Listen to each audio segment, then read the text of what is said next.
Nobody chooses their family. You can only make the best of what's given to you.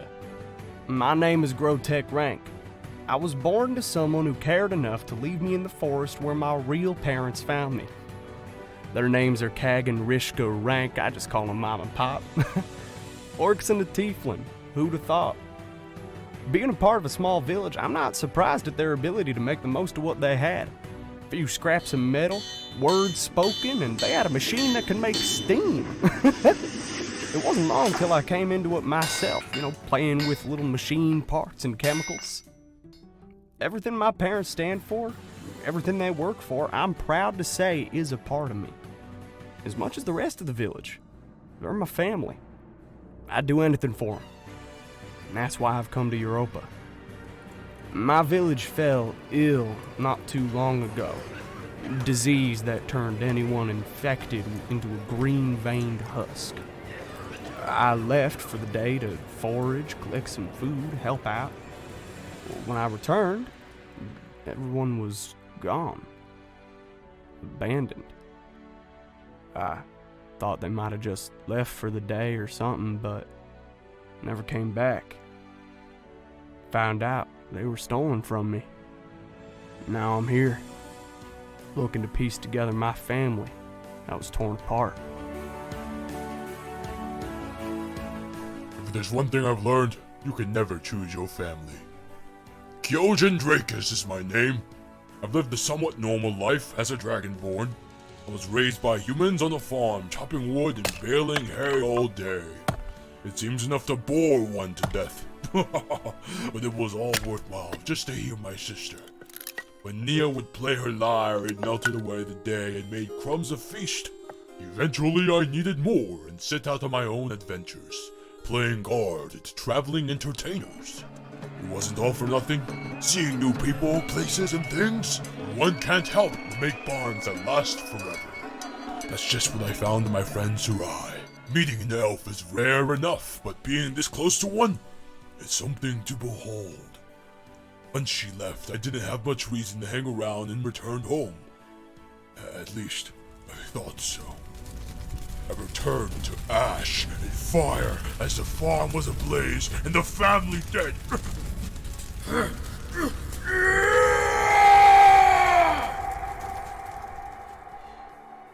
When I woke from my blackout, I discovered my sister Nia was missing, and all that was left was her lyre. So here I am, longing for the day to have her music melt my troubles away once more.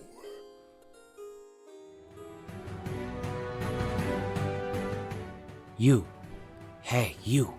You can keep a secret, can't you? My name is Elred Miradi. You must understand, secrets are a must for an elf. Our city, our people, we are hidden from the world. I was born in the elven city of Tyrael, where I was raised and trained by my parents to be a guard at the Imperial Palace. Once I joined the ranks, I fell in love with the one person I couldn't, Princess Lesteth. We became enamored with each other and began a secret relationship that was soon found out. I was chased from the city atop my father's griffin Lessie. We were pursued, and Lessie was killed as I plummeted to the snowy cliffs below. I awoke on the back of a direwolf, a companion whom I named Lupus, who brought my body to the gates of a city in the snow, a mountain fortress called Arkin. I lived there for months, until the town was visited by one of my kind. Fearing my identity was discovered, I fled. Lupus and I made our way down the snowy mountains, coming to the great gates of a metropolis called Europa. I saw it as a new opportunity for me, for us to call home. I go by the name Silver in this vast place. I take adventuring jobs here and there to make a living. I can only hope that I may rest here. Finally, I close my eyes every night, fearing my secret may yet be revealed again. To be a changeling means to constantly search for the truth. Contrary to what many believe, we do not gravitate towards evil. Our community has a wide range, which are labeled passers, becomers, and seekers. Passers wish to assimilate into other societies and stay in one form their whole lives. Becomers believe that to be a changeling means they should have many personas throughout life. And lastly, seekers suppress their shape-shifting abilities to live openly in their true forms. I was born to my mother Rain and my father Nox. They named me Nyx after the goddess of night, for I was born with an odd birthmark on my face. My mom would even call me her little moon. We were happy, as was the small community we were a part of, based in a forest near a human village who, for a time, kept quiet about our existence, till they didn't. One night, we were attacked. Our village set ablaze, and I had to watch from my hiding spot as my family was cut down. As my house caught fire, I fled, but was captured by a group I learned was named the Three Rings. Why they kept me alive, I still don't know, but I never gave up. I would attempt an escape every day, and every day I was caught and brought back. I learned that persistence is important, just as not all bad groups have bad people. A healer in their employ, named Redum, was always kind to me. He saw me every day, till he didn't, and I was alone again. Many years passed, till I got a new cellmate, and my first friend in near a decade. A high elf named Adira Gallandel. She was a beautiful creature. She was taken from her home. It only made sense we became best friends. She was like the sister I never had. We never knew if we'd ever see the surface again, so we shared everything with each other. Time changed that as I lost Adira as well. Another loved one taken by the Three Rings. One night, I couldn't stop screaming into the darkness. When a portal opened in my cell, all I could think was anywhere was better than here. I was transported to another dimension of space and worlds. A tall figure in yellow robes with a white mask sat on a throne in front of me. His squid-like tentacles slithered across the floor. He had said his name was Hastor and had heard my cries, that he would grant me powers to enact my vengeance. All he asked in return was to leave his mark when he bid. I agreed, and was teleported back to my cell with a small crystal in my hand. Using my newfound power, I escaped and freed many others. I chose to be a becomer, taking on Adira's persona to let her memory live on. I have hunted the Three Rings ever since, making sure the last face they see is hers. My hunt has led me to Europa, where folks say the Three Rings reside. I won't rest till I've rooted them out. Stand guard and watch. My father told me that since I was a young boy. Stand guard and watch, for the good of the family. My name is Emil Bearcott. I come from a town just east of the mighty Europa.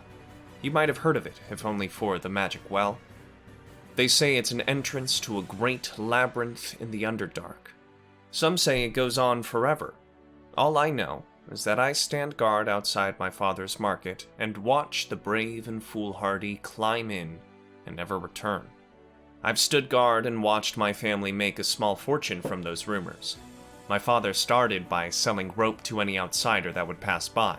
Soon adventurers came to the mouth of the cave prepared, but father would persuade with, "Well, I will only get you so far." Then he added my mother's cooking. "Buy your first meal today, and when you return, the second is on the house." Her food became legend. Word soon spread not just of the well and hospitality, but of the wealth of my father as well. Not 5 years after the start of this venture did we expand to include baubles and magic weapons. My mother, drunk on cheap wine, would concoct stories for wide-eyed travelers. My father and brother would man the bazaar of mislabeled and untested goods, and I would stand guard, watching, as soul after soul fed themselves to the cave, never to return. It was this past summer that a group came to town led by a tall man, hair the color of wheat. Never gave his name, but they called themselves the Three Rings. They had caught wind of my father's operation, wanted to see him in a court over the encouragement of life-threatening risks. All the while I stood guard and watched as they promptly arrested my brother, who was standing in for father. Finally, I couldn't stand and watch anymore. I have followed them to the metropolis of Europa, looking for my brother and to prove my father's guilt.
Nobody chooses their family. You can only make the best of what's given to you. My name is Grotech Rank. I was born to someone who cared enough to leave me in the forest where my real parents found me. Their names are Kag and Rishka Rank, I just call them Mom and Pop. Orcs and a Tieflin, who'd have thought? Being a part of a small village, I'm not surprised at their ability to make the most of what they had. A few scraps of metal, words spoken, and they had a machine that could make steam. It wasn't long till I came into it myself, playing with little machine parts and chemicals. Everything my parents stand for, everything they work for, I'm proud to say is a part of me. As much as the rest of the village. They're my family. I'd do anything for them. And that's why I've come to Europa. My village fell ill not too long ago. Disease that turned anyone infected into a green-veined husk. I left for the day to forage, collect some food, help out. When I returned, everyone was gone. Abandoned. I thought they might have just left for the day or something, but never came back. Found out they were stolen from me. Now I'm here, looking to piece together my family that was torn apart. If there's one thing I've learned, you can never choose your family. Kyojin Drakus is my name. I've lived a somewhat normal life as a dragonborn. I was raised by humans on a farm, chopping wood and baling hay all day. It seems enough to bore one to death. But it was all worthwhile just to hear my sister. When Nia would play her lyre, it melted away the day and made crumbs a feast. Eventually I needed more and set out on my own adventures, playing guard at traveling entertainers. It wasn't all for nothing. Seeing new people, places, and things, one can't help but make bonds that last forever. That's just what I found in my friend Sarai. Meeting an elf is rare enough, but being this close to one, it's something to behold. Once she left, I didn't have much reason to hang around and returned home. At least, I thought so. I returned to ash and fire as the farm was ablaze and the family dead.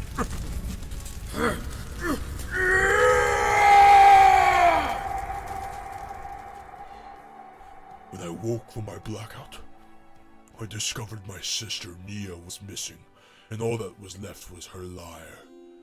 So here I am, longing for the day to have her music melt my troubles away once more.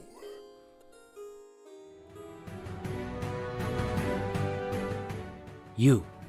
Hey, you. You can keep a secret, can't you? My name is Elred Miradi. You must understand, secrets are a must for an elf.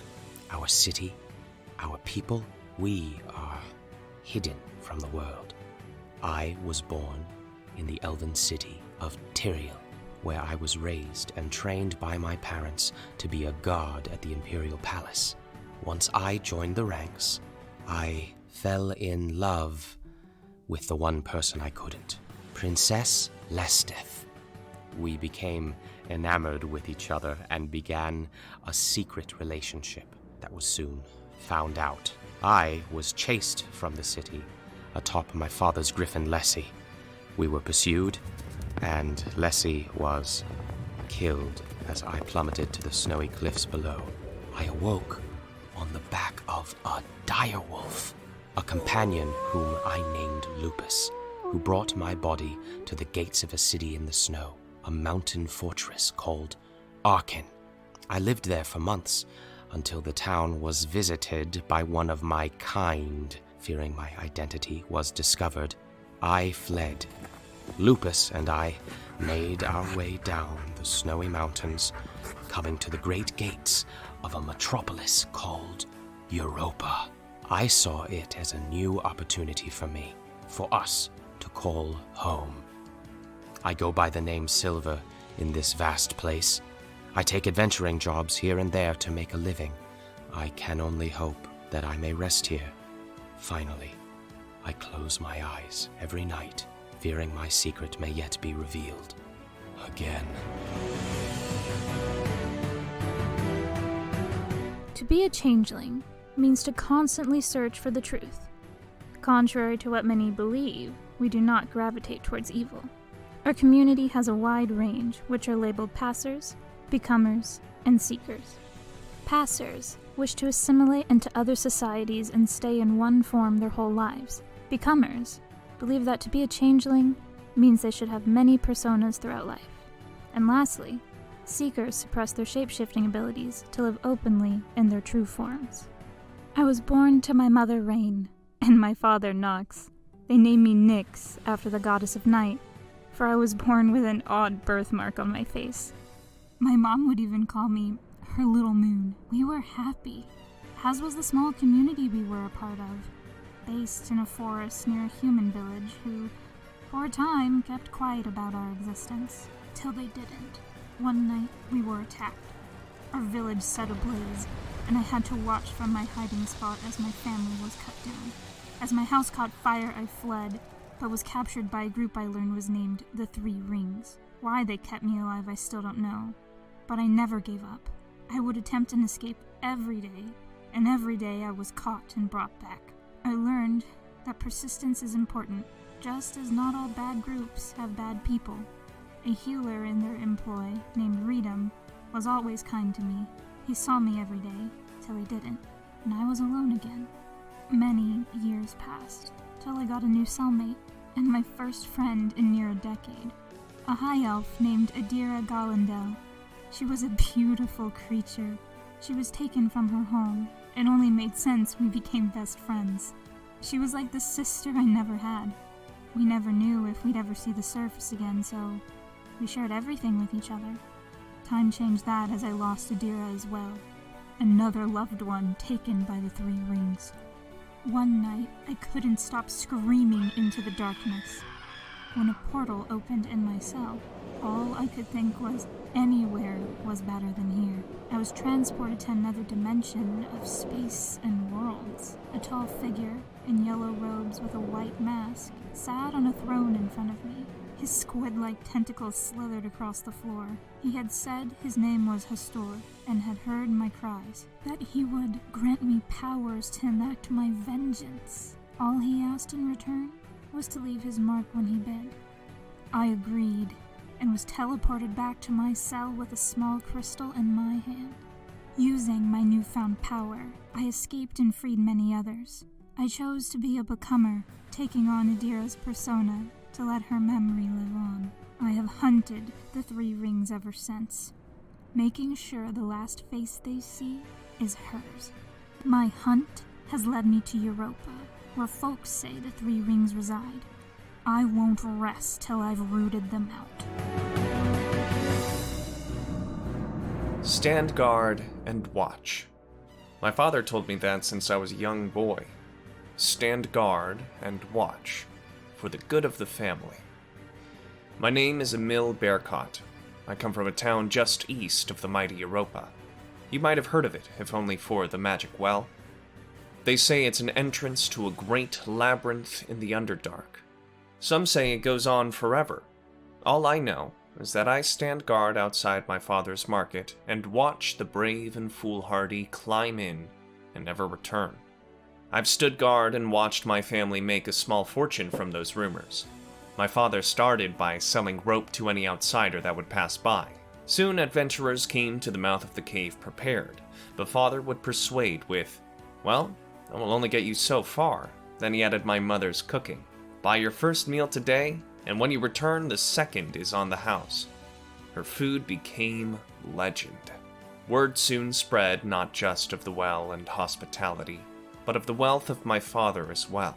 Not 5 years after the start of this venture did we expand to include baubles and magic weapons. My mother, drunk on cheap wine, would concoct stories for wide-eyed travelers. My father and brother would man the bazaar of mislabeled and untested goods, and I would stand guard, watching, as soul after soul fed themselves to the cave, never to return.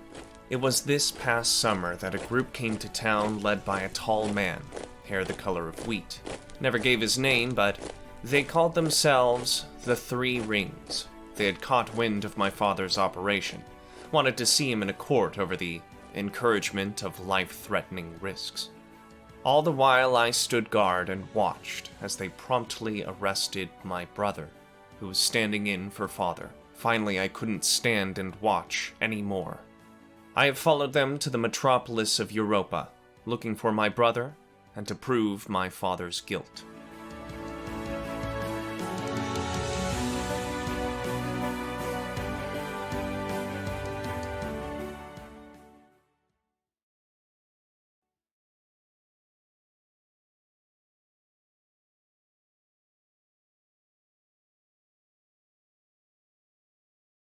I Sponsor rolled me with an alcohol. 18 for initiative. Send me tequila. We are now Paul? live. Hey! Okay. So welcome everybody to the first session for this homebrew campaign that I've done called Europa. Really quick, hate to do it, but I'm going to give a quick shout out to Frog God Games. They make some great maps for fantasy users. Hate Especially to with do it. D&D. We love to see it. It's fair. And also giving a quick shout out to Monument Studios, as with their music, will be used for the music today, both for traveling as well as for combat. So really quick, kind of going around here, starting from the end with Annalicia. If you guys could just do a quick intro of your name and the character that you're going to be playing. Hi everyone, my name is Annalicia, and I will be playing a changeling called Nyx. All right. And next up, Esteban. I'm Esteban. I'm be playing a dragonborn named Kyojin Drakus. And Hi. My name is Paul, and I'm going to be playing Emil Bearcott, the Protectorate Fighter, human. Fantastic. And next up, Ari. Hi, I'm Ari, and I'm going to be playing Elred Maradi, aka Silver. And last there on the end there, my blonde friend. Hi, name's Kyle. I'm gonna be playing a tiefling raised by orcs named Grotek Rank. All right. So starting off, here with this campaign, Grotek, Kyojin, Nyx, Elrid, Emil, in one way or another, through your various stories, you guys have been led to the great cosmic city metropolis, if you will, of Europa, this large city that sits on the midst of a river, on both sides, with a obviously connection that leads its way across. But in some way, shape, or form, you have all been brought here. In your guys' own ways, coming from different directions, different backgrounds, upon arriving in the city, you guys arrive at a tavern.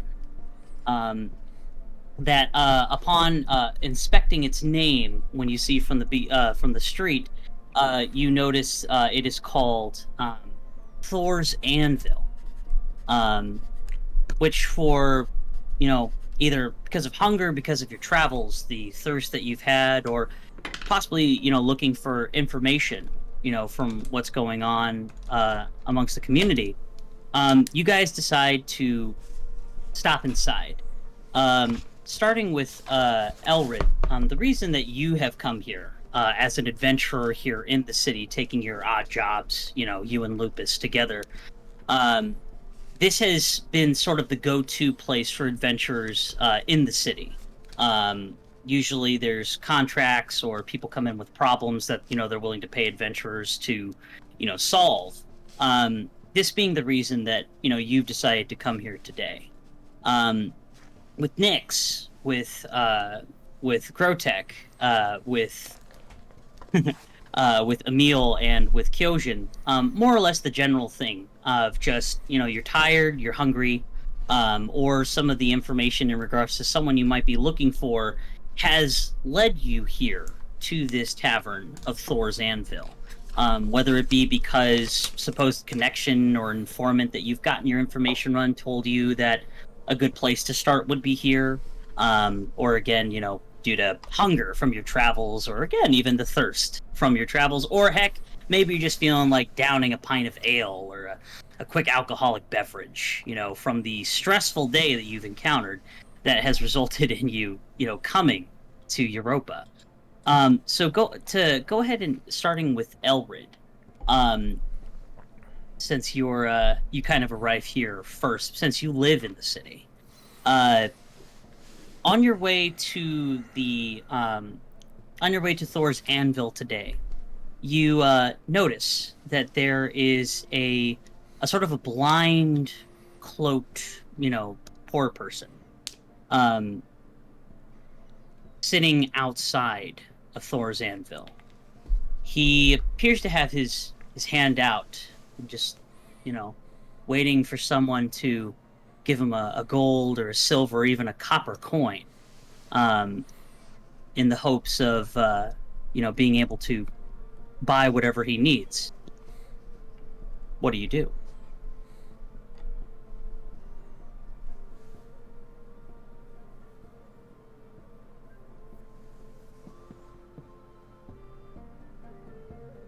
Elrid, what do you do? I will greet him as a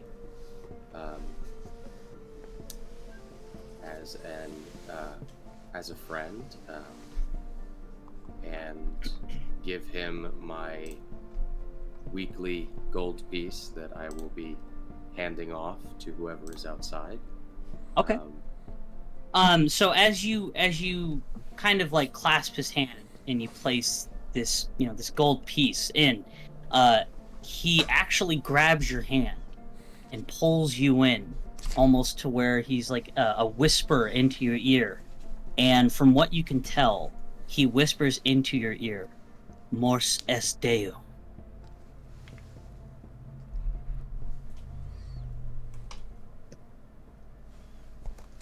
What do you do, friend? Mors est Deo.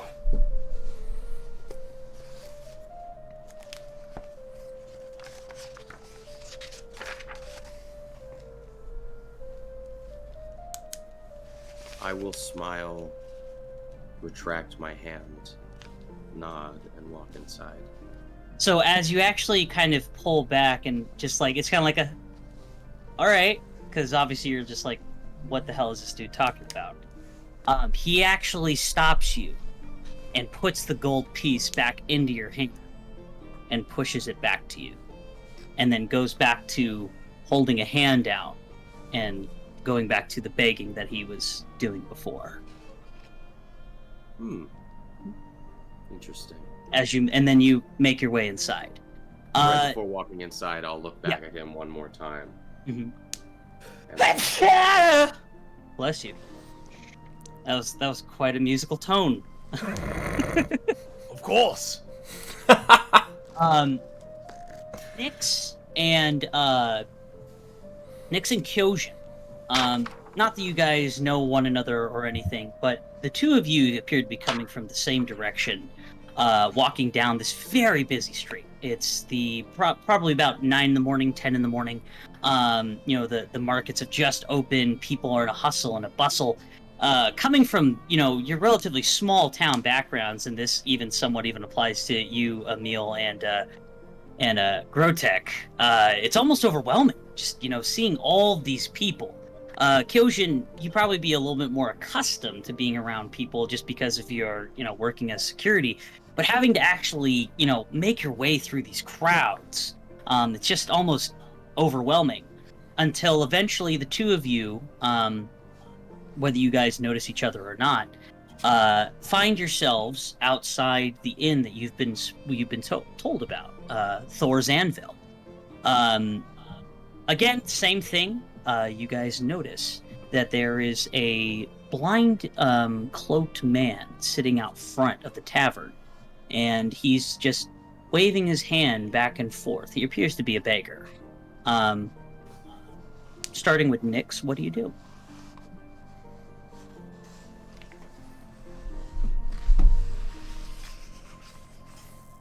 I'm currently in my favorite persona, so I'm an elf, and I take a gold coin and I put it in the beggar's hand.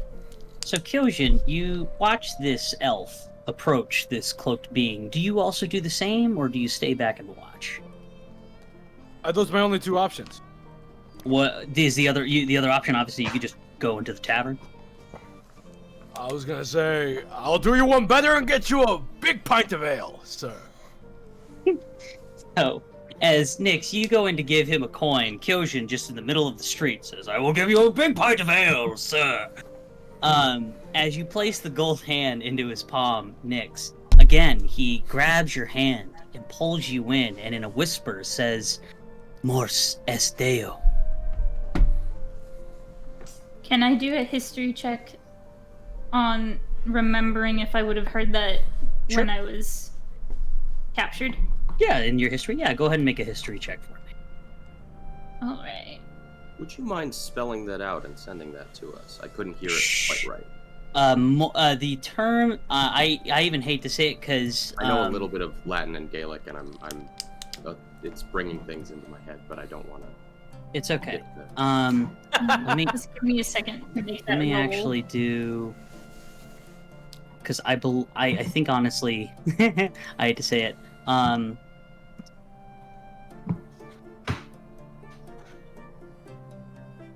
Mors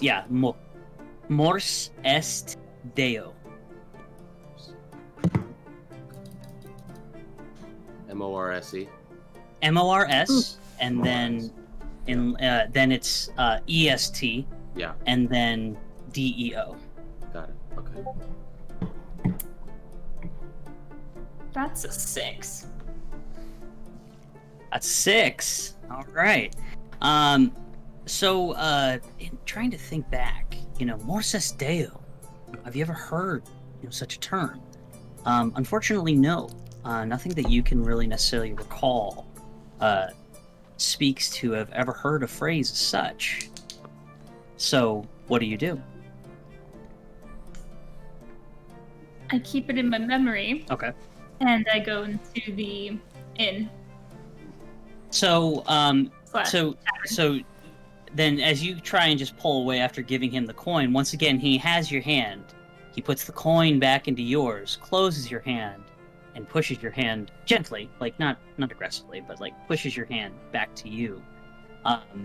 As you walk past him, and he goes back to begging. Kyojin, you see this, not necessarily hearing what he said, but you see that he whispered, possibly said something into her ear, and because of her response, he actually gave her the coin back as this elf made her way into the inn. What do I do? Is that what you're gonna ask next? Yeah, what do you want to do? Are you just gonna stick with, I'm gonna buy a big pint of ale? I love secrets too. Tell me. So again, the beggar is just holding his hand out, just What did you say to the young lad? I want to know myself. he again continue. He almost like he's just ignoring you. He's just holding his hand out as if for gold. I see what you want. All right, I'll play along with your silly games. Here's some gold. So as you put the gold into his hand, he grabs it, pulls himself up to you as high as he can, because this is a human and you're a dragonborn, and he kind of whispers up at you, "Mors es Deo." I'm sorry, I don't speak Spanish. Oui. Again, he looks up at you and he says, "Mors est Deo." Ha ha! Good joke, lad. I'm gonna get myself some beer. So upon that response, again, he actually puts the coins back into your hand, closes your hand, and gently pushes it back to you as he sits back down, and goes to looking for another generous offer. I don't think you understand the point of begging, sir, but have a good day. Kyoshi, you make your way into the inn. So really quick before I come to Emil and Grotek, Elred, you've made your way into the inn. The setting of the inn. Whispering it over and over again. Yes, more Sesteo. I know what it means, but Elred doesn't. So you make your way into the inn. The inn is just as you've always remembered. It looks to be sort of like a Nordic longhouse. A nice long fire in the center of the room, tables placed all around, with of course the bartender that you're used to seeing. The bartender himself is a very long, tall, thin, gauntly-looking man. Probably stands at about 7.5 feet tall, but even his limbs are extremely thin. You would recognize him, and you would know him as Tom, being his name. He sort of sees you, and do you want to make your way to the bar and talk to him, or what do you want to do? So, as I know him, I'm going to flick I'm going to prepay, so I'm going to flick my coin at him and say, "Hello, Tom," and then I'm going to walk over to whatever board. So as he catches your gold, he says, "I appreciate the prepay, but there's a password to get in, mate."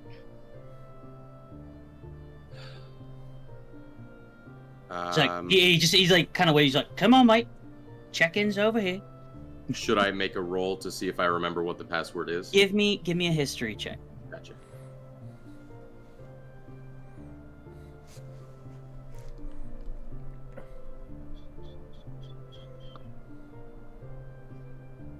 $14. So you would know that the to get in, he would ask you, "What would you like to drink today?" And you would say, "I would like a shot of Odin's Eye," and his response, just a shot of Odin's Eye, and that in and of itself grants you access to the tavern, as well as possible access to what you would know would be the room underneath the tavern. So as he waves you over, he says, "So, what do you have to drink?" A shot of Odin's Eye, please. You got it. And he takes the gold, pulls out a shot glass, and places in it an eye. And he hands it to you. From this, Elrid, you would know what you're supposed to do is you would check in with a certain individual sitting in the tavern. I believe... One sec.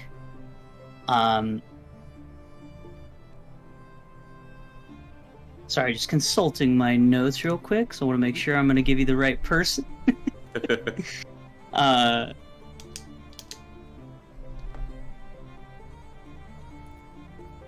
You would know that Trevathan Stout, a one-eyed halfling, you would present the eye to him, and he would then ask. You would present this eye to Trevathan Stout, who would be sitting at a table, somewhere in the tavern. I'll do a cursory scan, see if I see him. Okay. As you turn around, you see that Trevathan is sitting actually at a table right by the long fire. I'll slowly make my way over. Once I get there, I'll let you. So as you see Trevathan, he says, "By all means, take a seat." A gift, friend. He says, "Ah, I see. An eye. Odin's eye.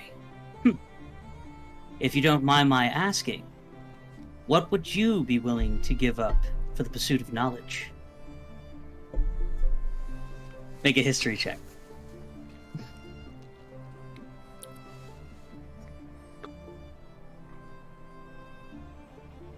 Whew! Ari is on a roll today.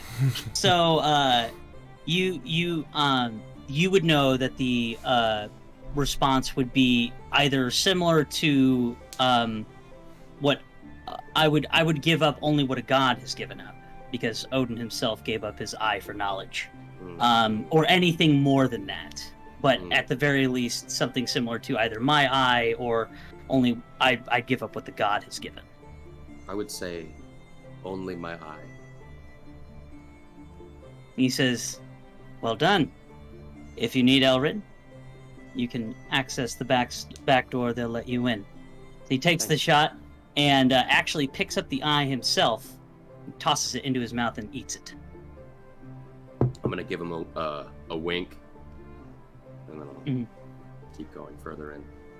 At this point, Nyx and Kyojin, you guys have made your way into the tavern and basically seen the same as such after your encounter with the stranger outside. But before I get to you guys, Grotek and Emil, again, whether you guys have interacted or known with each other since coming into the city, because this is obviously your first time here, but at least possibly, recognizing that you guys notice that you guys are kind of going in the same direction, your path has led you through, again, the sea of people that are currently filling the streets of Europa, till eventually you guys come to the inn of Thor's Anvil. Again, outside you see this blinded, with a blindfold on, obviously, and cloaked beggar sitting out front, just panning his hand back and forth. And really quick, yes, you guys would also notice, because I apologize I didn't mention this before, you would also see that there is a dire wolf sort of just sitting with his paws laying outside this inn as well. Sorry, I forgot about Lupus. It's all good. What do you do? Well, it's Emil's first time in the big city, so he's got his shoulders kind of tucked in and looking up at the skyline constantly. He sees the beggar out front and says, "Sorry, not today," and shuffles his way inside of the inn. And the beggar just almost like ignores what you had to say and continues to, hold his hand out as you make your way inside. Grotek, what about yourself? Seeing this jackass not give this beggar anything, I approached behind. I approached the beggar. Well, what are you looking for? Some coin? I got some coin for you. Here you go. And I take out a couple of coins and put them into his hand. Again, he takes your hand and pulls you in and whispers, "Mors est Deo." Well, Mors esto Deo to you too, sir. Have a good one. And I just start to walk away. Kyle, give me a perception check. Perception. Yeah. perception. Kyle, you're gonna die. An ancient red dragon. Perception. 12. All right. You happen to notice as you look down, you see on the inside of his hand, right here on his inner wrist, you notice that there's a brand on his skin. In it, there is a circle. And in that circle, you see 3 sevens. So, there's a 7 here, 7 here, 7 here, all interconnecting together inside this circle. The brand itself, because possibly the recency of the brand, how they decided to do the brand, whoever did it to him, the brand itself is a fiery red.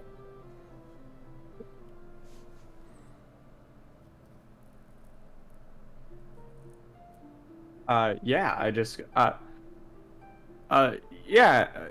a good one. I like your tattoo, by the way. And You look sharp.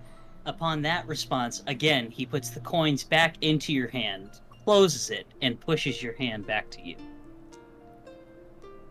I understand modesty.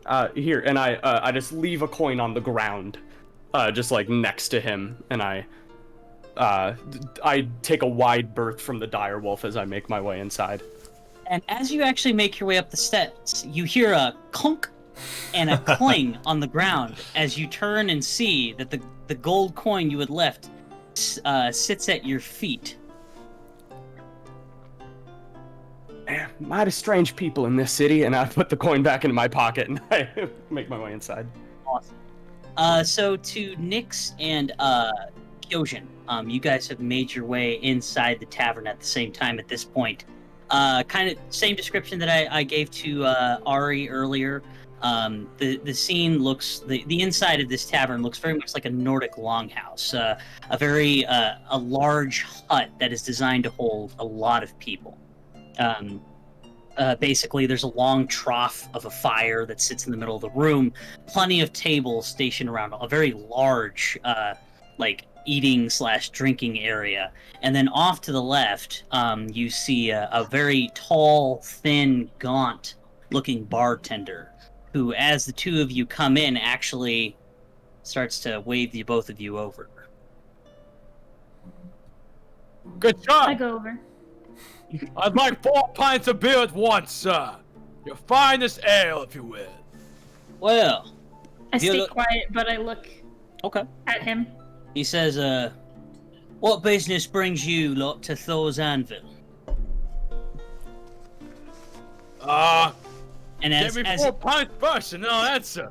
as you start to respond, he's like, Emil and Grotek, you guys have made your way into the inn, and same thing, you've seen exactly what I've already described, and this thin, gaunt-looking bartender off to the side, who appears to be talking to 2 other people, from what you can tell, a dragonborn and an elf. He towers even over the both of them, and he waves, even you. That's how tall he is. He's about 7.5 feet tall. Yeah. I'm 6.5. Yeah, and he towers over you, buddy. What's taller than me? He waves the both of you over. Sure. I understand that there are people being serviced right now, and I stand patiently in line in the center of the tavern inn, and wait my turn. So again, he just keeps waving to you like, get up here. Upon seeing his standing in line, I stand behind him. And again, he's holding up both hands like to the both of you, like, come up here. Don't be shy. I won't bite you. I'm not that type of dragonborn. Well, if you insist, and I Sure, Hello? I don't understand the customs. I'm glad to learn, though. Sure. So he looks at all 4 of you and he says, so, what brings you lot to Thor's Anvil? Well, I'm just here to fill my water skin, and I'll be on my way. That's why you've come to Thor's Anvil. Something you could do at a river, you decided to come into town and do here. Well, I hear they got mighty fine water here. what he said. Give me a persuasion check. For water? Okay. Persuasion. Oh, I'm not good at that. Yeah, you're damn right for water. Yeah, baby. Oh, take the first one. Sorry. It's okay. So you said for water, and he says, "All right." Can I help him with that? No. Okay. He says, "All right, I'm gonna deal with you in a minute, mate. What about you other three? What brings you lot to Thor's Anvil?" Oh, aren't you getting a little personal, buddy? Thor's Anvil is a very protective tavern. We take care of our own. It's my job to make sure that the people coming in here aren't going to be mischievous and other like. Alright, if you must know, I am looking for my sister. All right, I'll deal with you in a minute, mate. What about you two? So then he looks at you, I Grotech, gesture my hand and for the other person to talk. no. Well, yeah. I mean, I'm not from here. I'm just from like down the way. I've Plain as never day, been. mate. I'm a little lost, if I'm being honest. I'm just here to pick up some, some grub, some drink, something. I'm a little tired too. If you have a place to stay, All right, I'll deal with you in a minute. What You're about you, rather- lady? aggressive, sir. What about you, lady? I require some nourishment, so if you have any chicken, I'd like to sit down for a meal. All right, so 2 food, a missing sister, and river water. All right. Well, For the food, we'd be happy to service you. You can sit at one of the tables in there if you like. As to you, good sir, wanting a place to stay, we do have some rooms available. I'd be more than happy to talk with you about price. As for missing your sister, I think you've come to the right place. The Adventurers Guild in this part of the city is based out of this town, out of this tavern, and they'd be happy to assist you for a price. As for your river water, well, I would prefer it be boiled, but yes. and I would prefer not to be playing tavern keeper all day, but we both have our roles in life. Well, you are the head of this tavern, right? I mean, it's just a job, mate. It's not what I want to do. You haven't even done your job. I'm still waiting for my 4 pints of ale. What he said. I'm gonna deal with you in a minute, all right? You said it last time. He turns back to you, he's like, "No, I'll be happy to supply if all you're just looking for is water." Well, yes, and I'm looking for. This may seem strange, but while I was out in my hometown, a group came in from Europa proper, called the 3 Rings, and mentioned something about. He holds up a hand. He's like, "So you're here for the 3 Rings?" In a word, yes. All right. Okay. Anyone else here looking for the 3 Rings, perchance? My ears like physically twitch because I'm triggered, and then I say, "If you're looking for the 3 rings, I will gladly join you in annihilating them." All right. Well, it looks like you got somebody added to your little. What did the 3 rings do to you, sir? To me? Yes. Oh, I was, They mentioned something about recruitment, and I figured that heading to Europa might be the first place to getting introduced to the group. You want to join the 3 rings, which this lad over here said she wants to annihilate. Yes, so, looking back, I think I might want to retract that statement. I'm just, dead stare, looking. Just looking for the 3 rings, maybe to get a pamphlet or a location where they are at, so that I may be introduced to them proper. I have suspicions that they know of where my sister is, funny enough. Your All sister? right. Well, speaking of funny things, they also might know where my family is, as well. We've got a pattern here. There's a pattern. This is very interesting. Are we all here to find the 3 rings? It seems like it's getting to that, yes. It's not longer than water. Okay, well, then I guess there's no need for a ruse, and I completely change my demeanor. I need to find the 3 rings, because they took my brother.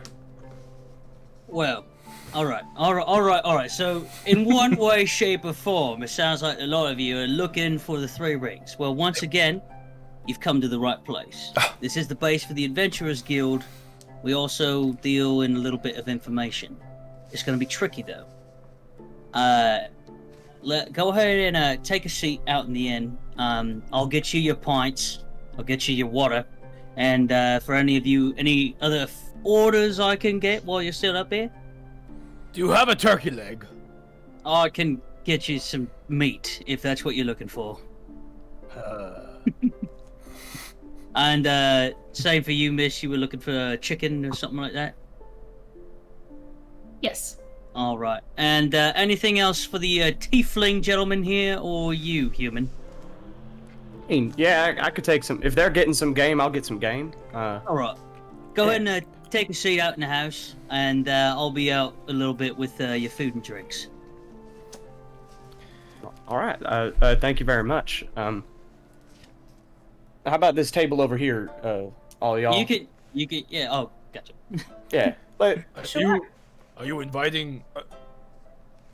Can I we mean, at least he do said to names sit first? together. Can you introduce yourself first? I don't know your name. I don't know your background. What's going on there? Sure. Yeah, my name's Grotech. I am Kyojin. Kyojin. Good. Great, we're friends. Let's sit down. Let's sit down now. Great. Yeah. And what about the 2 of yous? What's your names? I am Emil Bearcott. Mill. My name is Adira Garlandell. Okay. All right. All right. So while you guys have this discussion, and this little bit of commotion with Tom, Elred, you have started to make your way towards the back of the inn, but due to the loudness of Kyojin, you hear this. You're kind of a very charismatic, very boastful guy. You know, it's kind of hard not to hear Kyojin in an enclosed area. You hear this loud, voice coming from the front of the inn, and you see this dragonborn, this elf, this human, and this, from what you can probably say to ascertain, is a tiefling. All sort of make their way from the entrance and sit down. Which to you would know that's one of 2 things. Either they're a general customer, one of 3 things. They're a general customer, they're fellow adventurers, or they have something, they are after something that the Adventurers Guild would be able to help them with. And you actually see Trevathan kind of, as he sees your attention's like caught back to them, he actually kind of like waves you over. No, he waves you over. Going to freeze in place, look at him with dagger eyes, and then start to slowly, rigidly walk over. So as you eventually come, he's like, "Hey, quit walking like a flippin' statue. Like I just want to. Yeah, I understand. Yeah, I understand your thing. How many times do I have to say it? They have something that the guild, they want something that the guild has to offer, and from a certain job this morning, I'm not gonna lie, a lot of the adventurers in the guild are already out on jobs. We're pretty low on current people. Just listen to me, okay? We got a job put in this morning. Some lady out on a farm was talking about how people out there are getting sick, okay? And they get sick, and eventually over the course of a couple of days, they continue to get worse, and eventually the people in the town start going missing. And they keep talking about this mist that keeps for what it supersedes whether this fog or mist is connected. I don't really care, but the fact that we got missing villagers working out on a farmstead. Lady came in. She asked us for a decent sized group. She thinks it's going to be a hard job. She's willing to pay 1,000 gold. All right. Now, this is a big job. I'm not going to put this on you, but little tit for tat here. If we can get them in, they'd be willing to do this job for us. We'd be willing to do something for them. I want you on this. Right. All right. I will shadow them and keep them safe. I don't want you to shadow. I don't want you to keep them safe. I want you to do what you've always done. That's kick ass and take names for the sake of the guild. All right? Understood. All right. Let me just I'll go have a meet seat. your new friend. No. Have a seat. I'll get them. I To which sit with my back towards them, lower my hood a little bit. I gotcha. What was that on Alicia? Can I do a perception check to see if I heard any of that? Unfortunately, no, because this is all the midst of your guys' conversation, and once again, Kojin has a very bellowy voice that kind of just, echoes through the building. So unfortunately, it would be very hard. It would be basically impossible to hear. Plus, with your guys' introductions, talking to one another, your focus would be on that. So as you guys kind of sit down, and Tom happens to bring out the first 4 pints. He places one in front of you, Coach, and he starts to actually pass the other pints around to everyone else. Whoa! Those 4 are for me. I'm a hefty one. Yeah, you're telling me, mate. And he pulls the pint back into you, and then he walks back. That's right. I mean, if you guys can order some if you want, but these are mine. And as he then finishes bringing out actually a full-sized boar, and he actually says, "This one's on the house. Don't worry about paying." And he turns around, he walks back to his stand. As you guys kind of start to get this food, and Kyojin, you start to, one after the other, just down your pints. Where's my boy? Which, I will say, give me a Constitution check on that. Alright, I'm a big old dragonborn, I'm sure I'm fine. Alright, Constitution, here we go. I am the best drinker in town! Oh man, you're in classic form. 1, I'll have another 2, 4! 3, 4. You grab all 4 pints by the handle and you say, "Another!" And you throw them on the ground. You guys. I'm watching in horror. In that time, Tom brings you actually a fresh water skin, a meal full of water, in addition to the water skin that you had. Everyone else, he also passes out plates so that way you guys can have something to eat your food off of as you guys get to, munching. Tom finally leaves and finally sits back at the entrance of Thor's anvil. To which you guys hear someone else in the room bellow, "Hey, you 4, come over here." You guys. So the voice apparently looks to be yelling at all of you guys. As you guys kind of look around to see where this voice is coming from. You see, give me 1 second so I can get the image here. You guys see this gentleman, sitting at a larger table a little bit behind you guys, with what appears to be a cloaked human, they have their hood up, sitting next to him.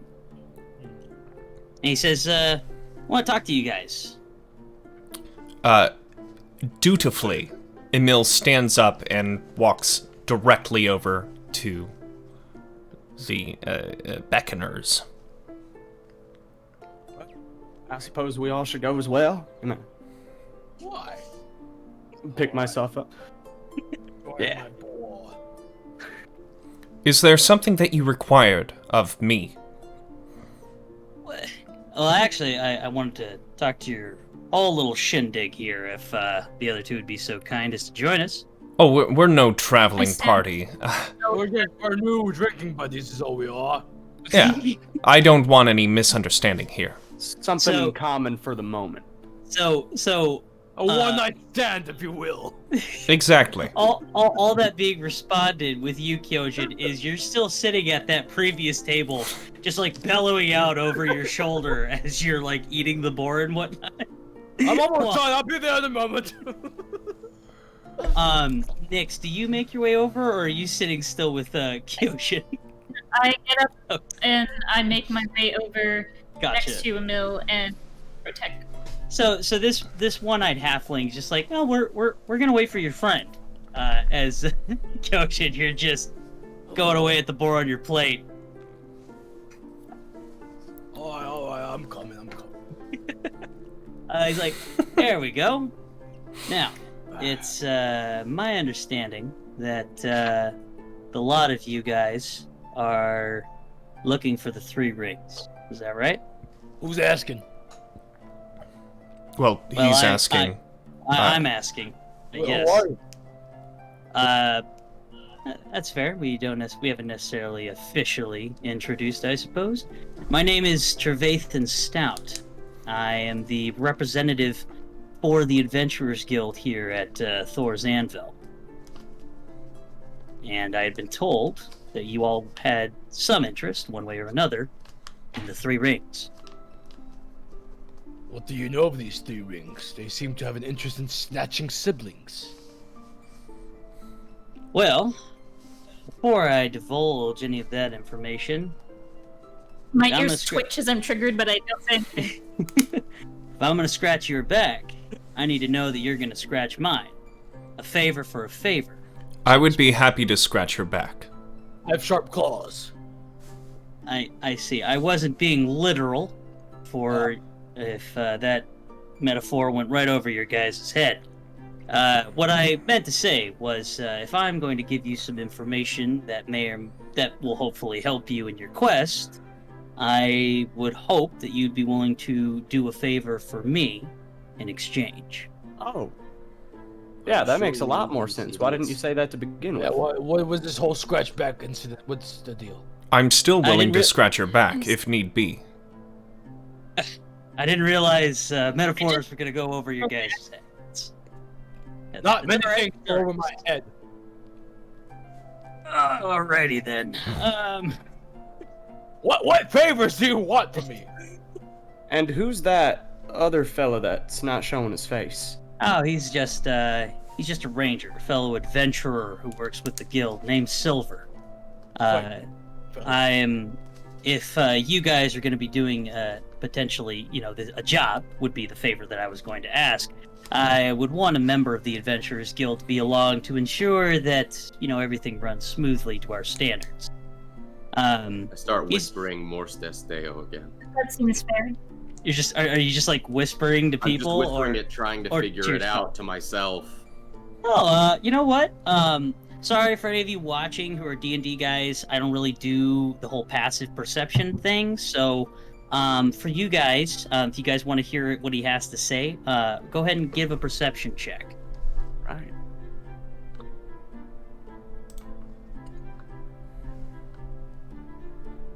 Right. So we got 13, 15, a 9,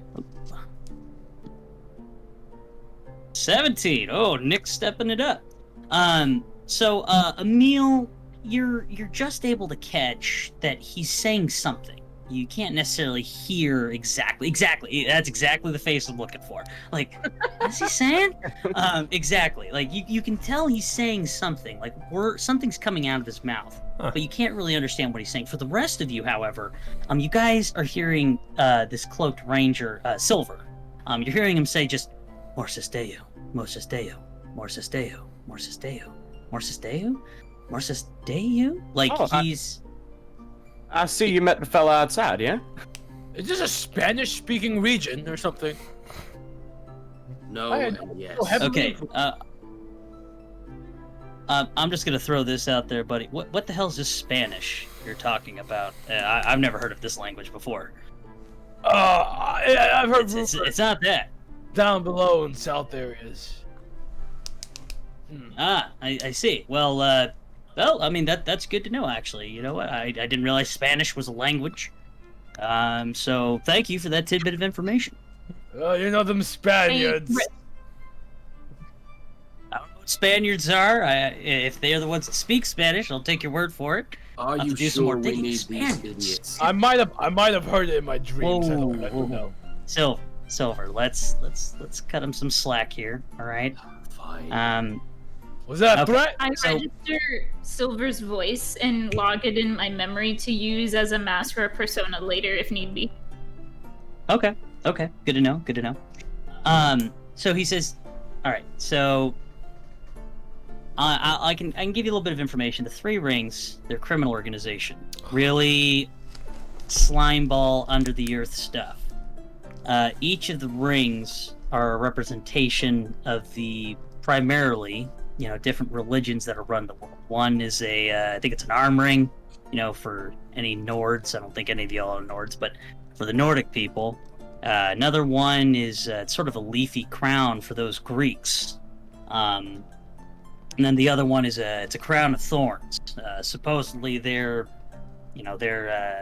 son of God, whatever they call. I'm not really a believer, but apparently he was bestowed a crown of thorns before he was crucified and was killed in that way. So each ring is a representation of the three predominant religions that we have, not just here, but even further out west.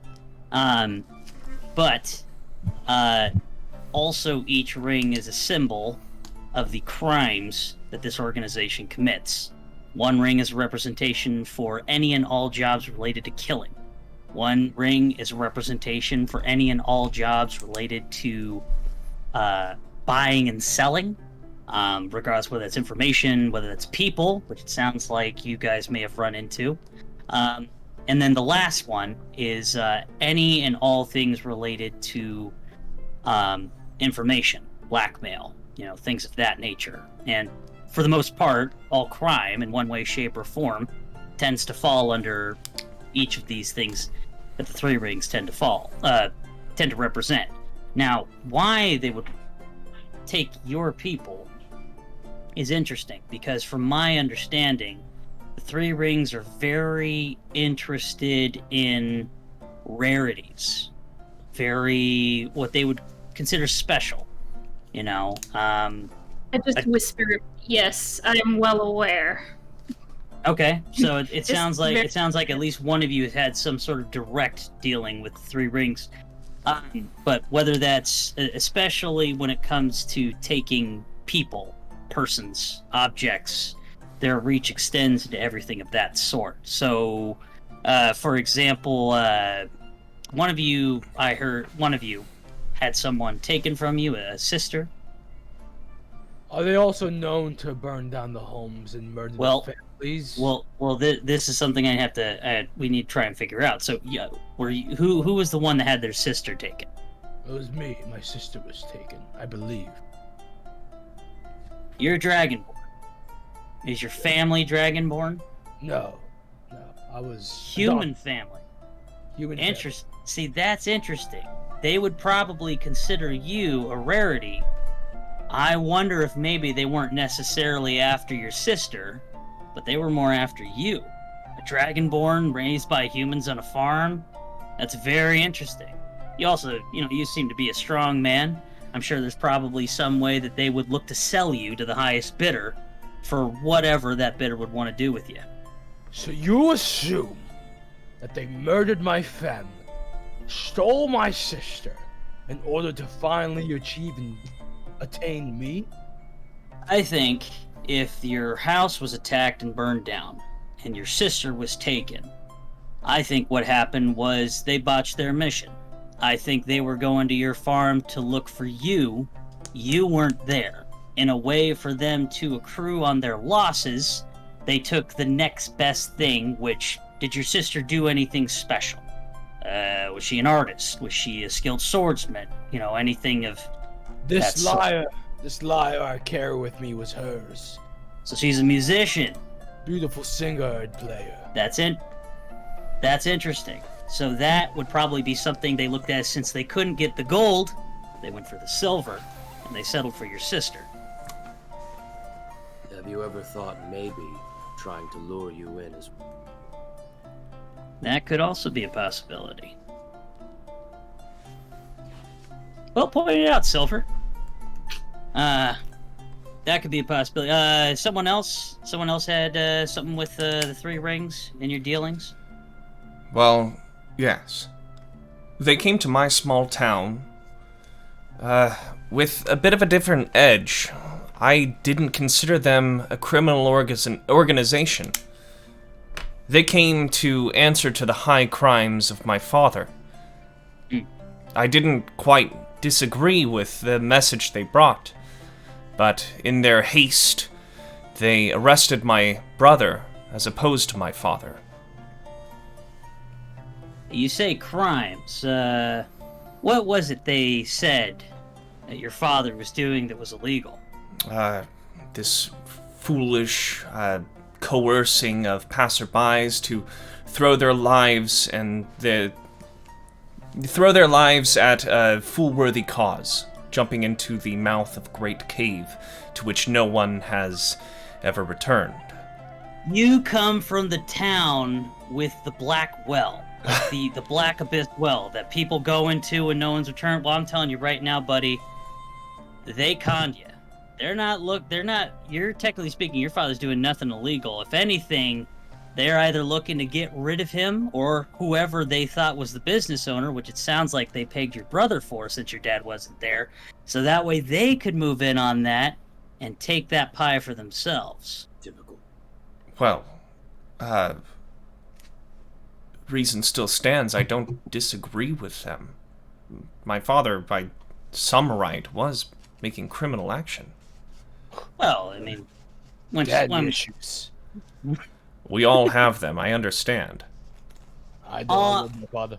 Regardless of, whether or not your father was doing, criminal activities, all I'm pointing out is the reason they took your brother, if he was supposedly standing in for your father, was they thought that he was the owner, and they brought him in. They're probably working him over, trying to get either a piece of the pie or get him to quit the business altogether so they could take that business for themselves, and that's a way of income for them. Well, it's a fool's errand. He holds nothing. And my stand still operates under my father's stewardship.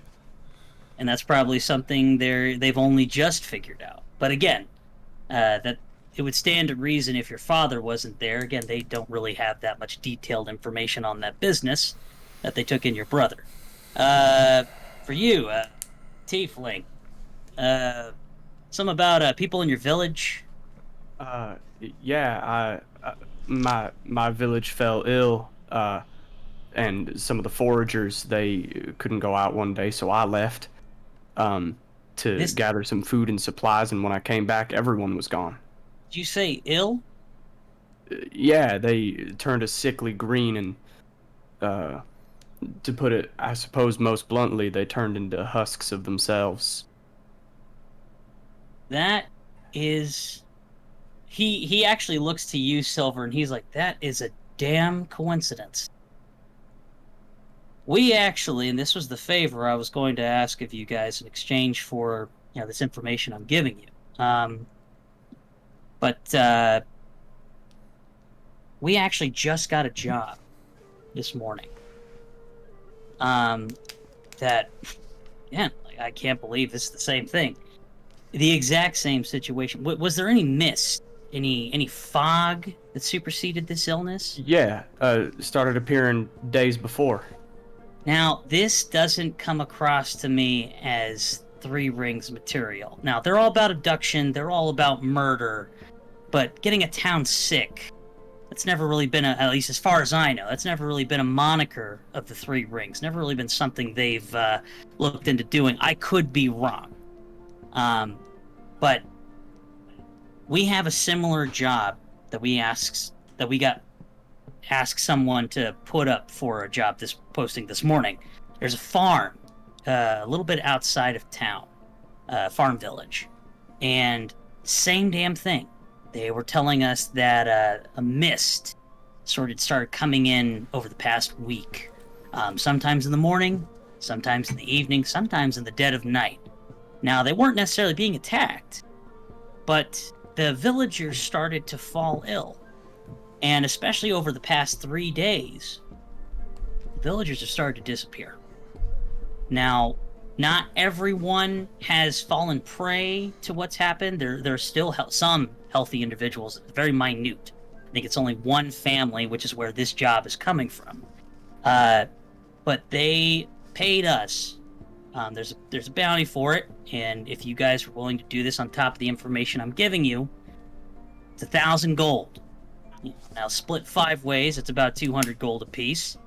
But if you guys would be willing to go out there and figure out what's happened, and also figure out if this fog or mist has anything to do with these sick people and where it's coming from, I'd be more than happy to give you guys the reward on top of, I'll see if I can't work some magic and dig some more into the 3 rings and find out any more information in regards to your guys' cases. I would be happy to Whoa, oblige. hold on. Before we answer, I think we should discuss this privately real quick. The 4 of us. Oh, by all means. Go ahead and take your time. When he Hold says up. that, I'm gonna lean into him and start whispering to him about trying to get a higher cut to babysit these kids. He's like, listen. And before you guys kick off into your conversation, he's just like, listen, I know you're going to want a higher percentage, okay? But if you're getting paid more, they're not going to want to take the job. Because they're going to expect you to do more if they're going to get paid less. And we both know that's not how an adventuring party works, right? So we can maybe work something out following this gig, whether I have to kick you some more in another job or whatever. Just but in free drinks for a week, that'll do me. I'm willing to do that. Fine. All right. So they had their talk. You 4 are having your conversation now. I grab them all with my long arms and I drag them to the corner, huddling up like a football team. You have very long At arms. first, I perk up at his touch, and you can see my shoulders go up, but then I slowly just try to relax because people don't touch me. Mhm. So You're an antsy one. All right. I've never been one for money. I do not give much care for money. But I'm a family man. And I work with groups many times, and I feel like I work best under groups. We all have a similar common goal. I don't care about this sick town, whatever we're gonna help with, but I do care that maybe we should stick together and discover more about these 3 rings and get my sister back, get your brother back. I don't know what your quarrels are with them, but you seem to hate them. I do. You have no family. So, maybe we could work as a group.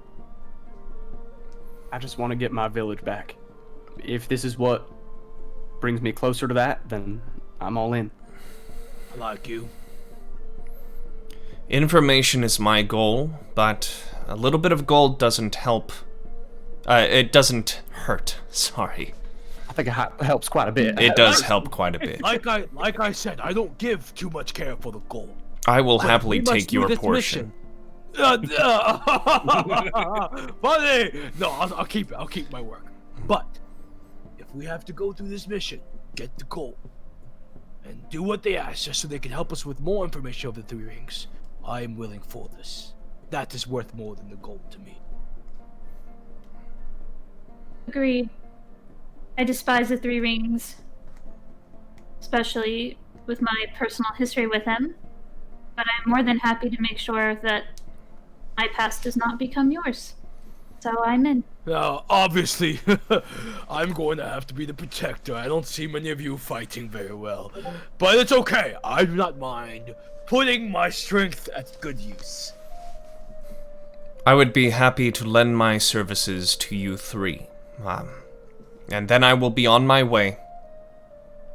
So as you guys continue to talk, the door to the inn kicks open, and you guys turn to see. Currently, just posted her for the NPC. You guys see this woman. She looks to be frantic, upset. Also, appears to be wielding a sword. She comes in and she says, Trevathan, I was promised. Now, are you going to deliver or not? And Trevathan just kind of stands up and he just like gestures to you guys and he says, do we have an accord? Yes. Yes. Hold on, who's this? Oh. Who's this? Who in the world? Trevathan, he says, she's the one that put in the request for the mission I was telling you about. I see. Does it matter? Well, I need to know. I can't tell her that we have a group for her if I don't officially know that I have a group for her. I'll do it. We have a deal. Count me in. Yeah, All I'm right. in. Then, Kara, I'm more than happy to let you know that we have a group that will hopefully settle your dispute. As long as the price isn't below 1,000. And she's just, ugh. Yes, 1,000 gold. Now, please, you 4? You 5? Well, Yes, I suppose that the hooded gentleman will be joining us. she said she looks over and she says, "Okay, thank you. I don't. You know what? No, I'm not being a burden. If we could please make for the farm post haste, would appreciate it." Okay. Let's go. I have Lead the some way. things I have to tie up here. I'll find you. I believe our other gentleman went to the restroom. We'll be there in just a moment. Trevathan leans over to you, Silver, and he says, "What ends do you have to tie up right now?" I have to go take care of Lupus. This will be fine. You just hop on the dog's back and you ride. If anything, tell him along the way, but I'm sure he'll understand. I was going to try and tie him up back. No, you got a damn dire wolf, all right? That's gonna be pretty fucking nifty if you ask me. Take him with you. All right. You haven't said anything about the, Is it? Yeah, I figure, you're being a little cautious because I know how you are around elves, so it's not my place to air your dirty laundry, all right? 1 to 10. Can I do a perception check to see if I hear this? Sure. About Elf. If you'd I like. was gonna say I see this happening, and I walk over and I go, I like secrets. Oh. Just like I did to the beggar. So to answer you, hear Nyx, no, you don't answer because unfortunately you're trying to hear is drowned out by Kojin just coming over the table and just, I like secrets. You're the worst. You see me just, He's shy, just give him some time to warm up to you. I'm sure he'd be more than happy to talk to you, but he's a shy guy, all right? Again, we call him Silver because we don't even really know his real name, All right, so, let's go, Shiny. Shiny. Let's go, Shiny. We have to Can go I make a mental do this note? mission. Make a mental note that yeah. I didn't reveal myself to them because they didn't ask about the 3 rings, so I just keep it quiet, but I like mental note for later. But, have I seen, the hooded guy's face? Yeah. Yet? You guys would have all seen, I'll describe it. I have a It's literally Ari's face. Yeah. It's literally Ari's face. Yeah.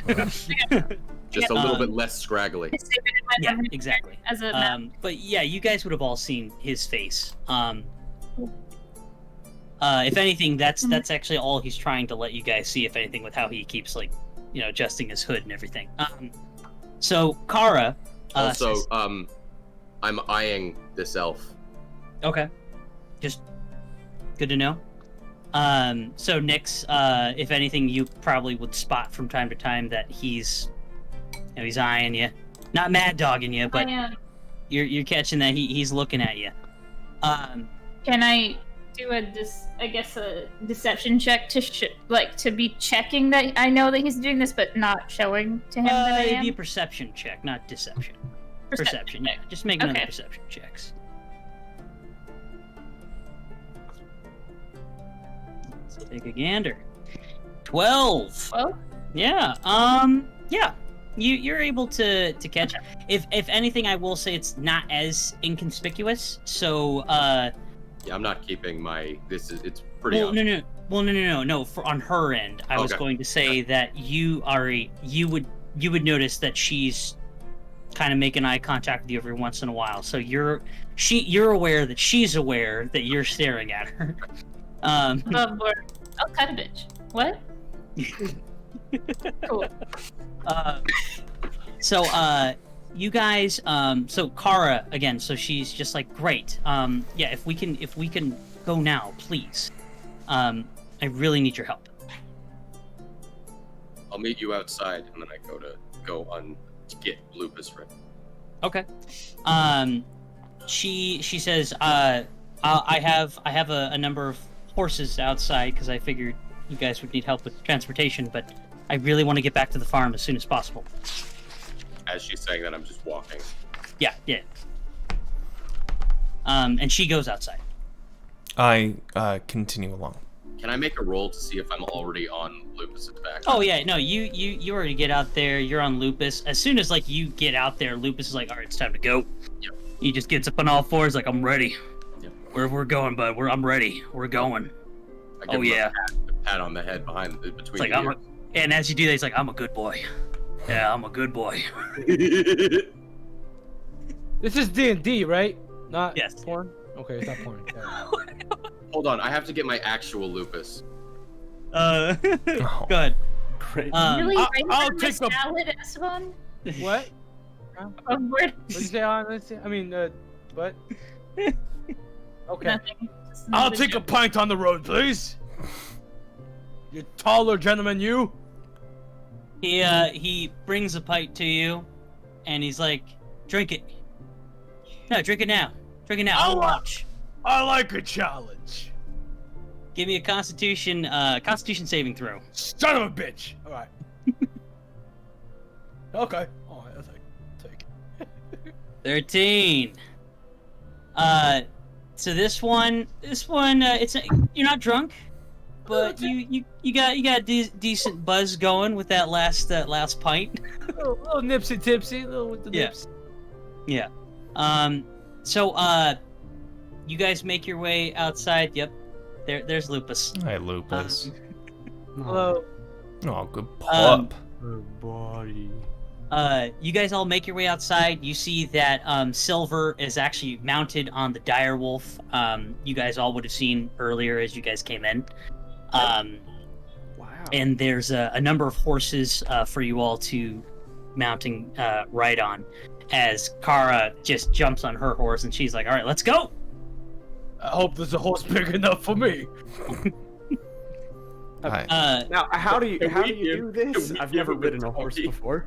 I would like you all to give me if you want to. I won't force it, but if you haven't ridden a horse before, give me an animal handling check. I've ridden a horse Beautiful. before. Never in my life, and I'm a natural. Wait, are you meaning in real life? No, or in the game. If like your for the- character never really rode a horse or Okay. anything like that, Mine I've is also not. never ridden a horse in I'm real not- life. it's fun. Is it? I was petrified. Yeah, I The thought only it time was I- fun. Horses are terrifying. Never. Be great if, I've never trusted a horse, and I never will. It has 1,200 pounds of muscle and that's fair. sinew.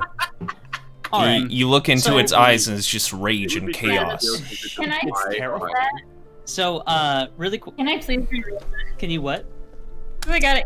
Can I So- reroll that? I got So, it. everyone, for the most part, you guys hop onto that saddle, and it's like you've always been in the saddle, back in the saddle again, just, clicks into your head. No. No, you guys all, for the most part, you guys are naturals. You just hop on there. Even for you, Kyojin, the horse seems to be able to manage your weight. You're good to go. Unfortunately, Nyx, you It knows that I put your right you put your left foot in the right saddle, and so you swing your leg over, and so your head is by the horse's ass. You hold on to the tail like you listen to Grant. Yeah, On that note, I'll be right back. go ahead. Mm, As will I. okay. Oh, okay. It's And, okay, Adira. Just take some time to right yourself, and I'm sure the horse won't mind. Okay. Just Can I, don't like, look the horse in the eyes. Can I try getting back on the horse again? Yeah, give me another animal handling check. No, you're not off the horse. You're still on the horse. Give me another animal. Readjusting myself. Yeah, give me another animal handling check. 16. Oh, There we go. All right, so she's able to switch herself around, and you're now comfortably seated on that horse. No longer having horse ass in your face. It happens all the time.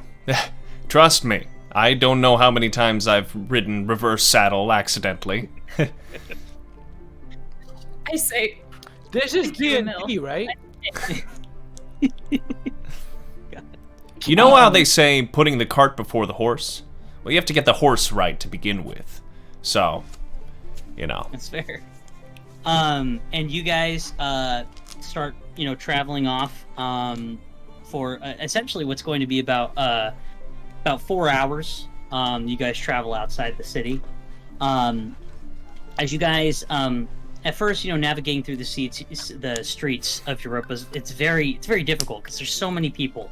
But along your way, you see there's humans, there's orcs, there's you even spot some very short female dwarves, which to you is like I've never even really seen.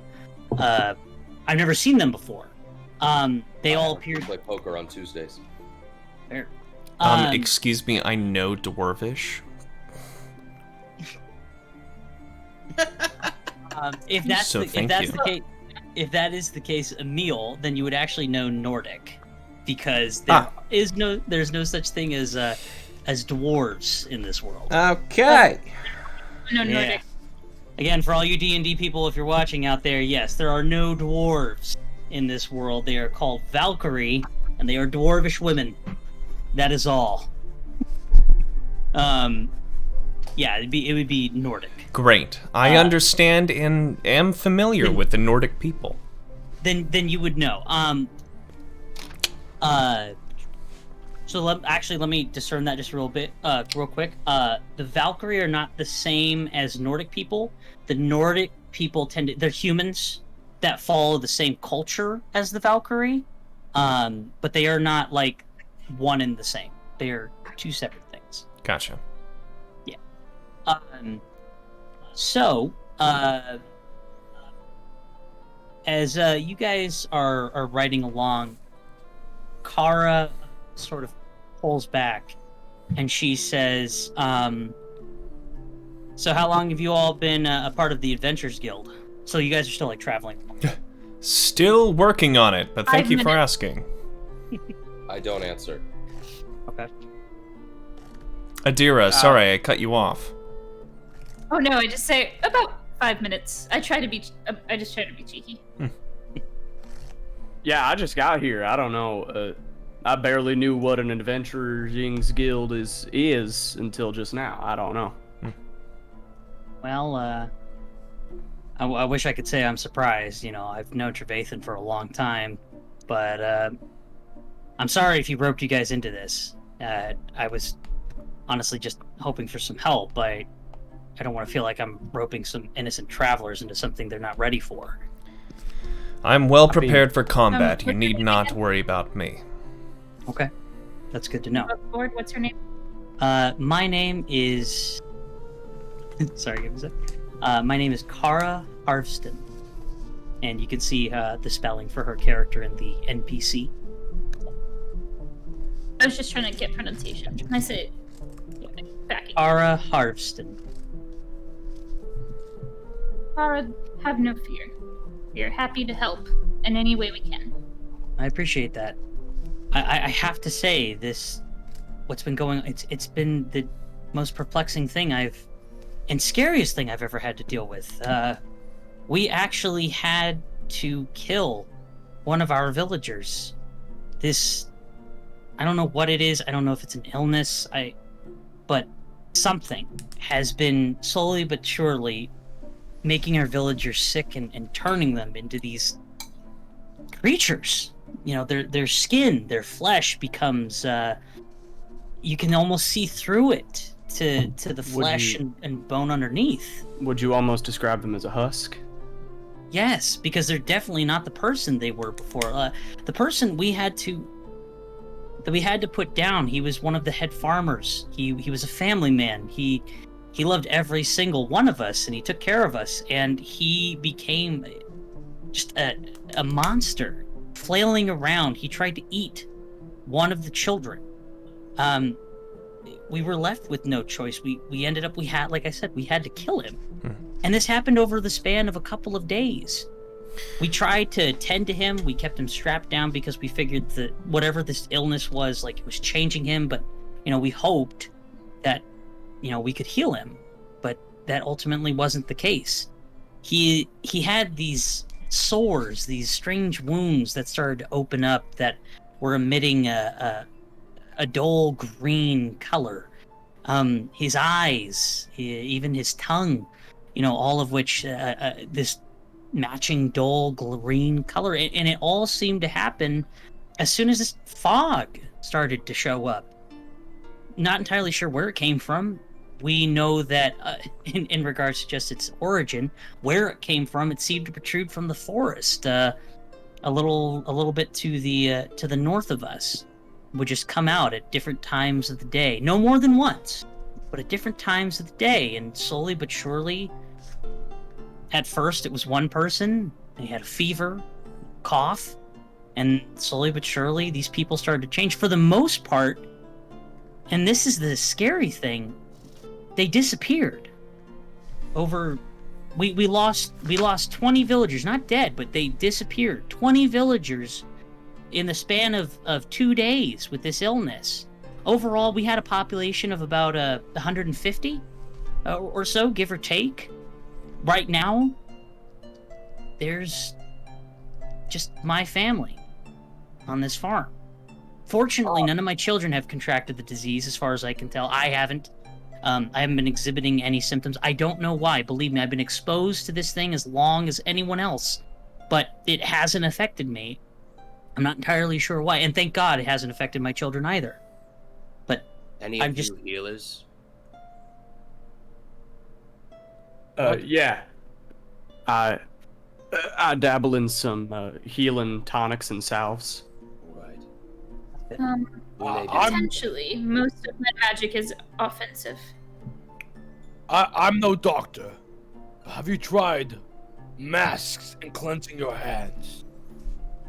we did, actually, believe it or not. That's scary. And yet the people were still getting sick. I can't explain it. I really I can't. love But it. this fog, Dragon that's afraid of diseases. I never was afraid. I was just... Screw you, you hooded figure!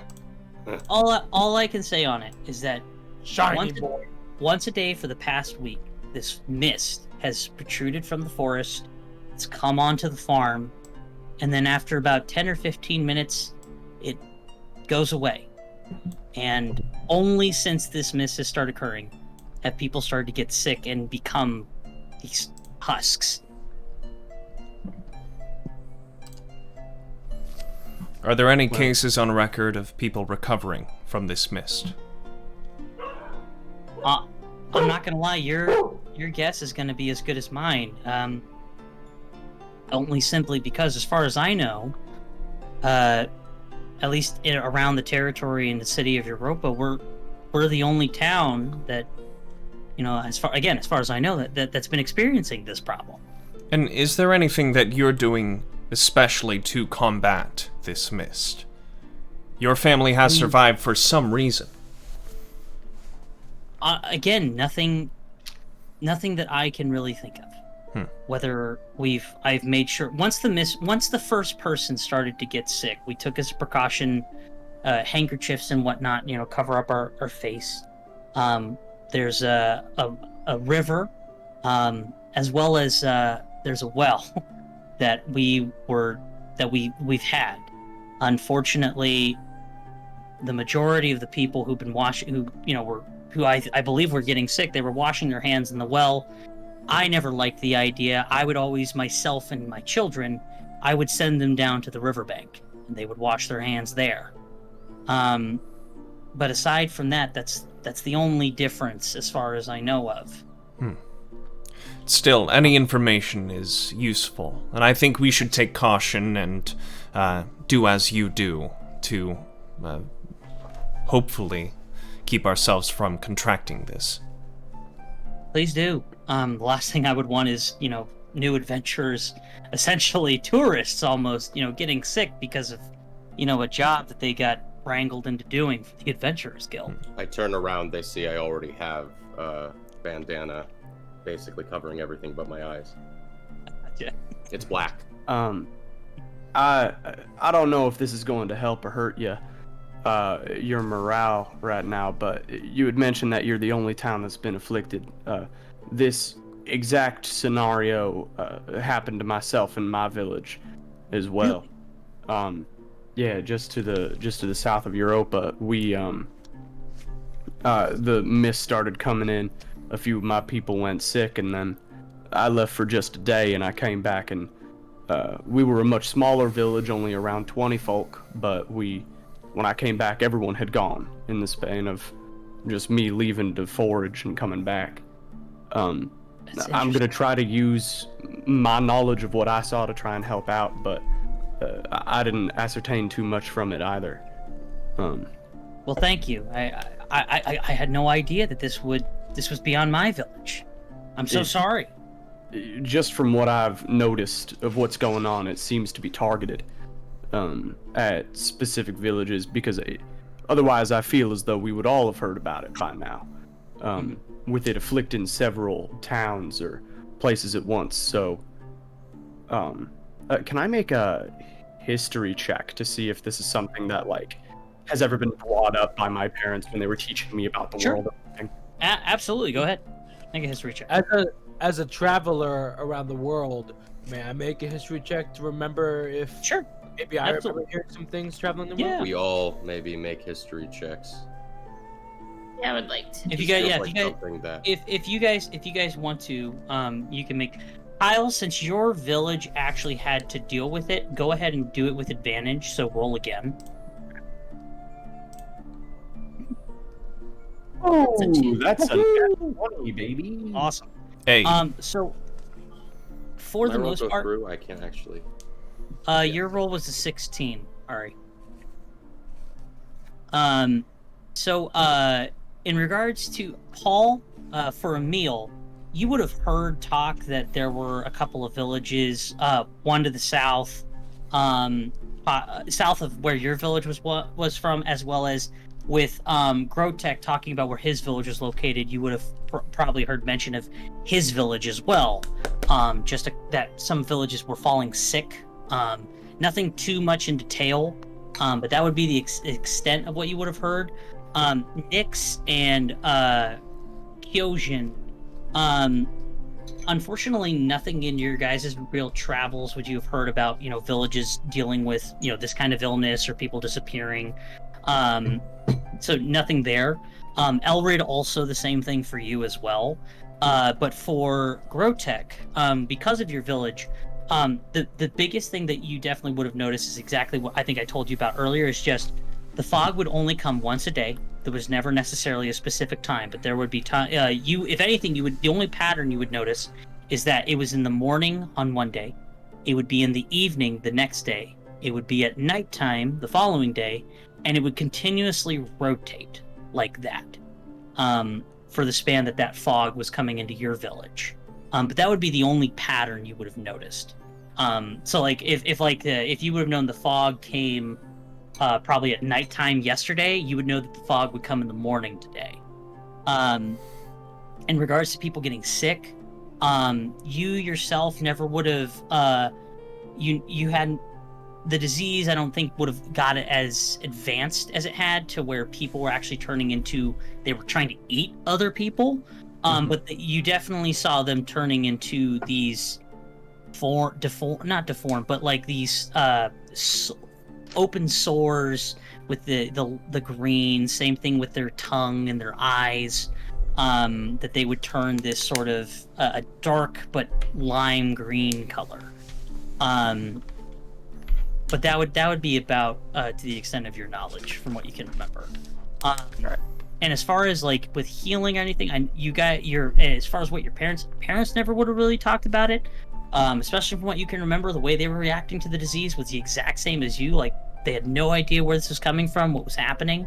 The only thing that you probably would remember is just the people who got sick were either hanging out in the same place or they were washing their hands in the same area. And it was usually like an enclosed area, so not like a river or anything like that. But if there was like a well or like a local like hands wash bowl, something like that, those people got sick from it.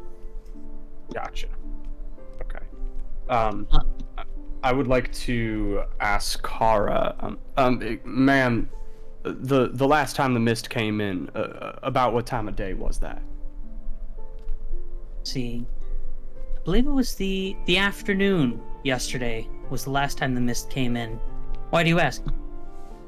There was a bit of a pattern whenever the mist would come in, rotating times that it would come. If I had to make a hypothesis on what's going on and what I've seen, I would say that the next time it's going to come in, it's going to come in the evening today. So when we get there, when the sun starts to go down, I would recommend that you and your family all stay inside, keep your hands away from the water.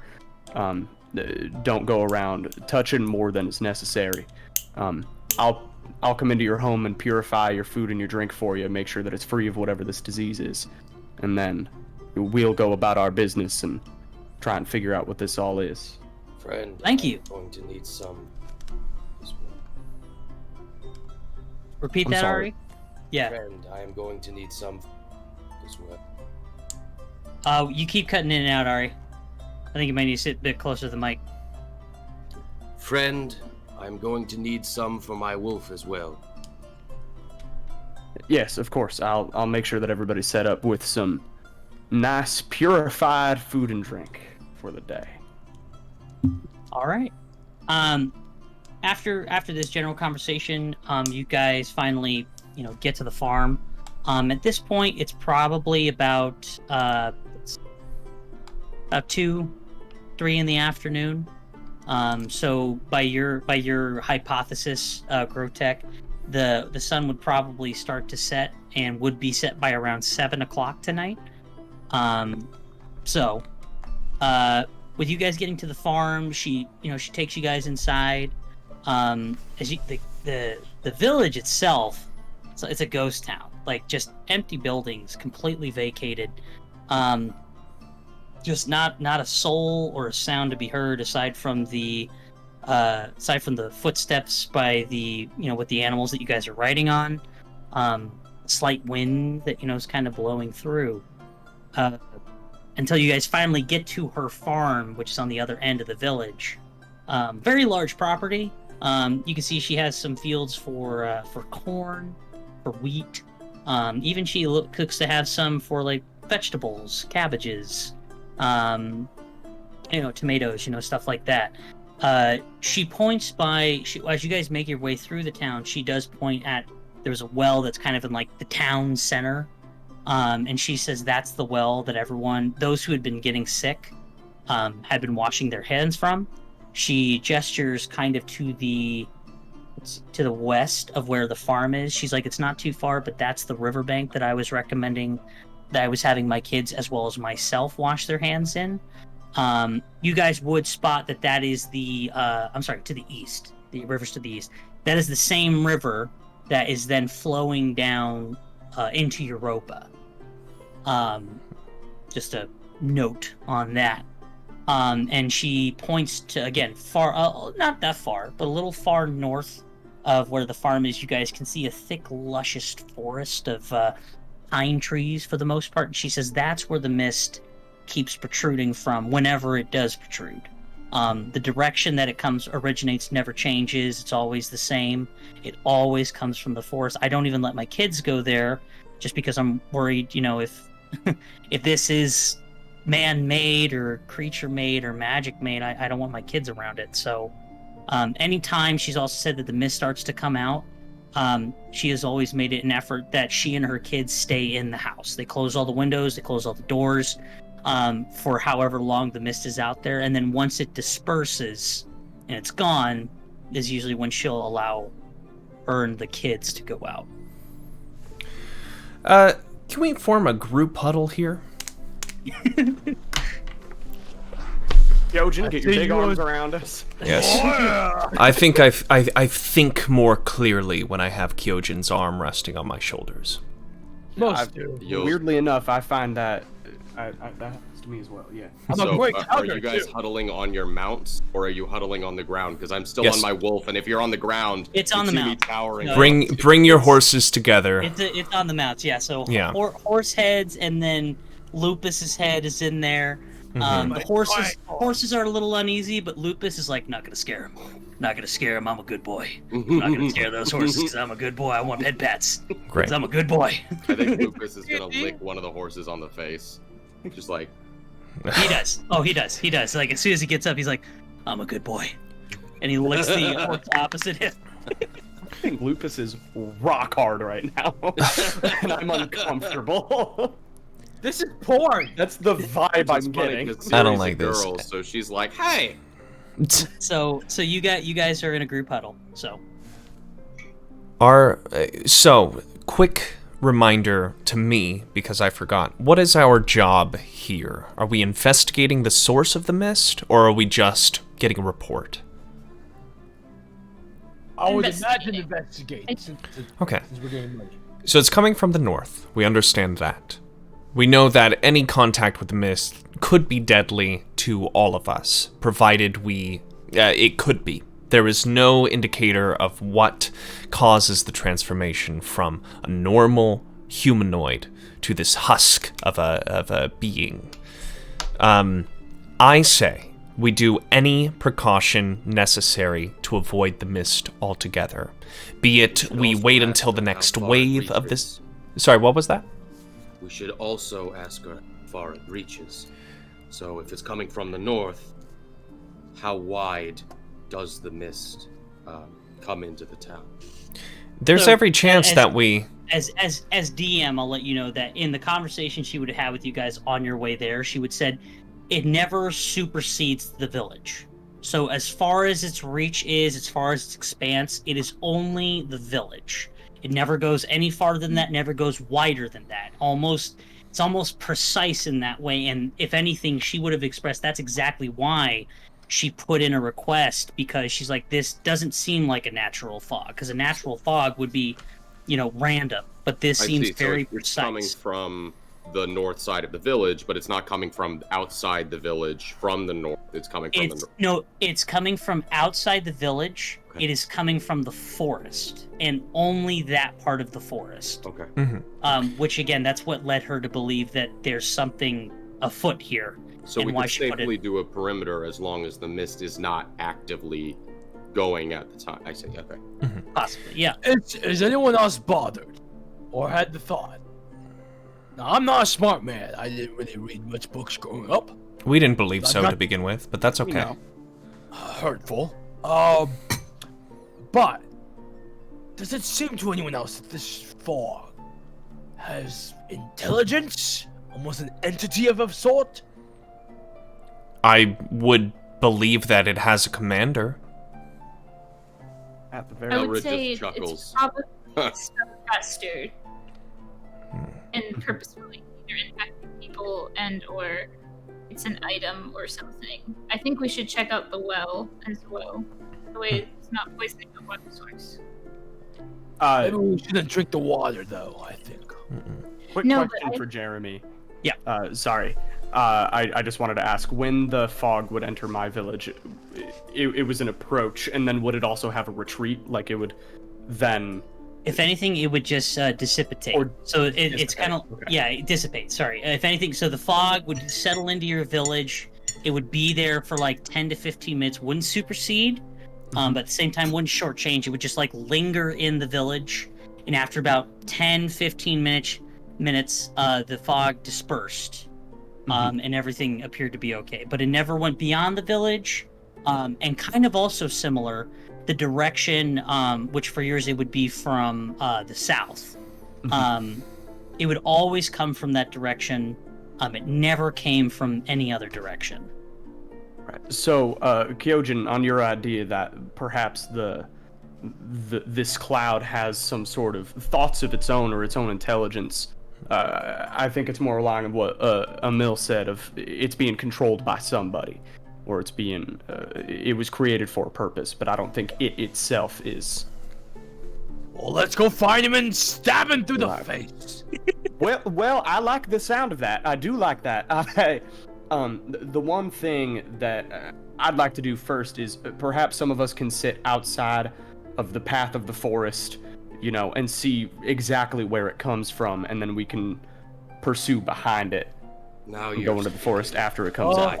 I am gifted in perception. I would suggest. I say I do have people that can interact with things where we don't have to, like an unseen servant or things to touch. If it is contaminated, that way we do not get sick. Good to know. Doesn't sound as fun, but alright. I would suggest that we watch the mist roll in, and start our exploration immediately after, to fully understand our enemy. Before you do that, I'm going to make a perimeter around the village and see what I find a good place for us. Why does everything that comes out of your mouth sound so creepy, Shiny? And at that, as Elrid is interrupted, Lupus just takes off, and Elrid is going to check the perimeter. No, Lupus. If anything, Lupus is just sitting there. Like, oh Lupus no, I give him a flick in the ear. It's a trick. So basically, okay, I get him to run off. You flick him there, and he's like, "Time to go," and he turns around and starts to gallop off. Yeah. So basically, I don't hear the end of his statement. Anytime the Dragonborn, I just run off. What a strange fellow that boy is. Okay. No, go ahead. What? Emil is going to doff his chainmail and start doing daily maintenance on it while waiting for the next round of mist. Okay. Kyojin will start fiddling at his sister's lyre, playing a familiar tune of hers. Gotcha. This one that's playing right now. By the way, anybody that has, I can collect all the food and the drink and whatnot, and I can purify everything right now, make sure that it's not contaminated by anything residual.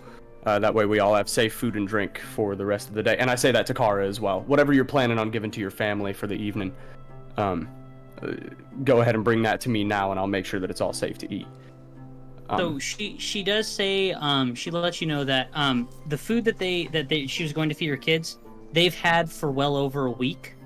And again, as far as she can tell, she's also eaten it herself.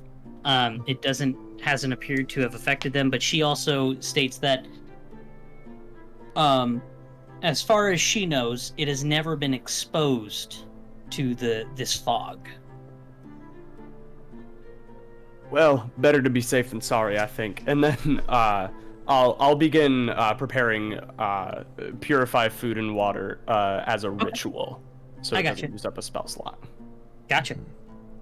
Nix, what did you want to do? How close is the well? Because I wanted to check out the well. The well would be in the town center. Okay, and we are all where at in the town? You're on the northern side of the village, but it's not that far. Okay. Do I have time to Arcana check? Yeah. And stuff. Yeah, and absolutely. I would like to do an Arcana check. Okay. To see if there's any magic afoot. Gotcha. So Emil, you're just working on your maintenance of your armor. For Grotek, you're basically doing a ritual to cleanse, food and water to make sure that there's no disease. Is the range on that? Is it just specific to anything that's in front of you?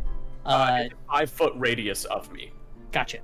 How long? Let me ask you. How long does that take to prepare? 10 minutes. Oh, okay. So what I'm going to have you do is that's just going to be what you're going to do leading up to the mist coming in, is just going around to each of the houses, investigating the food and water and doing a ritual on said food and water. Just doing that. Kyojin, so you're just gonna, for 4 hours, just play on that lyre and... Gotcha. All right. And Elrid, you're just gonna patrol the village. I'm patrolling the perimeter. I'm trying to Of use the survival village. to find the best place for us to watch the mist, so we won't be affected. We can watch it going through. But the closest place, so that we're close enough that we see it in detail. Okay. So going ahead and starting with Nyx, give me an Arcana check.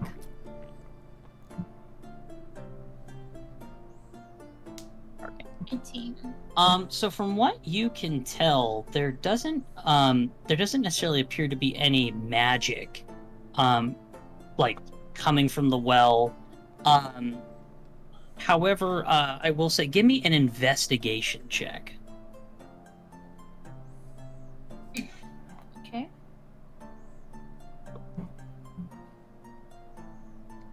Oh, all right.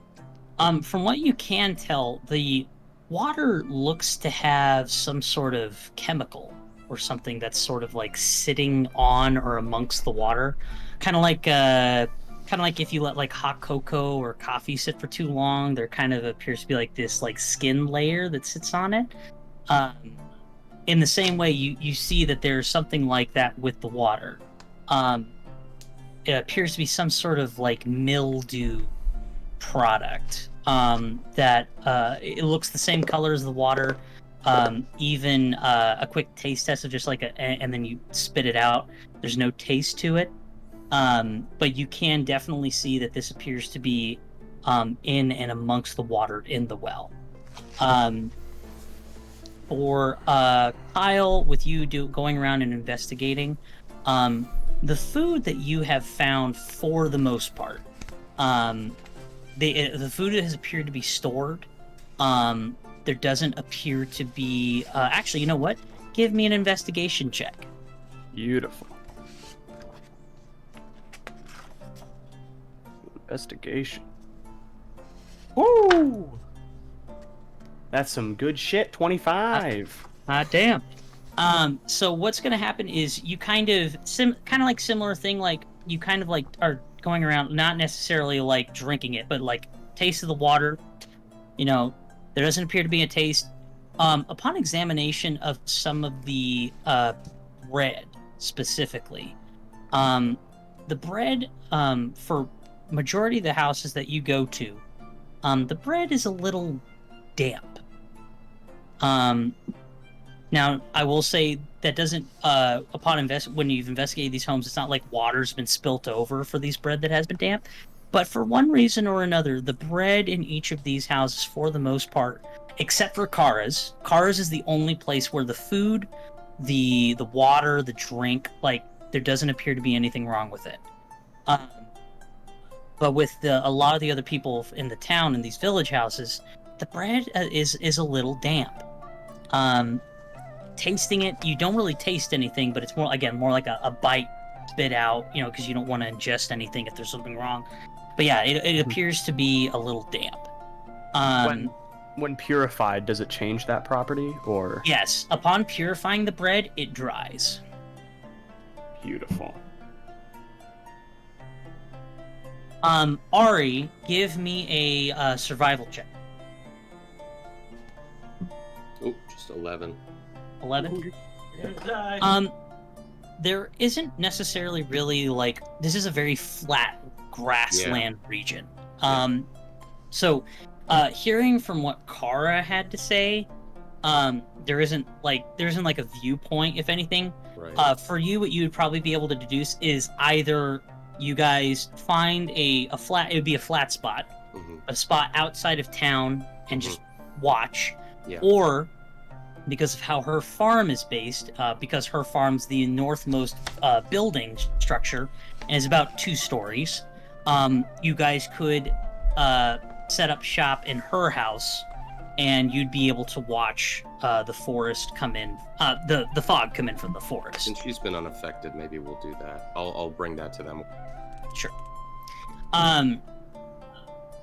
So, coming back to it after about let's see, at this point it's about 6 o'clock that you guys have roughly all finished your investigation, doing your stuff and scouting the perimeter and all that. Emil's just working on that maintenance of the armor, and he's been able to do it to the joyous lyre playing that. Actually, you know what? Kyojin, give me a performance check.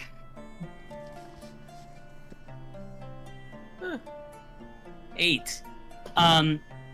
For the past couple of hours, Emil, you've kind of had to just kind of grit and bear through Kyojin's half-ass playing of the lyre. I'm still He's a little trying. tipsy. I'm still a little tipsy. He's trying, but it's That's fine. I don't mind the sounds of practice. Okay. That's what I like to hear. So yeah. He starts talking about his family and history. My sister could play beautifully. She could lead an orchestra if she wanted. Really? Did she study somewhere? Our farm! Protege! I'll say so.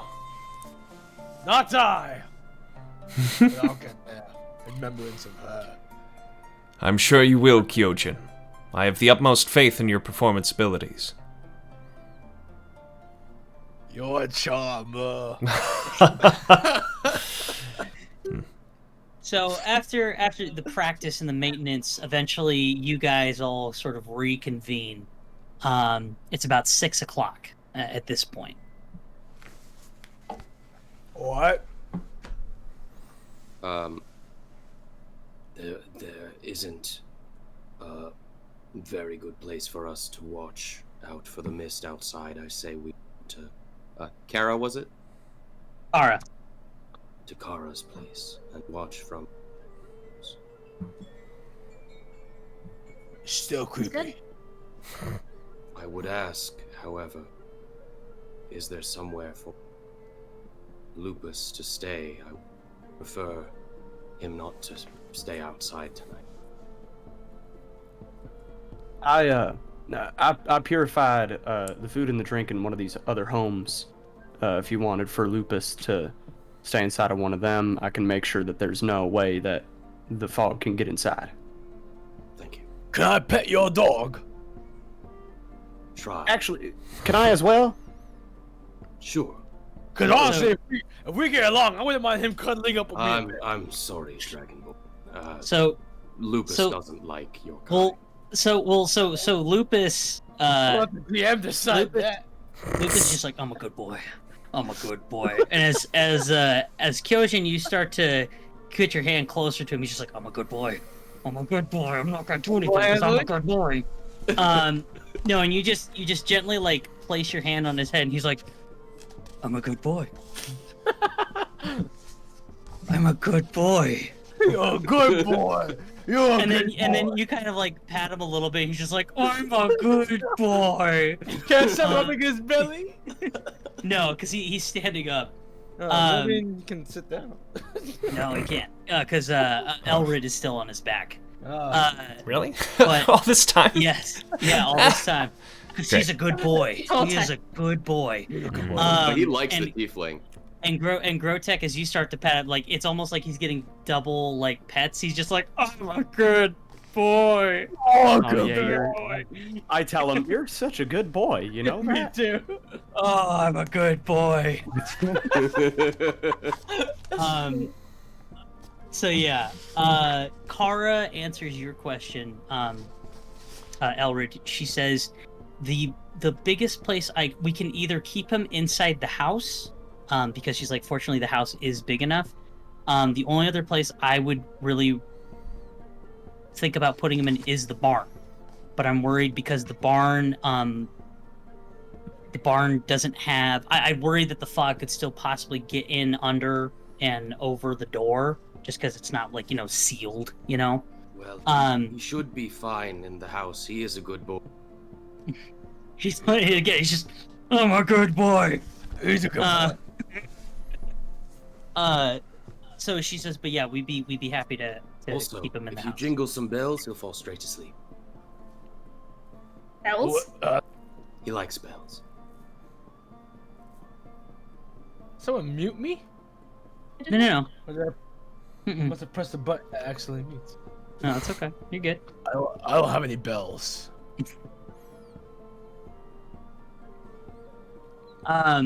So, did you guys want to tell each other about what you found, or are you guys just gonna? What did you guys want to do? I already gave you my stuff. Everybody, I just wanted to let you know, the only real infection of any food or drink that I found around this town, if you happen to see any sort of baked goods of any kind that are damp as opposed to dry, don't touch those. They, after I purified them, they became dry once again, and I'm letting Kara know all this too. So yeah, just if you notice wet bread, don't touch it. Noted. What? Interesting. Any other things to report to the group? Yes, I investigated the well, and it seems that there is oil or some mildew that sits on the top of the water. So that's probably infecting or making things worse on top of the mist. My suspicions are coming closer and closer that maybe we shouldn't be drinking the water here. Well, it seems Kyle. that the stream water was fine. So, it might be the debate between running and still water. But that's just a theory. I would also like to point out for Grotech and for Nyx, give me another investigation check.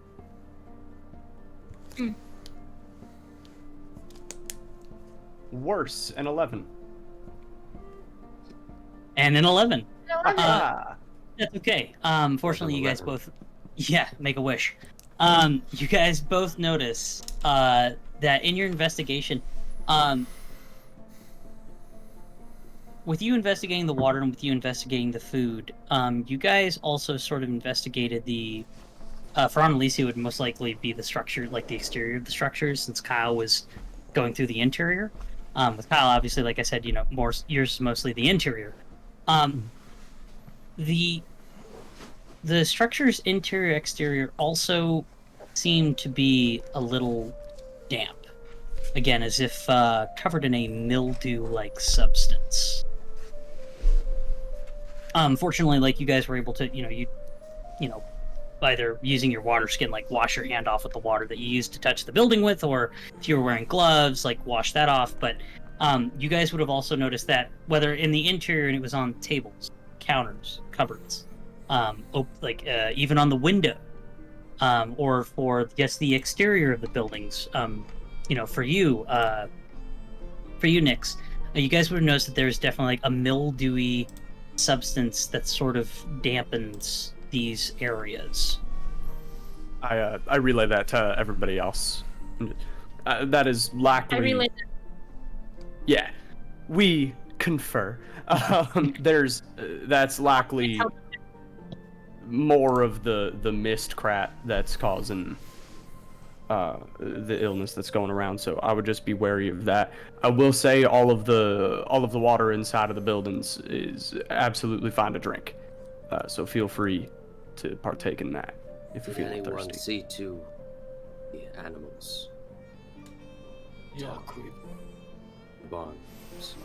As far as you guys have seen, there haven't been any animals in the town, whether it's cattle, anything to that effect. I could say you could ask Kara about that. Indeed. Kara. Well, Kara's not with you guys because you guys have like been She conferring. didn't come back like, at 6. Gotcha. No, she's in the house taking care of her kids. Gotcha. Okay. I also reiterate to them about that magic is not afoot, or at least not detected at the well. So what do we think? Well, if there's no further information, then I say we bunker up and get ready to see what we're gonna see with this encroaching mist. All right. Another round, please, Kyojin. Play that one I like, the one that goes... Hopefully, my performance will be stronger this time. Let's find out. Give me a performance check. Yeah. Oh, the practice has made the perfection. I believed in you from the very start. I know you did, you charmer. He plays that song and he plays it perfectly. And I start crying, thinking of my sister. Yep. There you go. Nick's actually like, Yeah. actually like happy for once. Elra just seems more miserable the longer the music goes. You old bastard. Tough crowd. Tough crowd.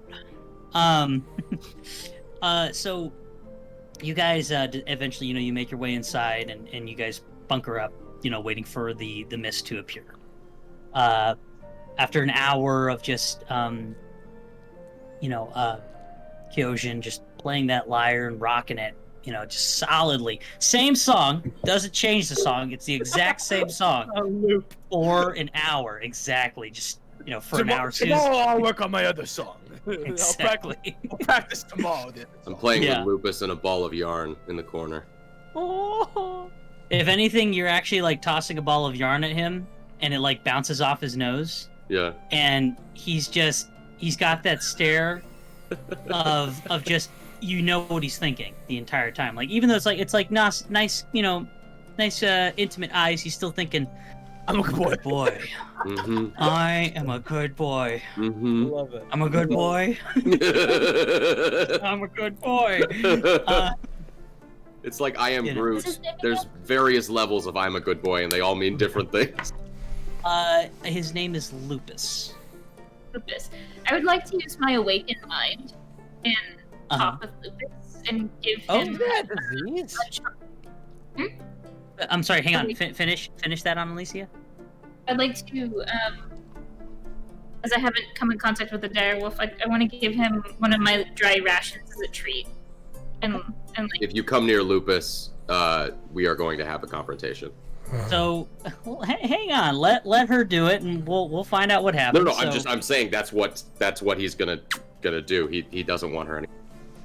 Well, so you approach Lupus, and you can tell Lupus has seen somebody because immediately his eye goes from looking at you to all of a sudden he looks off to the side, and he's making eye contact with you, Nyx. And again, just I want to say, hi, Lupus.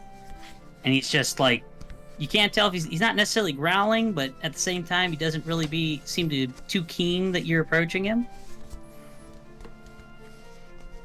He's just staring at you. I say, I understand you might not know me, but I have a treat for you.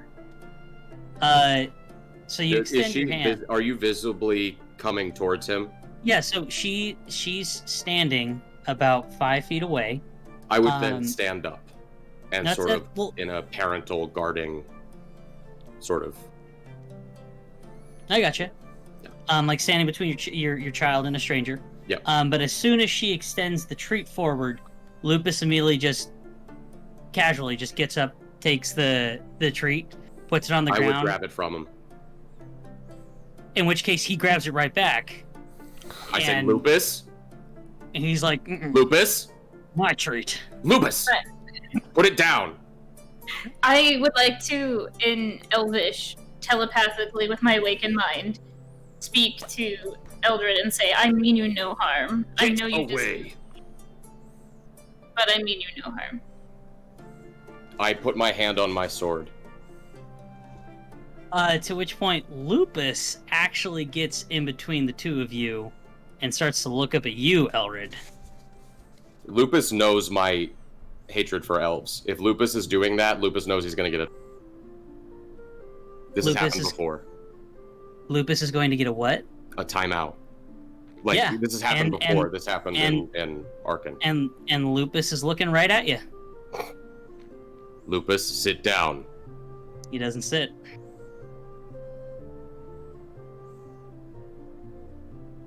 If anything, he licks your hand, like to let you know, like obviously he's not angry, but he's just like, it's like, come on, Lupus, she no. seems okay. He continues to lick your hand. I grab his face as calmly as possible and say, "We're going into the corner now," and I lead him over to the corner. At which point he follows, but he gives a look back to you, Nyx, and you can tell the face he's kind of making is just, "I'm not a good boy." I tell him, "You are a good boy. You are the best boy." And he can't understand this because you don't need a common language for that. I know. No, I know. Okay, cool. So you are a good boy. You're the best boy. He doesn't think so. Emil Well, kind he of... just seems a bit scared. I would say Go ahead, Emil. Emil sees this play out and walks over to Nyx and says, in my years of guarding and watching, I've seen many people come and go with different mindsets. Just know that everyone has their pretenses, but most everyone is good. Whatever wall is up right now will fall down eventually, and your good fortune and good nature is not gone unnoticed. Thank you. I appreciate that. Anytime. Sorry, Adira. Also like Did I that. call you Nyx? What name is that? Adira. Adira. Would you like a ration as well? Oh, I'm not one for dog treats, but I'd love some food. I give you the ration of like dried beef jerky. Ah, why thank you so much. So they would see in the corner, I'm talking to Lupus and I'm saying, "No elves. Remember, no, I don't care what she said to you, whether she was kind or not. No elves." At which point you can... Can I hear that? It's loud No, enough for you to hear. Hang on. Because of the conversation that you're having with Emil, you wouldn't be able to catch that. As far as Lupus is concerned, Lupus, his head's like hung, it's resting on his paws, and he's just kind of like depressingly like staring off to the side, though you can tell he's still listening to you. I give him a pat on the head and tell him I love him. He still just rests his head on his paws. Kyojin's getting restless. Where is this fog? Patience, Kyojin. It will come and it will pass. Hang on, Kyojin, you're still playing the song. Like, this is all happening over the course of this hour, where you're Kyojin's waiting for the fog. Yeah. Oh, hit me with that lyric I love so much. The one about you getting irritable. So, an hour passes, and finally you guys actually start to see the dusk settles until it is effectively nighttime. The moon has started to rise into the sky, start to see some stars. It's very clear, very pretty.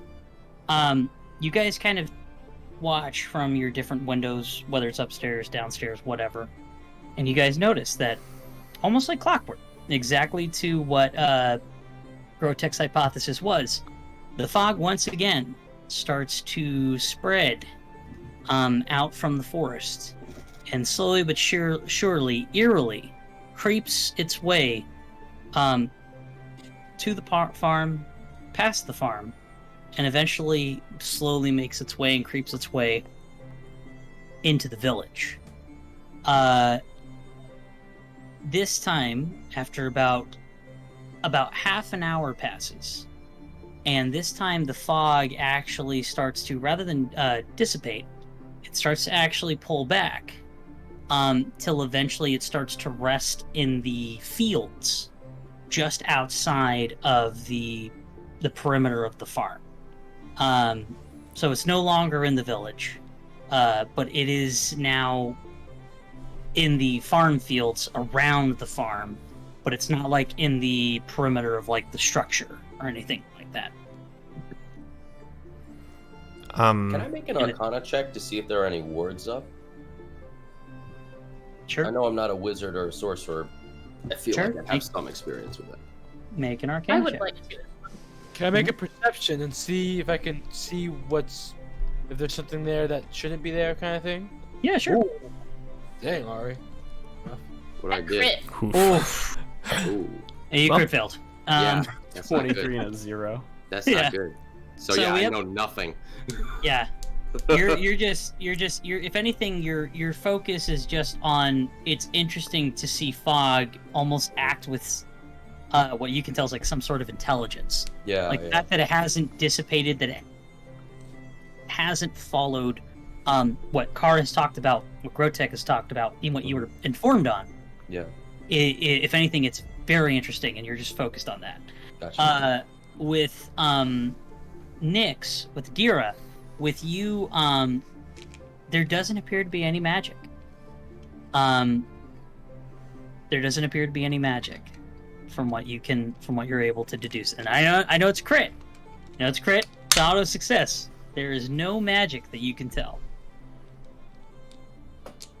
As for my perception, For your perception, Kyojin, what were you trying to deduce? Just like to see if like anything had come out of the fog that was there that wasn't there before, like something to that effect? I wanted to see that. I also want to see if maybe there was someone or traces of someone. Gotcha. From what you can see, there doesn't appear to be like a stranger sitting in the road. There doesn't appear to be any damage, nothing mystical or cosmic or anything like that. Just from what you can see, this fog is resting in the fields that are right outside the exterior of the farm. There's nothing for me. Strange that something so beautiful could cause so much damage. I assume we were hiding out with Kara in her place while Yeah, waiting for the fog. you guys are all in her house.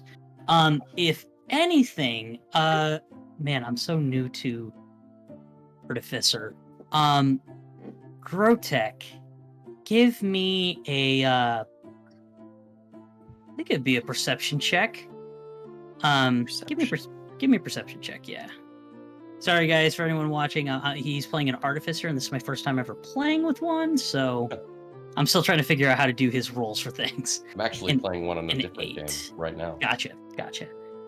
So for from what you're able to deduce, Kyle, is just that. Actually, that's it. Give me a history check, not perception. History. got it. History check. Beautiful. 13. The way the fog is settling, it reminds you of a machine that your parents had made when you were growing up. A machine that could create fog. And the level that it is being controlled right now is very, very similar to what that machine your parents made was able to do. I think I'm familiar with this. I don't. Kara, I've never seen the fog sort of come out and then pull back before. Have you seen that? He says, no. She's like, I'm just as dumbfounded as you are. This is the first time that first off, it's remained longer than it has. And it's ever pulled back and sat in the fields. Mm-hmm. Indeed, this is something very different. Unfortunately, there's nothing of magic afoot, at least from what I can detect. Well, if anything, it's the works of an artificer are somewhat mundane, right? Mm-hmm. Yeah, we just imbue our own sort of creations with a little bit of a magical ability, but in order to create more regular effects at times. My parents built something that used to be able to do something like this. Obviously, it wouldn't sicken anyone, but it would just create more like a steam or a regular fog. And this is eerily similar. What do you speak to its magical qualities, but it is beautiful. Is there some sort of maintenance that needs to happen for these mists or fogs to be continued? Some sort of maintenance. Can it last forever, or is this something we can simply wait out? Grotech, from what you would remember, the machine your parents had, the fog could actually last for as long as the machine had whatever was fueling it to make said fog. I relay that. Yeah. Then I don't see any. There's no sense to baiting it, doing a bullfighter's act of drawing it out more. I really would suggest just hunkering down. Mm-hmm. As you guys continue to communicate that, really quick, there's only about 2 windows in the bottom part of the house that would allow you guys to view the forest. There's about 3 or so windows on the second story that will allow you to view, again, the direction that the mist is coming from. Who is upstairs and who is downstairs? I would be upstairs. I'll be downstairs. Downstairs. Okay. Downstairs. Upstairs. Downstairs. Okay, so I'm the only one upstairs. That's good because I would like you're to a creep. remove my hood. Elrid is the is the only one then upstairs. I got driven upstairs by the other elf in the room. For the ones downstairs, you guys start to hear a banging, pounding on the back door of the house. I draw my double-bladed sword. Someone check the window. Is the mist at bay? I'm peeping at it. Is the mist at bay? So from what you can see, the mist is not around the house. It is still in the fields. It is not like up against the house in any way, shape, or form. Should I make a perception check and check the door or the banging area? Sure. Ugh, son of a gun. Take a look. My 10. rolls have not been good lately. It's okay. From what you can hear, the banging continues to happen.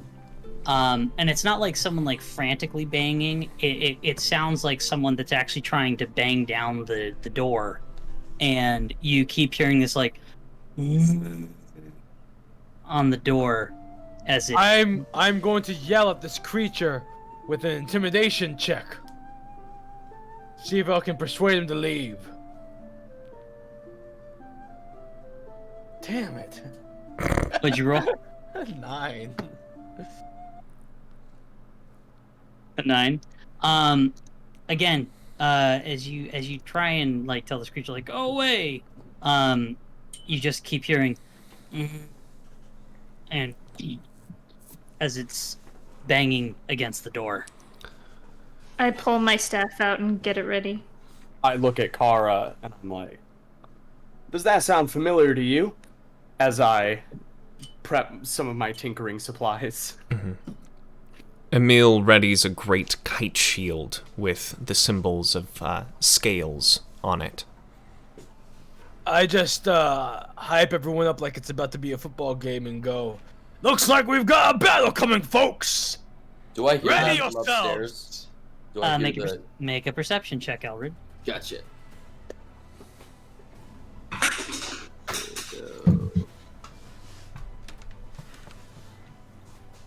This is Jeremy's fight song. Here it comes, guys. 14. Spoilers, hey, spoilers, no. 14. I can So- tell, I can smell it. You would be able to hear Kyojin as he bellows out like, "You're ready for a fight!" I'm going I'm gonna to... look over to the wolf and just go, shh, stay here. And then I'm gonna walk downstairs. Lupus would actually be downstairs. He wouldn't be able to make it upstairs. Oh, that's right, because the stairs are too small. Well, Okay. yeah, he's too big to get up there. Okay. So if anything, he's actually. Then I probably wouldn't have left him because we sort of stay in the same area. Well, I did say I was upstairs, but that probably wouldn't make sense. Okay, so I guess I would be downstairs. I talked to the rest of the group saying... Well, no, so we're gonna have it that you're upstairs. It's okay. Just if anything, you would have heard the commotion of him saying, "Get ready for a fight," and that would immediately Oh, bring I you. just meant I don't normally leave Lupus. Okay. That was- I guess I could just gone upstairs to go take a look at what was going on upstairs. Right, and then because of what you rolled, your fixation was on the mist. So again, Right. you're upstairs. You'd be coming back down. Right. So the door continues to just take pounding till eventually a piece starts to chip off the door. Kara actually comes downstairs from where she is, and she says, "What's going on?" Stay upstairs. There's something trying to break in. I don't know about you all, but I'd rather have our fight in here as opposed to out there. Absolutely. And I get ready to open the door. Okay. I step Stay on the back stairs, because get my I'm bow ready. come back. Okay. Hang on, because I had two of you talking at the same time, so I didn't hear. So, Annalicia, what are you doing? I stay back because I'm a long-range spellcaster. Okay. Great. And you're staying on the stairs. And I'm with getting your my bow bow ready. Just to have a good angle. Okay. Unless there's any objections. Kyojin, that doesn't count. Oh, sorry. It's a little dusty in here. Real quick, I would like to see if there's any small rocks. Grotek, there is no time for this. They're battering down the door. What? I just quickly pick up a few. I just pick up a few rocks and then... Unfortunately, there are no rocks inside. Fantastic. I look right at the door. All right. I toss a wood chip your direction. So I'm gonna say something, but it's gonna be how Elred actually speaks. So I'm gonna stop you there. So the door eventually breaks down. No. I mean, you guys didn't do anything. You guys just all stared at the door intensely waiting for something to happen. I have my So- blade open, ready to stab once that person was going to come in.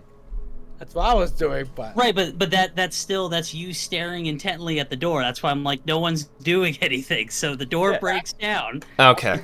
Ugh. It's all And- readied actions and stuff. And you guys see this sort of zombie infected looking figure. Again, matching the exact descriptions that you guys have heard with these infected people. Kyojin, go ahead and give me a roll to see if you're able to get him. What kind of roll? Sorry? It'd be an attack roll. Should we do initiative? No. Alright, here we go. Okay. I got 12. That's gonna hit. Go ahead and roll for damage. Oh, the 11. Okay. So you bring it's in your double blade, right? Mm-hmm. So you bring it down and just slash right across this creature's chest, and it just and it keeps coming at you. Let me see here. He's actually going to Oh, son of a gun. give me a strength check there, Kyojin. Of course, of course. Strength saving throw, actually. Strength saving throw. Oh, yeah! That's what we like to see. He tries to grab at you, and you're just easily able to shove him off you as he just like. For let me see, Emil, did you want to try and attack the creature? I did. I will. Okay, then go ahead and roll for damage or roll the attack. Oh, so gracious. Oh, that's a crit, 44. baby! So you just immediately pull out your sword, and almost in just one swift motion, like you just start running at him, just string, cut him right in half from an angle, and his body just collapses to the floor as this stinking, rotting meat, dead. Fantastic. I'm going to try and like shove him out of the door with my foot and close what remains of the door on his body. And I said, At this point, actually, the door's been broken down. There's actually no door at this point. Which you guys would start to see the fog is starting to creep in to the house. everyone upstairs. And as you guys turn to run upstairs, I can't take Lupus, so I have to stay with Lupus. Lupus, let's see here. Yeah, Lupus stays out downstairs. Give me a perception check, Elred. How is it that I'm able to get upstairs, but okay. Four. So that's okay. All of you guys actually give me a perception check, and I'm actually gonna have you guys do this with disadvantage. With disadvantage. Sorry. Disadvantage. Well, that'll probably be it. Oh, thank A God. crit 1. Wait, this is 4.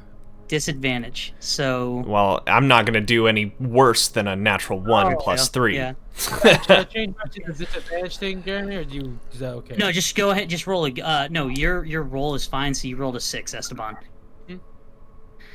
7, 4. Okay. So you guys start to make your way upstairs. Elrid, you're kind of like frantically looking around, trying to see if there's some way to keep you and Lupus safe.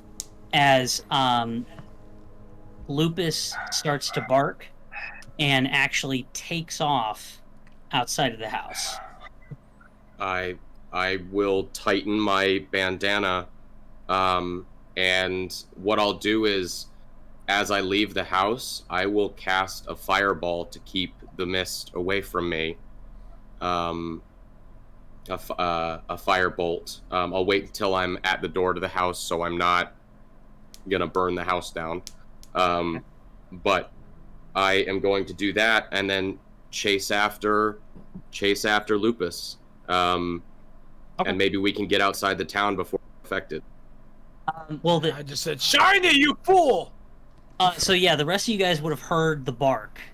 And you guys would have then looked down as you guys started to rush upstairs. You guys would look down to see Lupus, followed by Elrid or Silver, rush right outside the house. Should I do a roll for firebolt, or should I just, since I'm not attacking a person, should I skip the roll? No. Give me. I just sorry because I'm terrible. I'm still bad on magic. Is that a level spell or is that a cantrip? It's a cantrip. Okay. Then yeah, go ahead to roll to attack the mist. I attack the mist. 10. Okay. So you cast Firebolt as soon as you exit the house, trying to follow after Lupus. Cast it like right at your feet in front of you. The mist does dissipate in the area that you cast it. However, almost as quickly as it dissipates, the fog then starts to close back in on the location and So continues I'm running as far away from it as I can, and I'm tightening my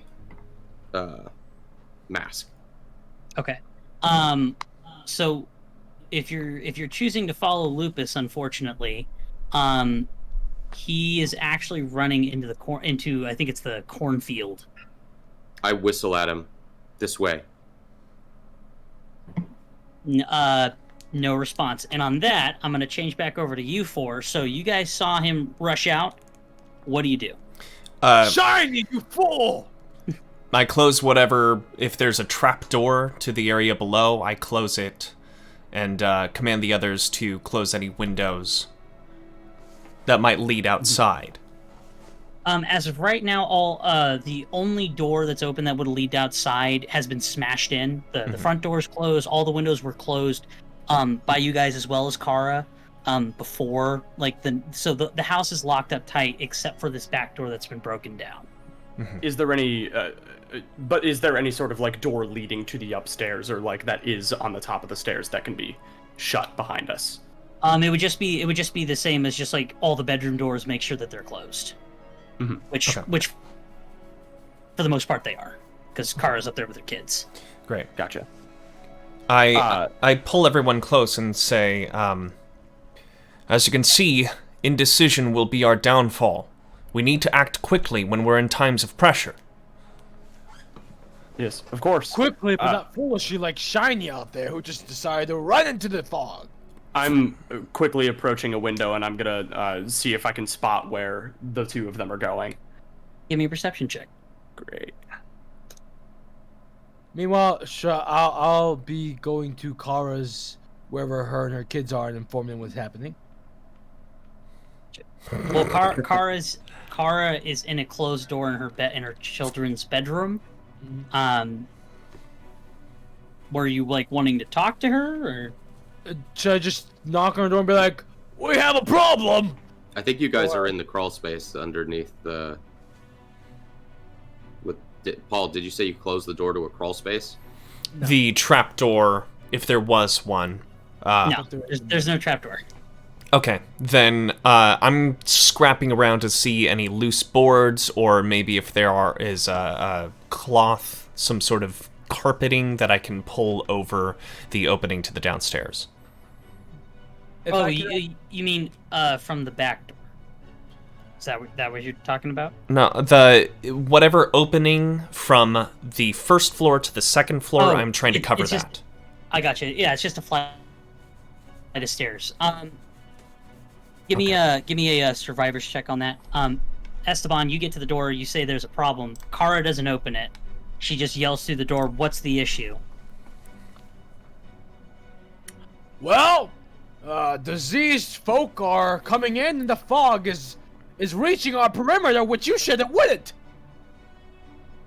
She yells back, "I've never dealt with this before, but this is your job. It's what you're being paid to do."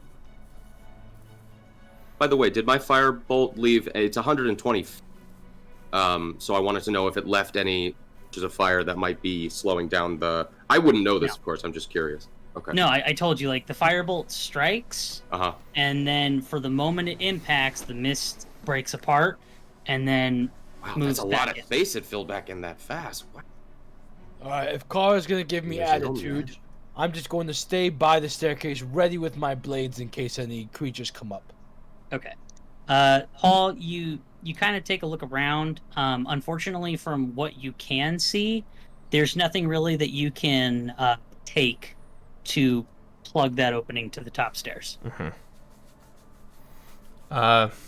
that case, I say, man.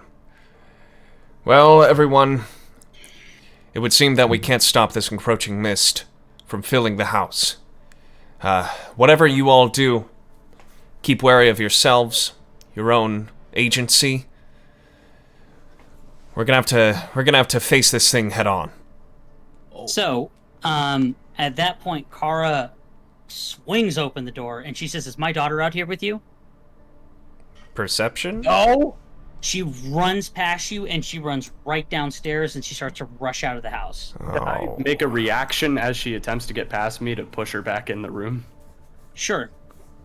Give me a grapple, so strength plus proficiency. You know, just a regular attack. Oh, yikes. I'm just gonna do this. Strength plus proficiency, so that should work. Just like what you would do for like a regular attack. So, that is 2 d20s. I did not want it to do that. What are you looking to roll? Just take the first one then. It's because my strength is -1, proficiency plus 13. 2. So. Okay. So 13. So it's 13, 15. It'd be 15.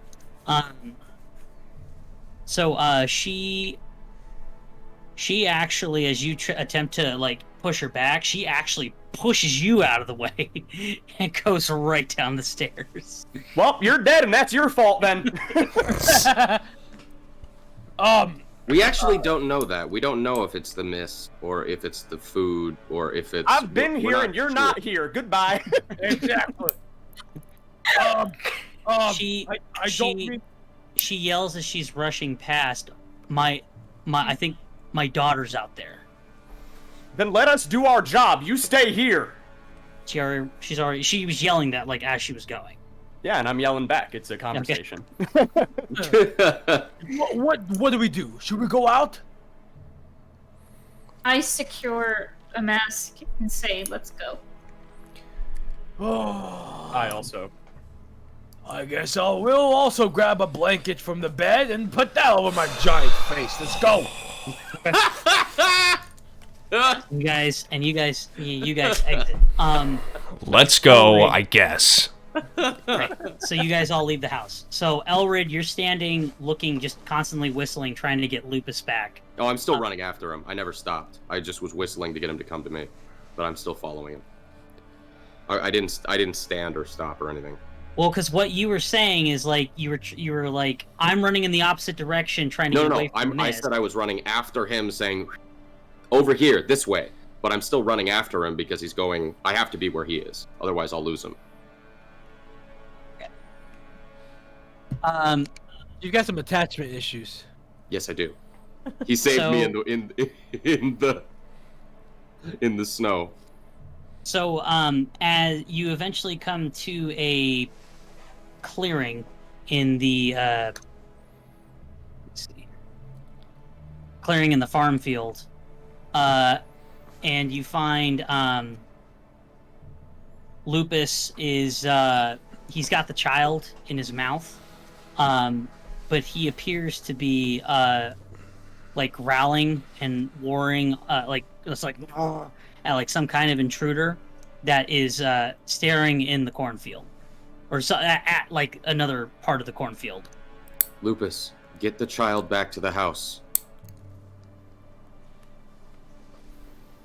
And he continues to growl.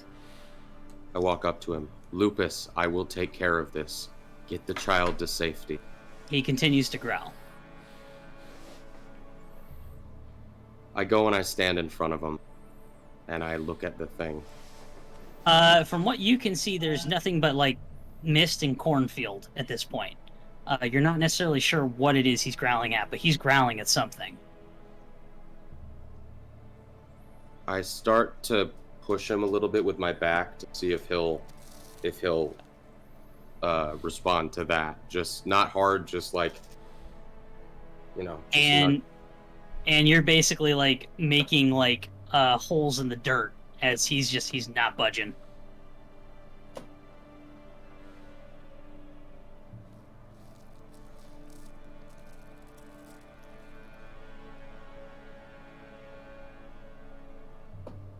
I try to see if Lupus will give me the child. He has the child in his mouth, and she's just like, good doggy, and she's like trying to pat him. Okay. But yeah. So can I make a perception check? I have keen senses. Sure.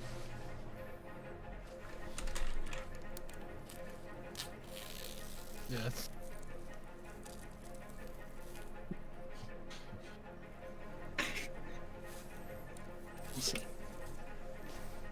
Let's see. That's 20. From what you can see, there appear to be some shadowy, dark, like humanoid creatures. It's really hard to tell between the thicket of the cornfield and the fog, but you can definitely see what appear to be like some shadowy humanoid creatures, and you even hear like some chittering coming from that direction as well.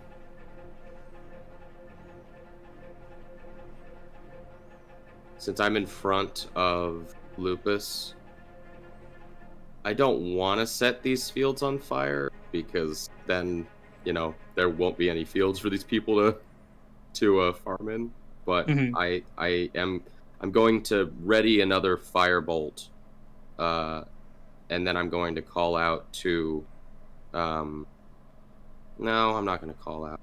I'll just keep watch, and if they start getting closer, I'm gonna let one off.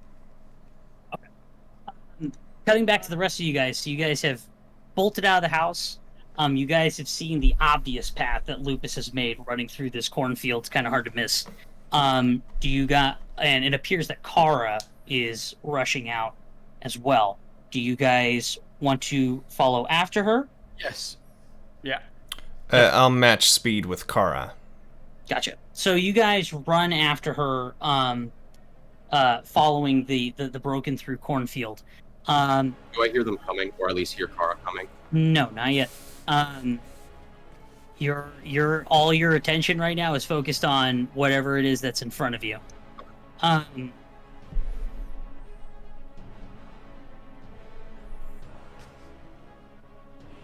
Hello?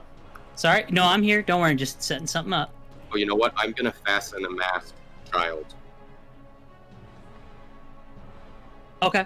while I'm watching in front of us, just so that they're not gonna breathe in much more of this stuff. Okay.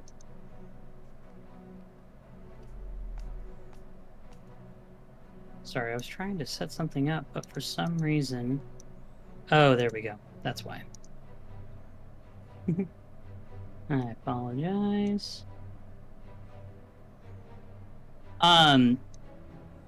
So you guys continue to run up until actually you come to the opening where you see Elrid or Silver. You guys see Silver and you see Lupus. From what you can see, he does have the child in his mouth. Kara is not there. Did she just disappear into the mist? Or among the ears of corn? From what you can tell, that's probably your best guess, because you were hot on her, and then for some reason you came into the opening and she's not here. But you do see Elrid and Lupus. Lupus, you guys can hear, is obviously growling. He appears to be growling like maybe at something, in front of them that's in the other end of the cornfield. Okay. But from what you guys can see, between the cornfield and the fog, you can't really make out what it is. Great. I draw my sword and board and get ready. Okay. I pull out my crossbow and I'm just yelling for Kara! Kara! Just yelling her name. Do I hear that? Yeah, because they're Okay, I'll yell back. She's not here.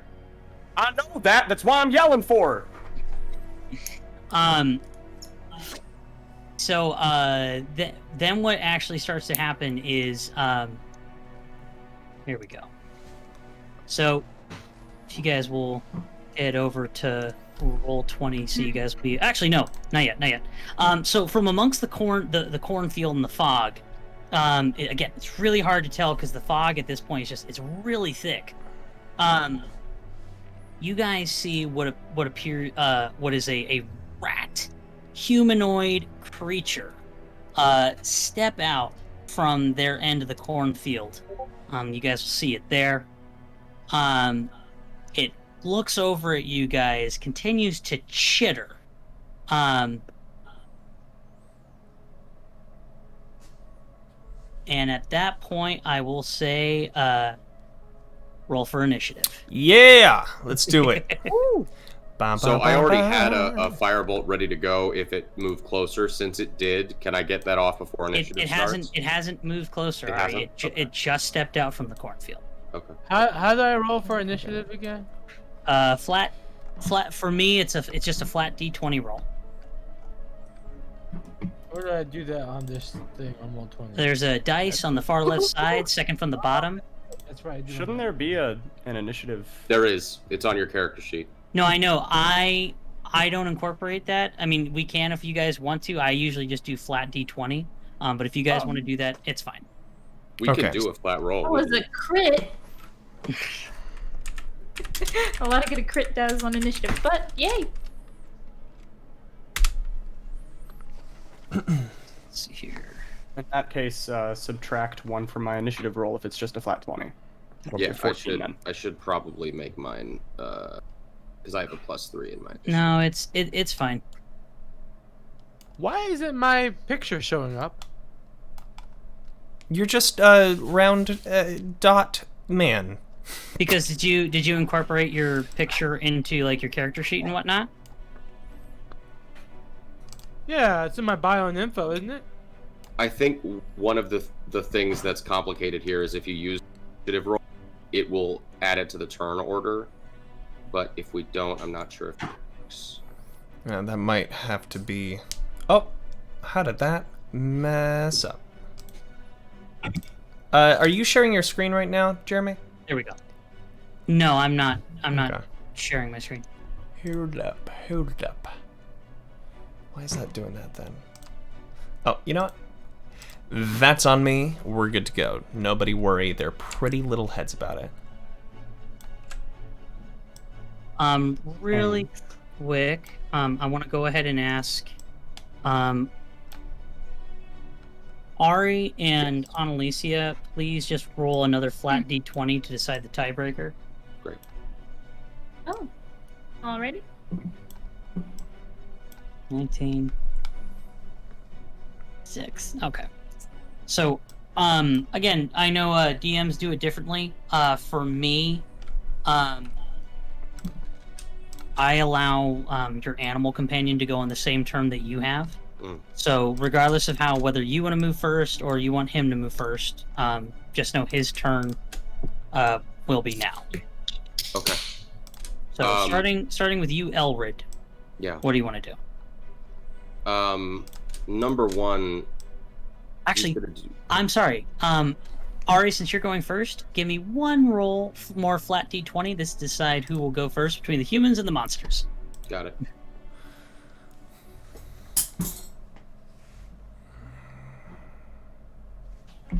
All right, so you guys will go first. So Ari, what do you want to do? Since Lupus has the child in its mouth, I'm gonna cast a firebolt at these rats. So you're just gonna cast firebolt at the rat in front of you. Yeah.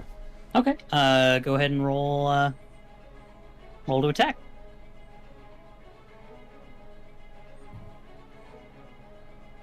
Where's it? There's... Gotcha. I'm assuming that misses, right? Although it will catch the fields on fire. That's the one. So, you cast firebolt at this creature, and he actually dodges the attack. Okay. It doesn't catch the corn on fire or anything. Oh, great. Like that. Okay, perfect. It just impacts at some point behind him. No problem. Did you want to move, or did you want Lupus to move? I'm gonna have Lupus go to the back to protect the kid. Okay. I'm pretty sure he can move more than that if you want. How far down can we go? Each square is 5 feet of movement. So, however, the maximum is. He's gonna stay as far away from them as possible. He's got the kid to take care of. Okay. If you even want, because of how much he can move, like, I think he can move like 30 or 40 feet, and then he can actually expend an action to move even farther. I can take him off the map if you want him to take the child back to the house. Yeah. Okay. I've been consistently trying to get him to do that, and I think I finally got through. Yep. So now that it's not my turn, I am going to run to the restroom. Okay. So your character, you didn't want him to move. Maybe I'll back up here so I'm closer to the line, but I'm still gonna stay in front. I gotcha. And I'm gonna ready my bow for the next turn. Gotcha. Adira, it is now your turn. So you see this one lone rat humanoid out there. What do you want to do? I only see one. Yes. One. Paul, if you could possibly zoom out, just so maybe I think the audience will be able to see what they're looking at. Oh, yeah, it's all the way up there. Gotcha. No worries. Yeah. Oh, I see. There we go. Okay. Yeah. Yeah, that guy. Yeah, because for some reason roll 20, I see 2 of him. Sorry about that. I'm going to... Let's see, 5, 10, 15, 20, 25, 30, 35, 40, 45, 50. Perfect. My spell has range. I would like to cast Chill Touch. Chill Touch. Okay. And that is a saving throw? Is that... It is a cantrip. Let me see. Well, no. I mean, is that a saving throw for him to avoid it? Is it a range spell? It is, checking right now. It's a range spell attack. Gotcha. Go ahead and roll to attack. Yeah.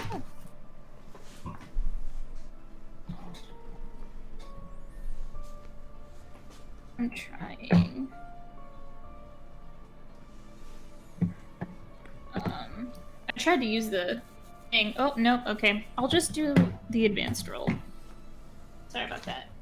I don't use the character sheet very much on roll 20. Alright. So range spell attack, we've got... Yeah, +6 for my spell attack bonus. Because your girl's got a 4. Ah! I rolled an 8. Yeah. Noise. So you attempt to cast the hit on this creature, and once again, like, man, this thing's got the reflexes of like the Flash, because once again he's just able to, maneuver his way out of the way. Yeah, no worries. I tried. I'm gonna stay where I'm at though, and I'm not gonna move. Gotcha. Emil, it is now your turn. Great.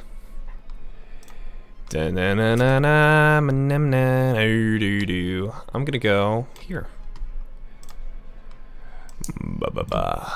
And then I'm going to, with my shield raised, that's about all I can move. Is there a way I can size up my opponent, see if there's any weaknesses that they have? Let me take a gander at a character sheet. Yes. Sounding really green right now, and I apologize. Let me see here. Give me an insight check. Insight. Give me an insight check. Ooh, spicy. 18. So what are you wanting to ascertain about your opponent? I want to see if their attention is drawn anywhere. If they're planning to, I basically want to see what tactics might be effective against this creature. From what you can tell, I'll give this much. From what you can tell, this appears to be a rat humanoid, which appears to be wearing leather armor. So his AC is roughly about 12, 13 at best. Okay, yeah. That's kind of, as to like his motive or anything, he appears to be fixated on you guys. Okay. I yell back to the group and say, hit hard and hit true. They'll fall eventually. And I will end my turn. Okay. And that means Grotech. Grotech, which if you'd like to make a perception check. What I would love to do is make a perception check. Hell yeah. That's great. Nice. 18. Ooh. Yeah, you can see there's plenty of rocks on the ground. Plenty of rocks, great. I just wanna, as I swing around over here, which I believe I can do, I'm just gonna swing around over there, and as I'm moving, just sweep up a handful of pebbles. Sure. Aim my hand crossbow at the rat and fire. Okay. As my action. Go ahead and make your a range attack there. All right. 6. So once again, with just with the reflexes of like the Flash, like he's just able to, as that bolt goes flying off into the cornfield. Fantastic. As my bonus action, I am going to use my cantrip Magic Stone. As all of the rocks start glowing in my hand. And that is my turn. Awesome. And now, lastly, we're going to come to Kyojin Drakus. It is your turn, my friend. What would you like to do? I'm gonna move right here. All right. And then I'm going to. That's one action so far, right? Yes. Oh no, that's just your movement. It's just your movement. Okay. I would like to take out my javelin, and fling that thing towards this disgusting beast. Gotcha. Go ahead and make a ranged attack. Do I just press the javelin for that? I believe so. Yeah. Okay. Haha. 17.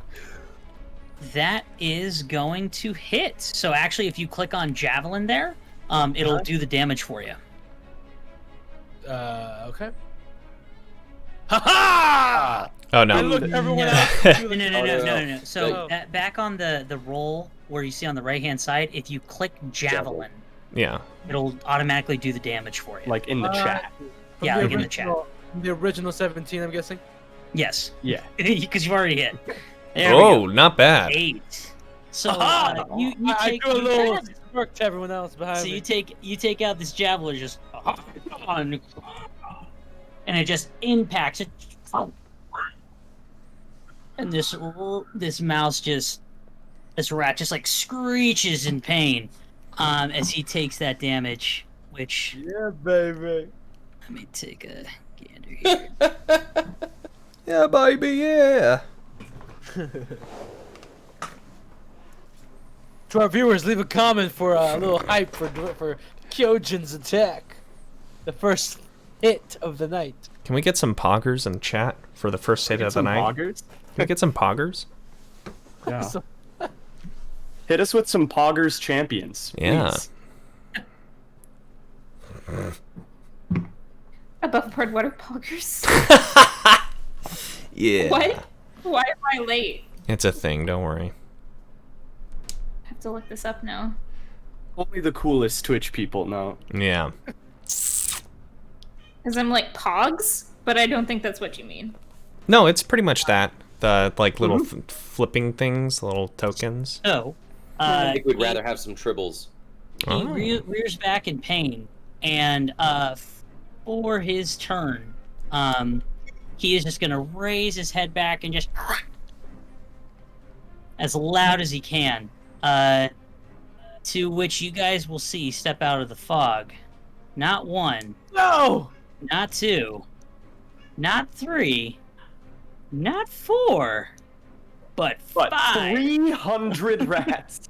But 5 other rat humanoids who've entered the field. He is actually going to take out your javelin, and he's going to throw it right back at you. So really quick, what is your AC, Kyojin? What? I don't get to do it like a catch reflect? What's your? I need to know your AC. AC is 13. Okay, so he's gonna throw the javelin right back at you, and you're just gonna be like, as it goes soaring past your head, and lands in the dirt like somewhere behind you. Reflex check. Yeah, I wish you could have neo'd it and, Unfortunately, you are not a monk, so that's gonna be a no. Acrobatics is pretty top notch, though. It is what it is. Wait, can you tell me where it is? Is it like right behind me, like 5 feet? If you take a look on the screen, that's where it is. Way that's over where it there. is. Yeah. Okay, because he threw it at you, it missed, so it went flying past. Sorry, right here. There's your javelin. That's perfect. Yeah.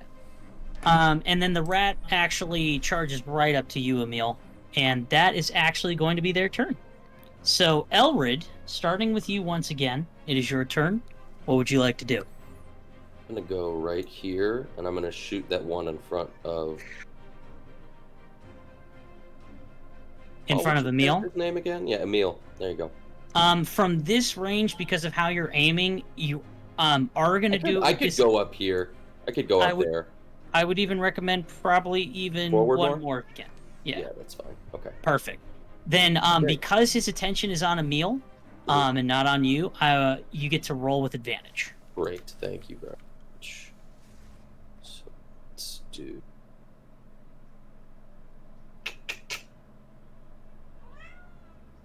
$16. That is going to hit. Go ahead and roll for damage. 2. 2 piercing. So same rat that in one side he had the javelin. Now Emil, he's right in front of you. You just see a right into that rat's shoulder, and Jen just reacts in pain as you got that arrow sticking out of his shoulder now. Nice. Do I get a bonus action? Actually, I'm not sure about that. What do you mean by bonus action? No, I don't get a secondary attack. Never mind. Yeah, no, that's second attack. Yeah. Not at this level, I believe. Yeah, no. Not for yeah. So then it's going to be next turn. It'll be Nyx. Adira, it is your turn. So what would you like to do? I would like to try my cantrip again of chill touch at let's see, if I'm doing it at the diagonal between Emil and are you trying to attack the rat that's in front of Emil?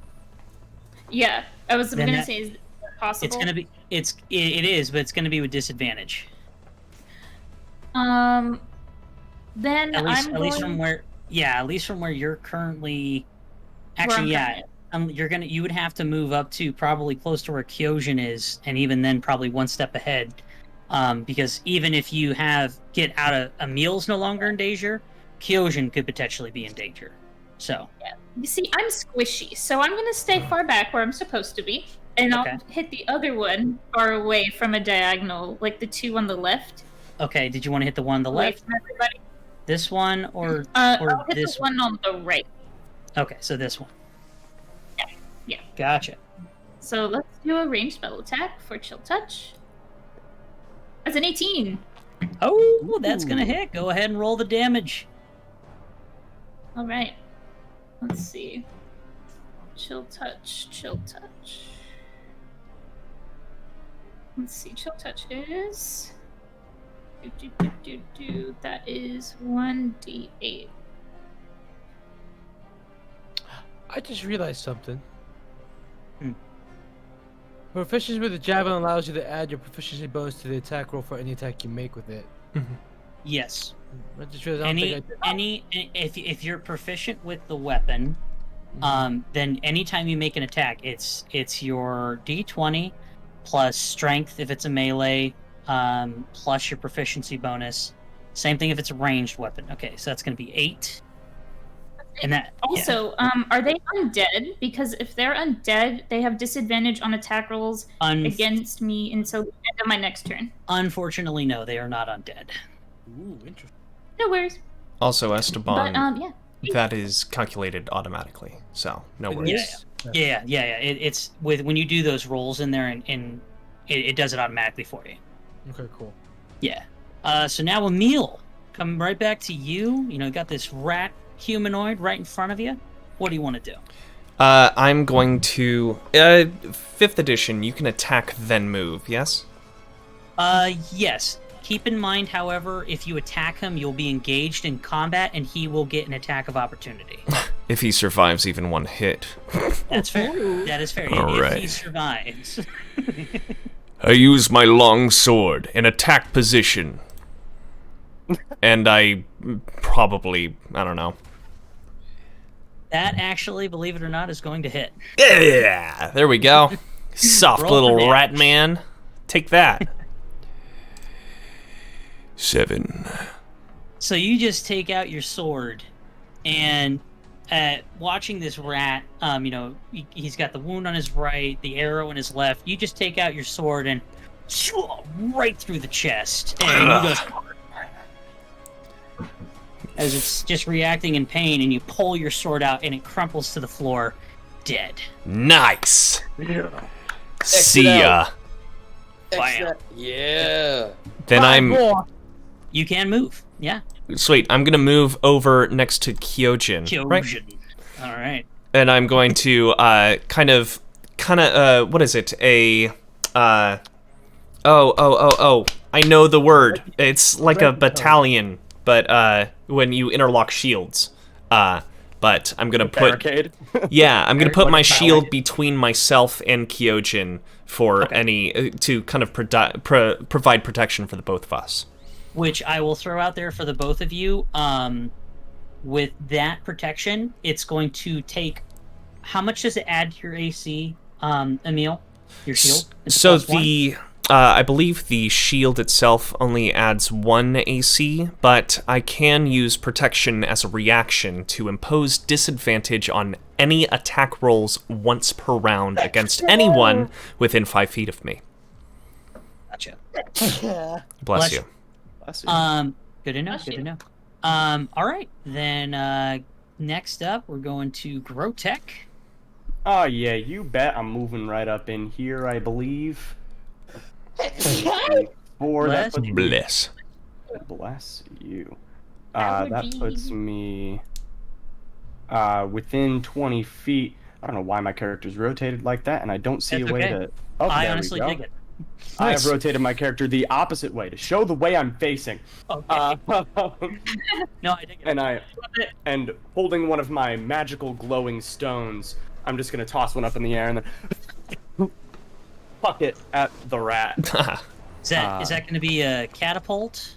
It is a magic stone cantrip, which makes it do +6 to my attack, and if it hits, it does 1d6 plus 4 bludgeoning damage. Go ahead and roll. It's so cool.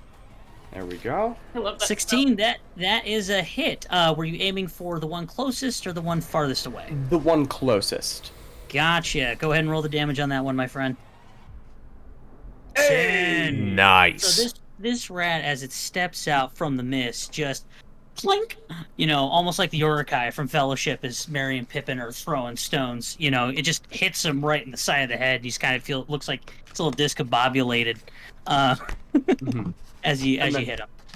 And then I stand there and I make eye contact with him as I'm just holding 2 more, juggling them both in my hand. Staring intensifies. Mm-hmm. Yeah, staring intensifies, absolutely. Yeah, and that's it for me. Yeah. All right, then going to Kyojin. What do you want to do? Good question, my friend. Okay. Diagonal counts for 5 feet, right? Yeah, any way you move, regardless whether it's diagonal to the side, it's going into one square is 5 feet of movement. I'm gonna take the bull by the horns, move right at her, and I'm going to slice her with my double-edged sword on that mother rat. Awesome.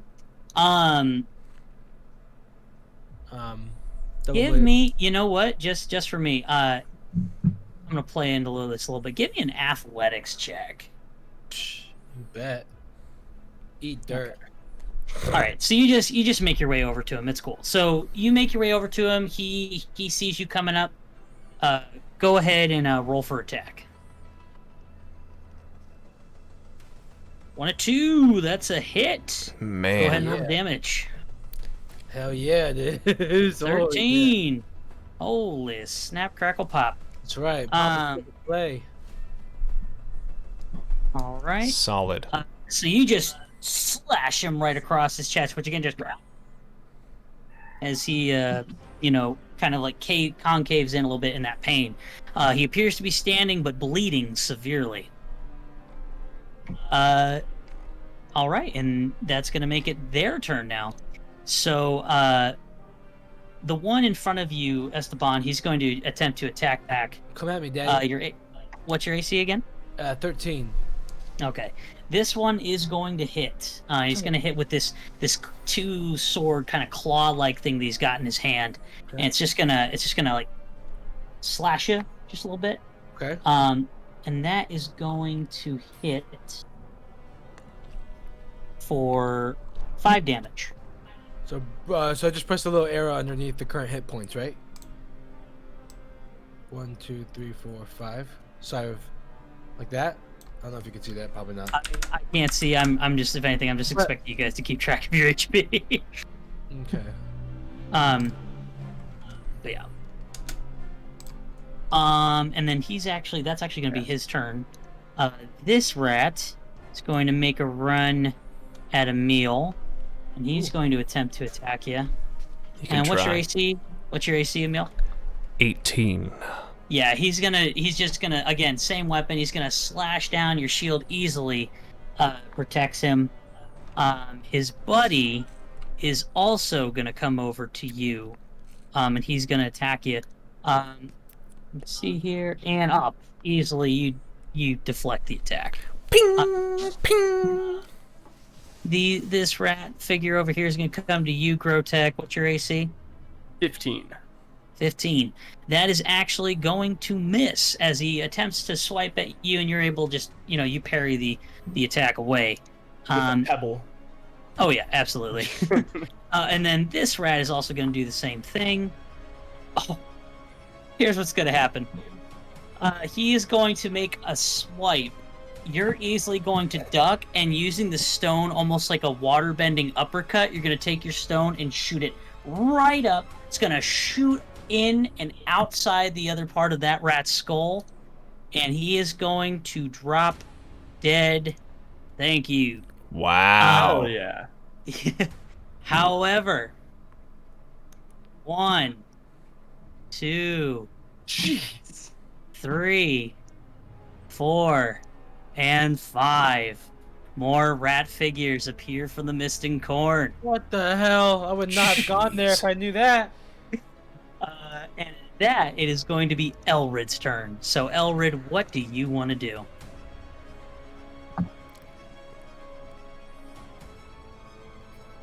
So it's going to be towards these two up here. Okay. Not having any specific person to attack. Okay. Going and pulling another firebolt. Okay. Go ahead and roll. Yes. That's going to be an 8. Again, they're quick reflexes. They're able to duck out of the way of your firebolt. All right. I am going again, to take one more action and step back one space. And... It's just your movement. Okay, cool. Well, yeah. There you go. So I'm taking one step back and readying my bow again. Awesome. Then Nyx, it is your turn. What do you want to do? All right. So I'm not moving. I'm squish, so I'm content to stay where I'm staying. I do want to take Eldritch Blast, and I would like to aim that at the one in front of Emil. Mm-hmm. Oh, you mean the one next to Emil? Gotcha. Yeah. Okay. I want to blast it away from him. Go ahead and roll. All right. I put in the character sheet, so let's see if this will work.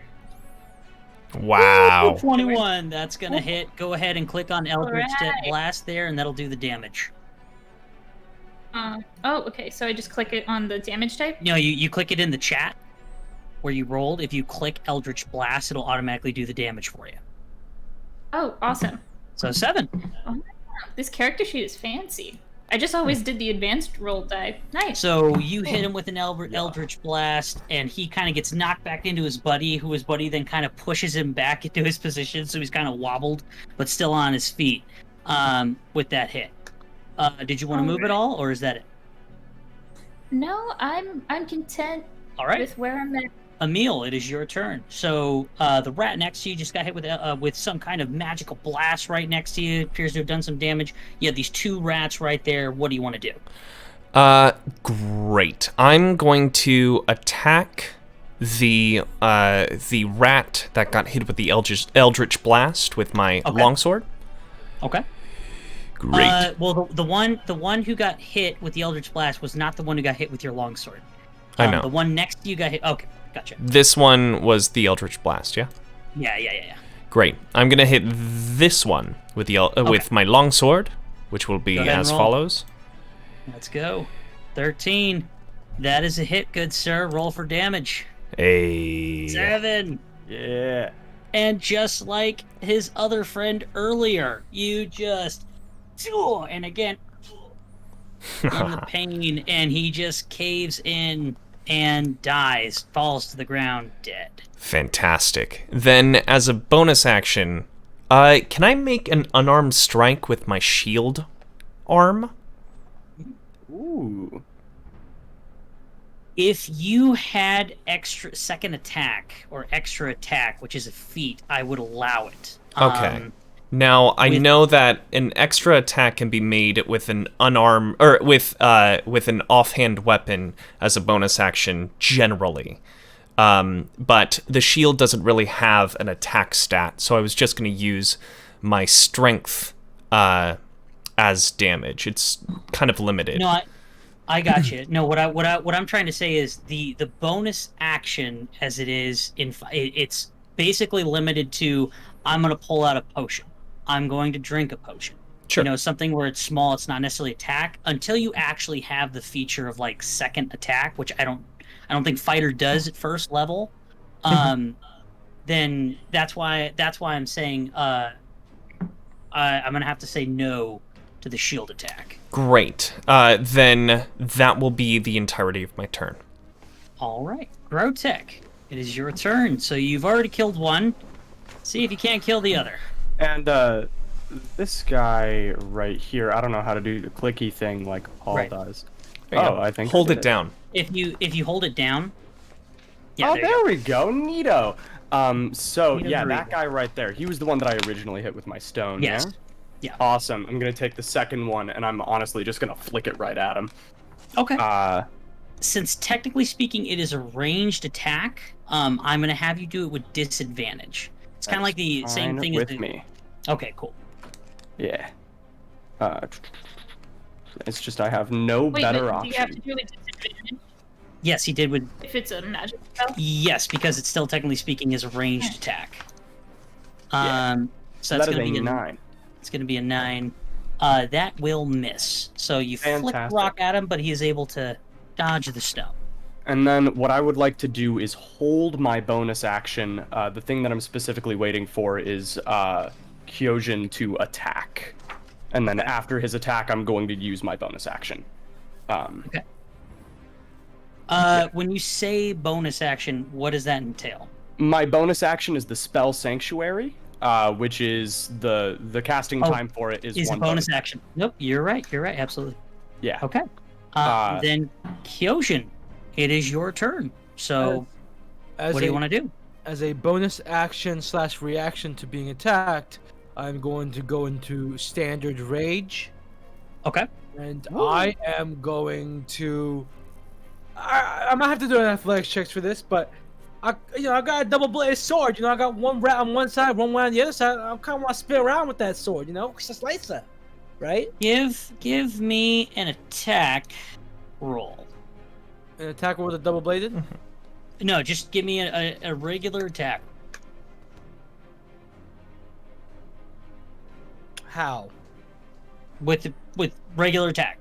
Just your traditional attack. You click on your double sword, what you've been doing Oh up till yeah, now. that's what I said. Yeah, give me an attack roll. Okay. Also, give me an acrobatics check. Oh. So what's gonna happen is you're gonna be like, oh, I'm fucking ready now. Really quick, your attack that you did that's not including the rage. The Okay, rage, you get an advantage on strength check and strength saving throw. And when I make a melee weapon attack using strength, I gain a bonus to the damage roll that increases as.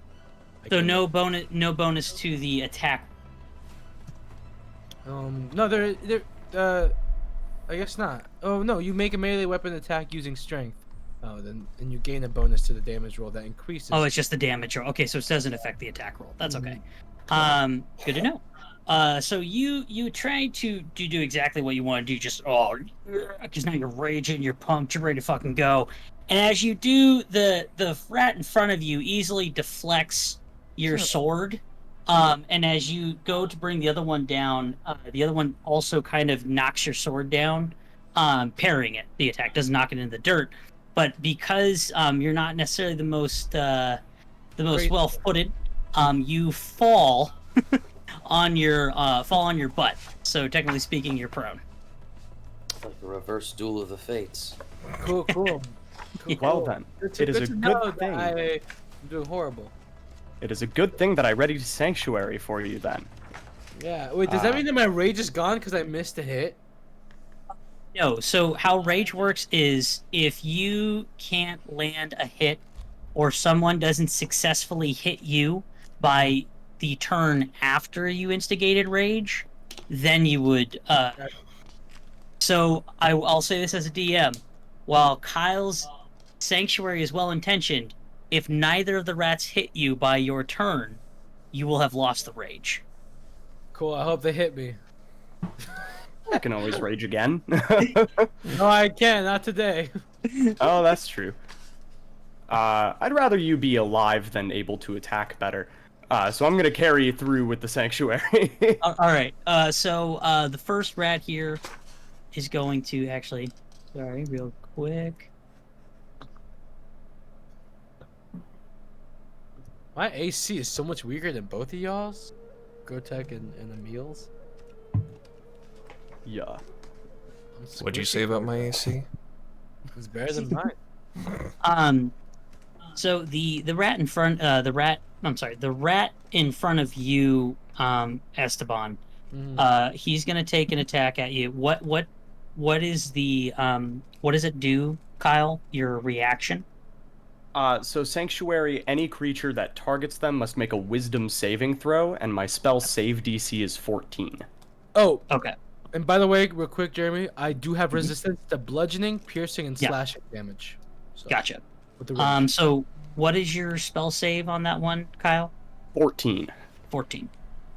All right, so he's not going to make it. So what happens? Does he just miss the attack?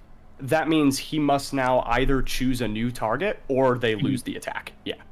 Or it's So an he's- automatic attack failure. He's just fixated on him, and he's just going to accept the fact that for whatever the reason he can't hit him. Awesome. The other one is also going to attempt to attack you, Gyojin. Oh, that's a close. And same thing. He's not going to hit. He's just going to accept the fact, unfortunately, that he's not able to attack the guy he wants.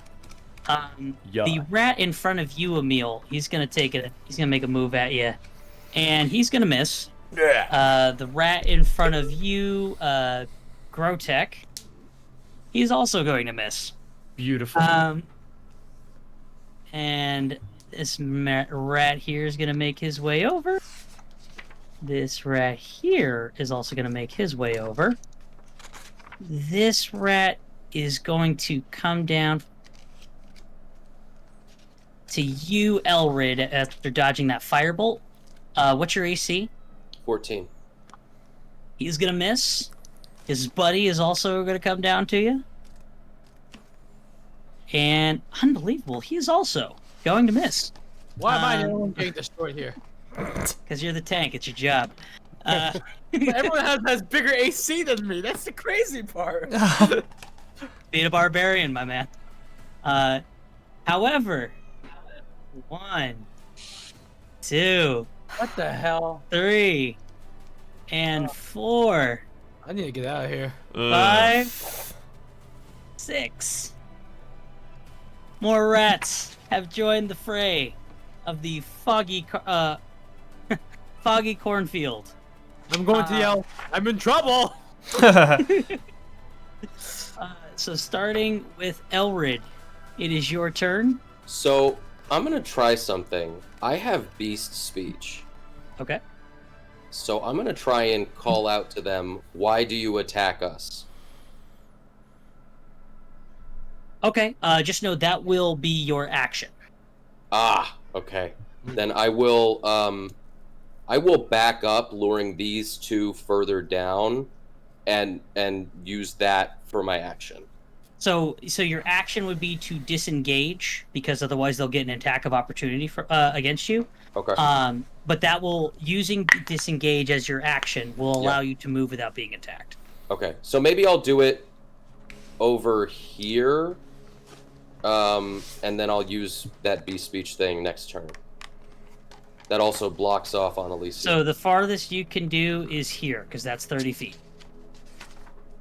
20, 25. I'm sorry, one more. 30. There you go. Cool beans. So then, Adira, it is your turn. What do you want to do? Well, I see that Emil has 3 about to be on him, and Kyojin has 4. So I'm going to cast, let's do Eldritch Blast again at the one directly, here at me. Because I think that one I previously damaged as well. No. But it Not is that one? one. Okay. No, but it is one that Emil hit earlier. Okay, because I didn't know if that was the one from the right corner previously. Let's let's Eldritch Blast that guy. Hopefully. All right. Go ahead and roll. 22. That's gonna hit. Go ahead and roll for damage. Woohoo! That's 14. 14. So this one immediately just gets fried, and he's dead. Nice. I love it. Beautiful. That's what I'm all about. Nice. Murdering things that hurt my friends. Go ahead. Did you want to move, or is that gonna be it for you? Let's see. These things, how far away are they? 5, 10, 15, 20, 25, 30. Ooh, it could get to me in a round. I'm just gonna back up 5 1 foot. feet. I gotcha. Yeah, because I'm squish. I got 13 AC above board, so. No worries, no worries. Then Emil, another rat has been downed by one of your compatriots. Oh boy. One is still standing. What do you want to do? I don't like all of the rat folk around Kyojin, so is it possible for me, with my bonus action, to draw aggro with like a taunt? That would actually be your action. Dang. Okay. However, if you'd like to do something with your shield, as a DM, okay. If you want to charge at this rat, hopefully, like the idea is that it's kind of like a charge where you just like rush him into the other rat behind him. Okay. And that way it'll help draw attention. I will let you roll for that.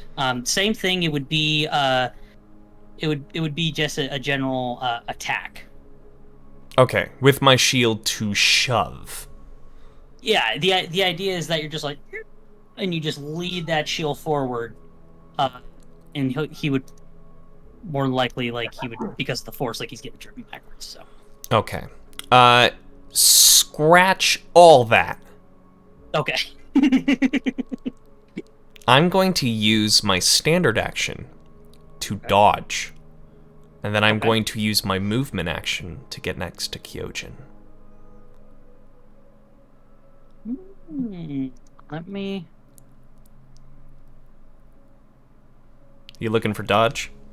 Yeah. When you take the dodge action, you focus entirely on avoiding attacks. Until the start of your next turn, any attack roll made against you has disadvantage if you can see the attacker, and you make dexterity saving throws with advantage. You lose this benefit if you are incapacitated or if your speed drops to 0. You're good, Paul. All right. So, if anything, he will get to attack, but it's going to be with disadvantage. All right, Paul, you're about to become a real solidified badass here. So this is that a feat that you took, or is that a standard action that we? That's one of the actions that you can do, like dodge, disengage, taunt. Like those are actions that you can do outside of like just attacks and casting spells. Great. Yeah. So what happens is this rat is gonna take a swing at you, and you're actually with the edge of your shield just right across its throat. Whoa. Go ahead and give me a D8 for damage. Oh, nice. Okay. Let me...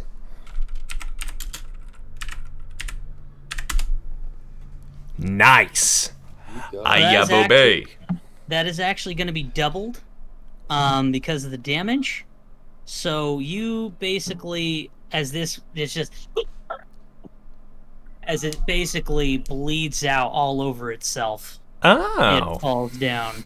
Nice. Dead. 3. And then go ahead and move yourself, Paul. Sweet. I'm gonna go right next to my boy. Awesome. My cats are yelling at me right now, by the way, if you hear anything. No, I didn't know, but that's it's okay. You'll be there in a minute. I won't. Yeah. They can yell all they want. Then Protech, it is now your turn. Fantastic. I am going to accept the Actually, this rat is exactly 20 feet away from me. Yeah. Okay. So yeah, I'm gonna use my my last of my magic stones and over in that direction. Okay. You're gonna roll with advantage since his focus would actually be on Kyojin and or Emil. Oh, yeah. Beautiful. I'd love to be y'all's distraction. They are both 12s. Unfortunately, which means I rolled a base 6 on both. that is going to miss. Interesting. With some more, I'm just gonna lean over, pick up some more stones. Bonus action, magic stone them as well. So now I have 3 more. I got you. Those. And that'll be your turn. So Kyojin, planted on your ass. Got these rats around you. Dude. What do you want to do? I'm guessing my rage is gone then, huh? Because they. Yes. At this point, your rage would be gone. You took no damage and dealt none. So. Cool. I did everything and got nothing in return. I'm on my ass right now. Question: with my lightning breath, can that go? Like, let's say I'm looking at one direction, right? That would be it would go down the. Yeah, it would go down the entire. At least that's how I have it. Then you know what? Because I got a lot going on me right now. I'm gonna have to go for the lightning breath and use it easy and fast. How long's the range on that, Esteban? 30 feet. 30 feet on the line. Okay, so it would be these two. It would be just short of the other two over there, and vice versa on the other side. Yep, that's okay. I think I at least want to get rid of what's the saving throw? Lightning breath, saving throw. Let me look at my draconic. Well, no. Why do I know? Sorry, folks. No, it's okay. Take your time. This is the magic saving throw? It's no, it's a breath. Dragonborn. Luckily, we are on our laptops or computers. We can quickly look it up. Why did I write that? I definitely have to saving throw. The saving throw is 8 plus your con modifier plus your proficiency bonus. Okay. So 8 plus your constitution modifier, and then plus your proficiency. So it's going to be at least 10, and then whatever 12. Your constitution... 12. Okay. So for the first one, that is a miss, and the second one is also a miss. So what's the damage on that bad boy? The damage is... let me just press it, I guess. Boom. Oh, wow. That's great. That. 12. Gotcha. Now I get a good roll when I can't even use it? Yeah. So it fries the both of them. They appear to still be standing, but they are severely weakened. Okay, and that's my only action, right? Or is lightning? Yeah. You can use a movement to stand up. Yeah, I'd like to. Like to stand. Okay. I'd like to stand and stand deliver. So at that point, so now it's actually going to be the rat's turn. Rat to, let's see, rat over here is going to make a move. He's actually going to come up to you, Emil. Mm-hmm. And he's going to whiff. Rat over here is going to... He's going to take a strike at you, Elrid. He's going to whiff. Oh. He's going to take another strike at you, Elrid. Whiff. I am just not having the throws today. Rat that is fighting you, Grotech. Oh, that's the bond. Yeah, evidently. He's going to take a swing at you, and he's going to whiff. Unbelievably. Rat's going to come over here. Miss. Rat is going to come over here. I'm going to move the corpse one out of the way. Whiff. This is unbelievable. You okay? Are you all right? He's saving it all for me. Is what he's doing. Yep. It's healing word on the rats. Hey, Rat? Yeah. Go ahead. Oh, okay. Rat next to you, one of the ones that you weakened, Esteban. Whiff. Know that for one of these attacks against Kyojin, it is at disadvantage because of my protector trait. Yeah, and what's going to actually happen with that is the rat next to you that just tried to attack you, he's going to swing, you're going to slice him, and he's going to be dead. Oh. Yeah. Okay, Paul. You. Next rat is actually going to step over his fallen brother's corpse. So let me move that out of the way. I'm surprised that's the one that's weakened.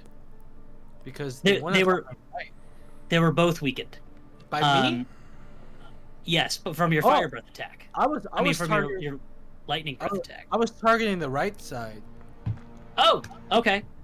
Well, if That's okay. We can stick to this. The reason why is because I knew that I already harmed the one on my right, hoping that. no, I he would- got you. I mean, I'd be happy to readjust it if you like. Give those guys full health, no kill. You know, if It's you want. okay. No, okay, all right, gotcha. On the I left gotcha. is what it is. I gotcha. So the rat's gonna step over his comrade. He's gonna take a swing at you. It doesn't matter. You're gonna decapitate him in one fell swoop. Well done. DM is just not having the rolls today at all. Oh man. It's okay. Neither am I. Save. I'm grateful. Yeah. If I'm being one- honest. This one is gonna come up to Emil from behind, Mhm. and he is still gonna miss. Wow. Okay. I'm okay with that. Of course you are. This one's gonna step over his fallen compatriot. Oh, and he's gonna miss. Oh. I love these rats that are like, I know my buddy just died, but I'm different. Rat to your right is gonna take a swipe at you. And same thing, just Darth Maul style, just decapitate the one to your left, and then using that momentum, you decapitate the one to your right. Oh my god. Who? Me? No, Kyojin. Oh, okay. I did this. Yeah, because because each of them, their attacks against you, they have disadvantage, so I have to take So the lowest other roll. one. So the other ones also died from my hand. Yes. How many have I killed so far? I wish we You were can this clean down. it up. 1, 2, Right? 3. You've killed 3 so far, just because of Thank you, Paul. more or less crit fails. No problem. On my end. Yes. 3 kills. That's gonna be good. This XP. this one is gonna step over his corpse. Noise. Fucking and same thing, just Oh shoo, my and then you God. bring it around town with the other one and decapitation. Yowzers. Oh, crit fails. Oh my. Yep. I'm not gonna lie, Paul. That disengage thing is a doozy. We're gonna have a talk after class. No, it's fine. Great. No problem with it. And that is going to be the end of the rats' turns. So, Elrid, it is your turn. 2 questions. Yeah. Do I have to disengage since I was already running away in order to, or do I need to Yes, use my action? Okay. because technically speaking, they have re-engaged with you. Either you can disengage, or you can do what Paul did, which is use evade. What is Dodge. it? Dodge. In which case, they get disadvantage against your attacks against you. Right. My only problem is if I keep doing this 30 paces thing, they'll keep catching up with me, so I can't ever try my plan that I was going to do. I mean, you could always go with the dodge and hope that I just crit fail, because apparently that's just how it's all going today. Yeah, but I don't have a double-bladed sword to end up killing him with. No, but you have a weapon out, and I'm DM. I could be creative. You know? Fair enough. Also, second question. How long before Lupus gets back after bringing the kid to the house? As of right now, it's been 4 rounds, which means Okay. it's been half a minute. Okay, so it's still like another 4 or 5 minutes away. Ish. I don't know how big. I don't know how far away we were. I'm keeping in mind how long he's been gone. Don't you worry. Okay. Do you have any problem with me pulling out my sword as a slash? So it's No. not a quick draw because I'm literally, since they're close to me, I thought I could sort of try to back them away with a slash. It would be one of those things because technically speaking, last turn you said that you were pulling out your bow to get ready. Yeah. So then it's going to be you re-equipping. I would say if you're going to do that, do dodge. Like do dodge Let's as do your that action. Then. Okay. Let's do and that then. then. Go That's ahead and fine. move wherever you want to first. And see if the crit fails. I are gonna will continue. try to go behind them. All right. I will try to go behind them just so that there is a open. You just kind of slide through, just like excuse me, as you just like hop your way through. Yeah. Unbelievable. I ain't complaining. This is Unbelievable. So, as you slide your way through, they are both going to swing opposite arms. They're going to miss and decapitate each other. That's fantastic. Cool. I like that. Nice. They each other. That's fantastic. Oh. And they drop dead. Sweet. Oh my goodness. Beautiful. And that's it. So then, Adira, it is your turn. Yeah. All right. So since I don't have to worry about those two, let's go to that closest one. This guy right here, and let's try to Eldritch Blast him. Copy that. Go ahead and roll, and you're gonna do it with advantage because his back is to you, and his attention is on Emil. Nice. All right. Sounds good. I'll take it. Ooh. Wow. All right. Nice. No, that's that's gonna hit. You go ahead and roll the damage. Right. Yeah. 8. Nice. All right. Okay. And if you guys will give me one moment here. Oh, never mind. Still playing. Yeah. Okay. And did you want to move or anything, or no? Let's see. 5, 10, 15, 20, 25, 30, 35, 45. No, I'm in range. I'm good. I've got 120 on me, baby, so I'm okay. All right.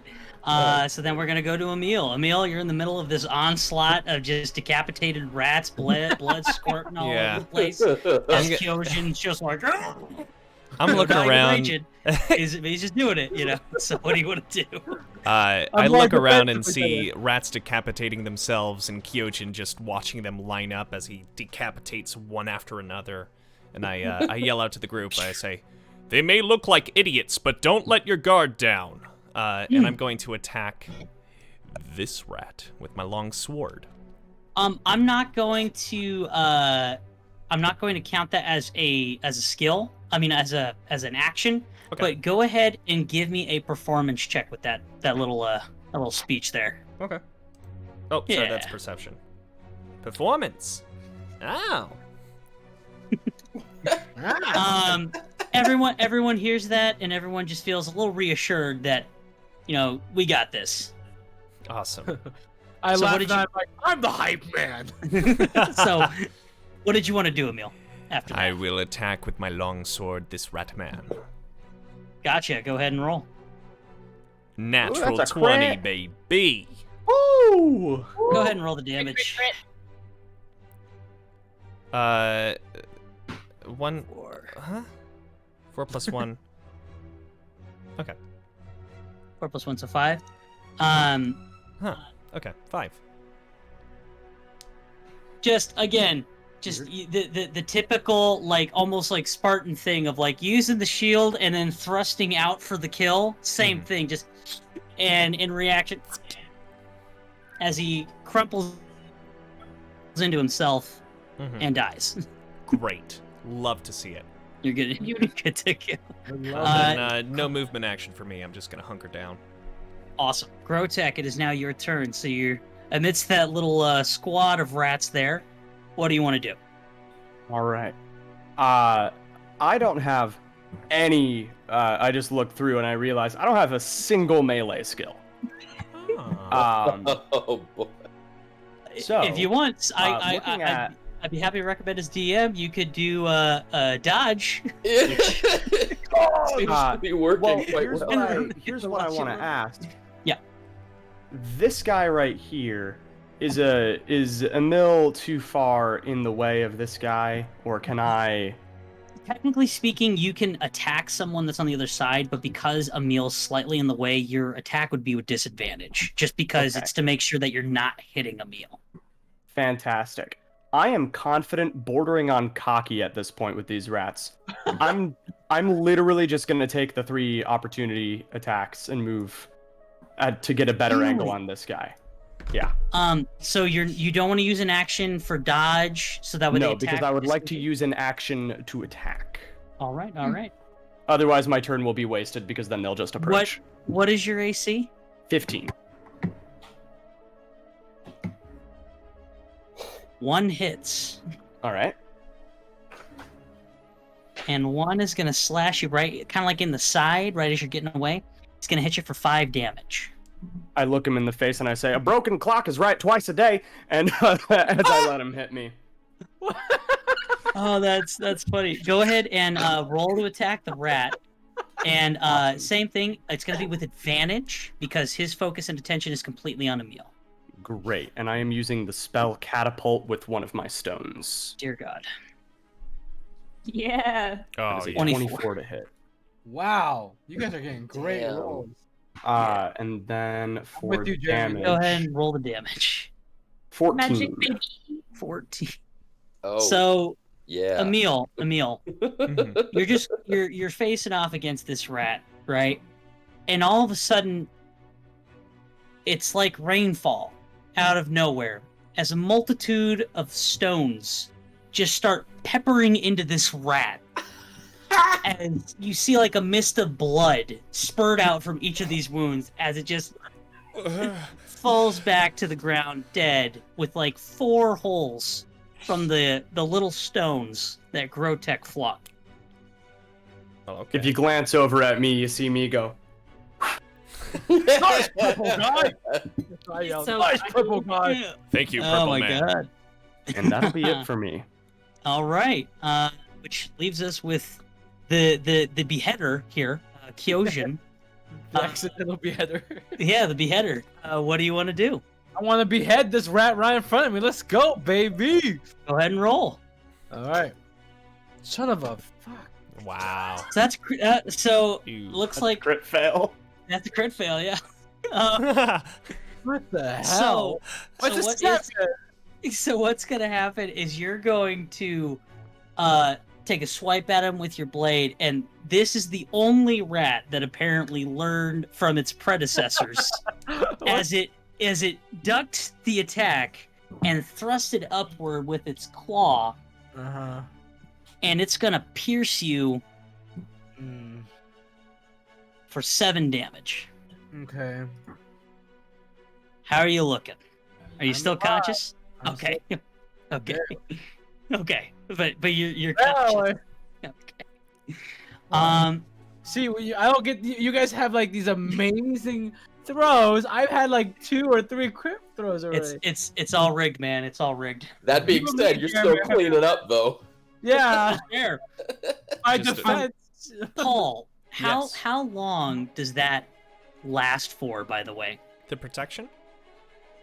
It Is re-ups it just as every long round. as you're Oh, so as long as you're like right next to him, he has protection? Within 5 Ah. feet, yeah. Gotcha. Wow, So was it that much damage?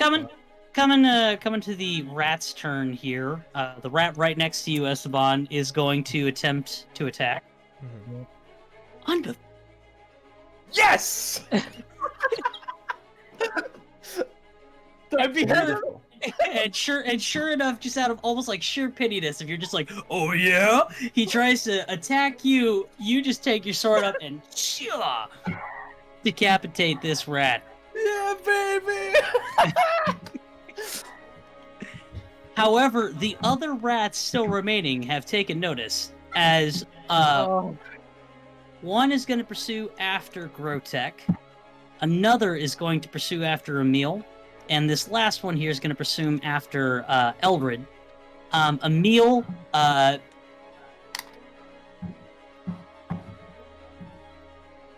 doesn't matter. This rat's going to attack you from behind. He's going to miss. You're almost like Sixth Sense kind of thing. You're just like, there's something coming. As this rat swipes at you and misses. Going down to Grotech here, you see this guy coming like a mile away.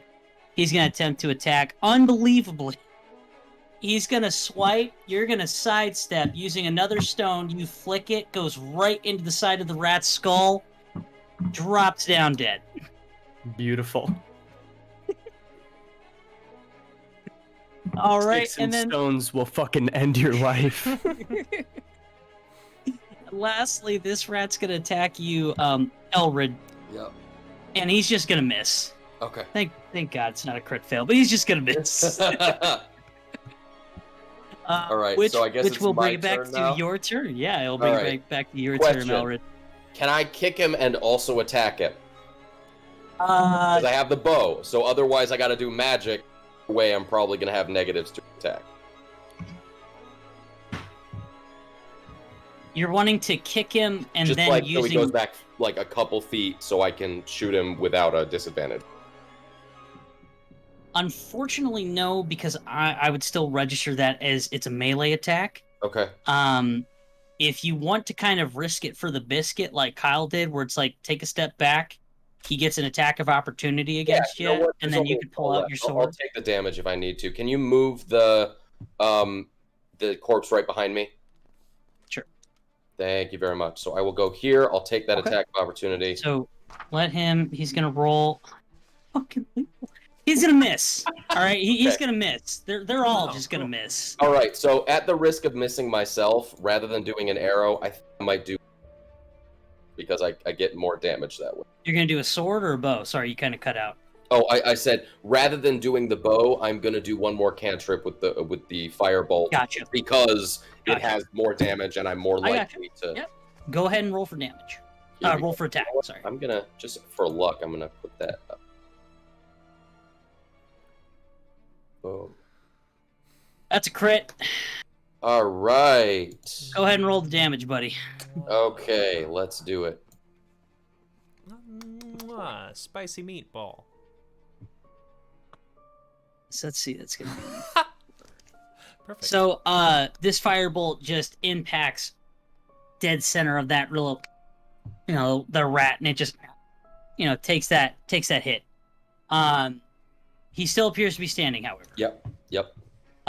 Then, Adira, it is your turn.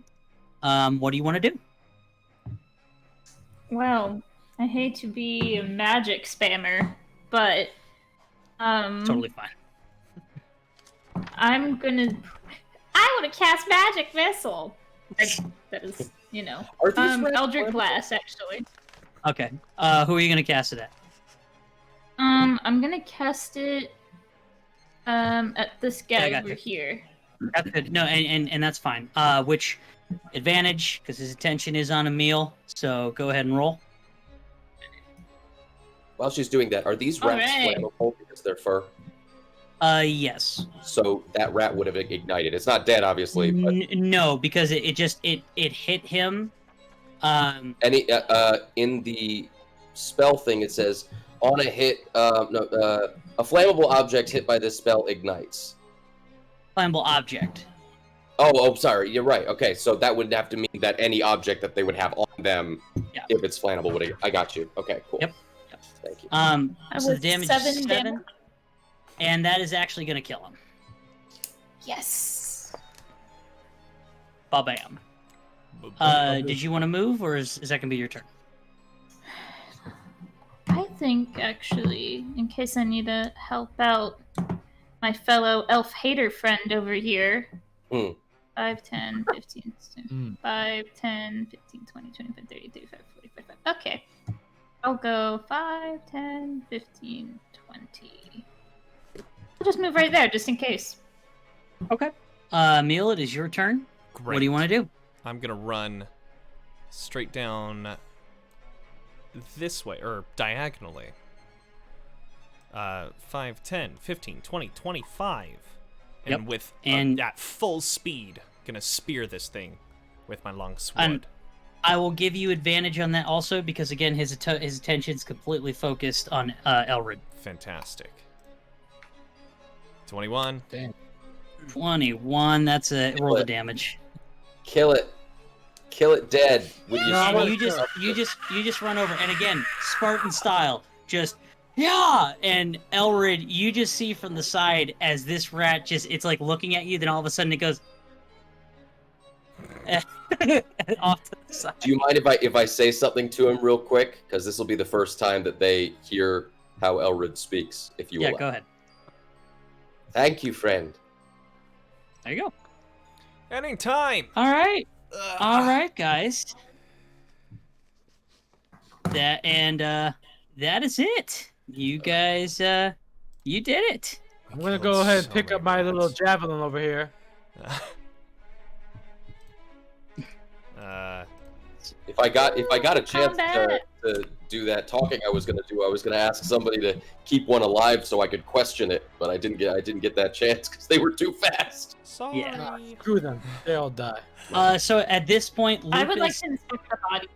So hang on. So at this point, Lupus does make his way back. Mm. So he's out there in the field with you guys. Go ahead, Alicia, give me I guess it's just just you investigate the bodies. Okay. What did you guys everyone else what did you guys want to do? Do any of them have arrows that I can steal? Unfortunately, no. They all appear to only be wielding the like Wolverine 2 sword like claw I will thing. take one of those to practice with later. Okay. Do any of them have armor of any sort? They all are wearing leather armor. May I take and what? While you guys are doing this, I am once again. May I Okay. take the armor and use it for myself? Because I need the armor. So I believe the thing with Barbarian Bud is if you do that, your unarmored defense no longer applies. Yeah, which is a feat that you get as a barbarian. Yeah. Right, It's real yeah. good. Because you get to add Bro, your my- dexterity to your AC or something like that. It's 10 plus your dex plus your constitution. And if you wanted to use a shield, you could add that on top of that as well, because you're Whoa. still technically unarmored. Okay.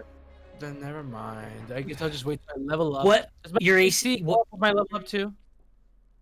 Well, what's your AC? 13. Your AC's 13. Oh, because your constitution and dex aren't that high.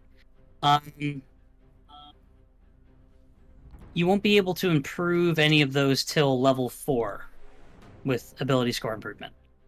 But if anything, the reason why it works so well is because for your rage. Because otherwise you'll get what happened. You use a rage, and if you miss, and if Emil's over there protecting you, nobody hits, then you lose rage. So that's why if I understand like first level kind of bites the bullet. Yeah. But as you level, you're going to increase your HP, and you kind of need that so that way you can keep your rage going. That'll keep as is then. Okay. But if you want, you could still pick up the leather if you decide that maybe you want to sell it to an armorer Yeah. or someone on the I'll street, pick some something like leather. that. Okay. Yeah, I'll give it. Okay.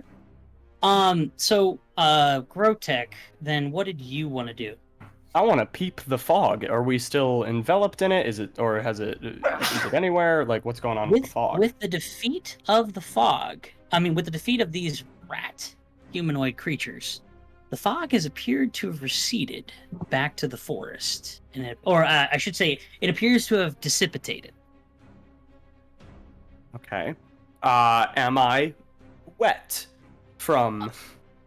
You actually, upon inspection, you see and you actually feel like on your skin even the same mildewy texture that was on the bread that you had seen earlier.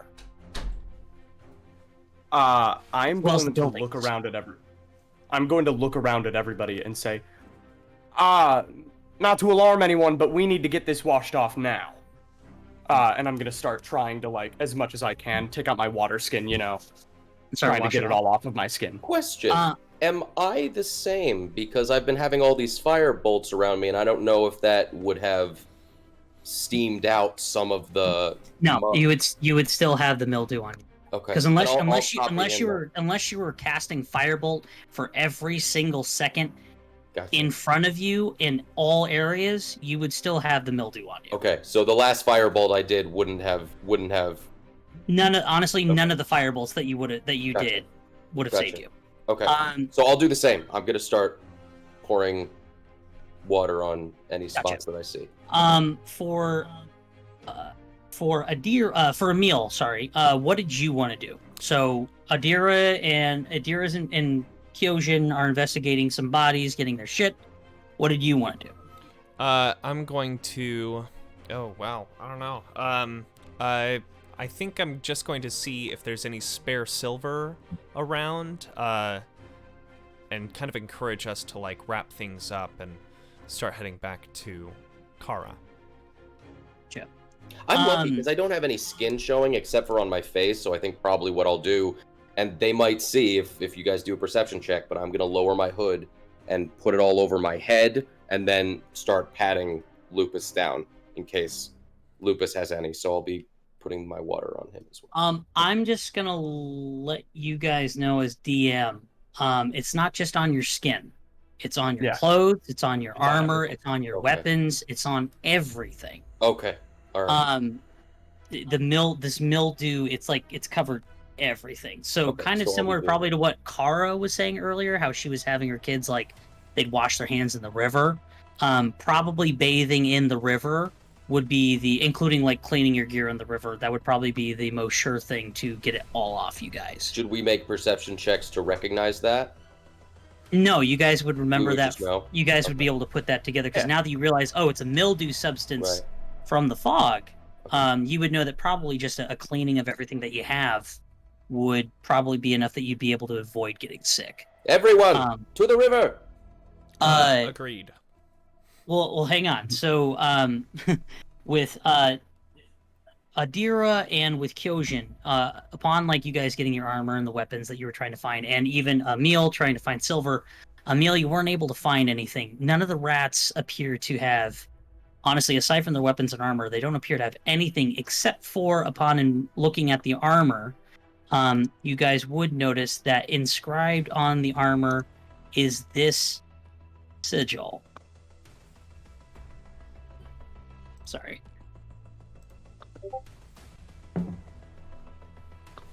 Which if you can probably put in the NPC. Do I recognize it? I think we talked about something like that before for elves, but I don't know if that's the thing we talked about. I don't know. Give me a history check if you guys are curious to see if maybe you know about it or not. I would like to do a history. No, you showed me a symbol and said Elred cross. I just don't remember if that's the symbol. That's why I'm saying give me a history check. Okay. I got a 15. Okay. I don't know shit. My rolls are just horrible.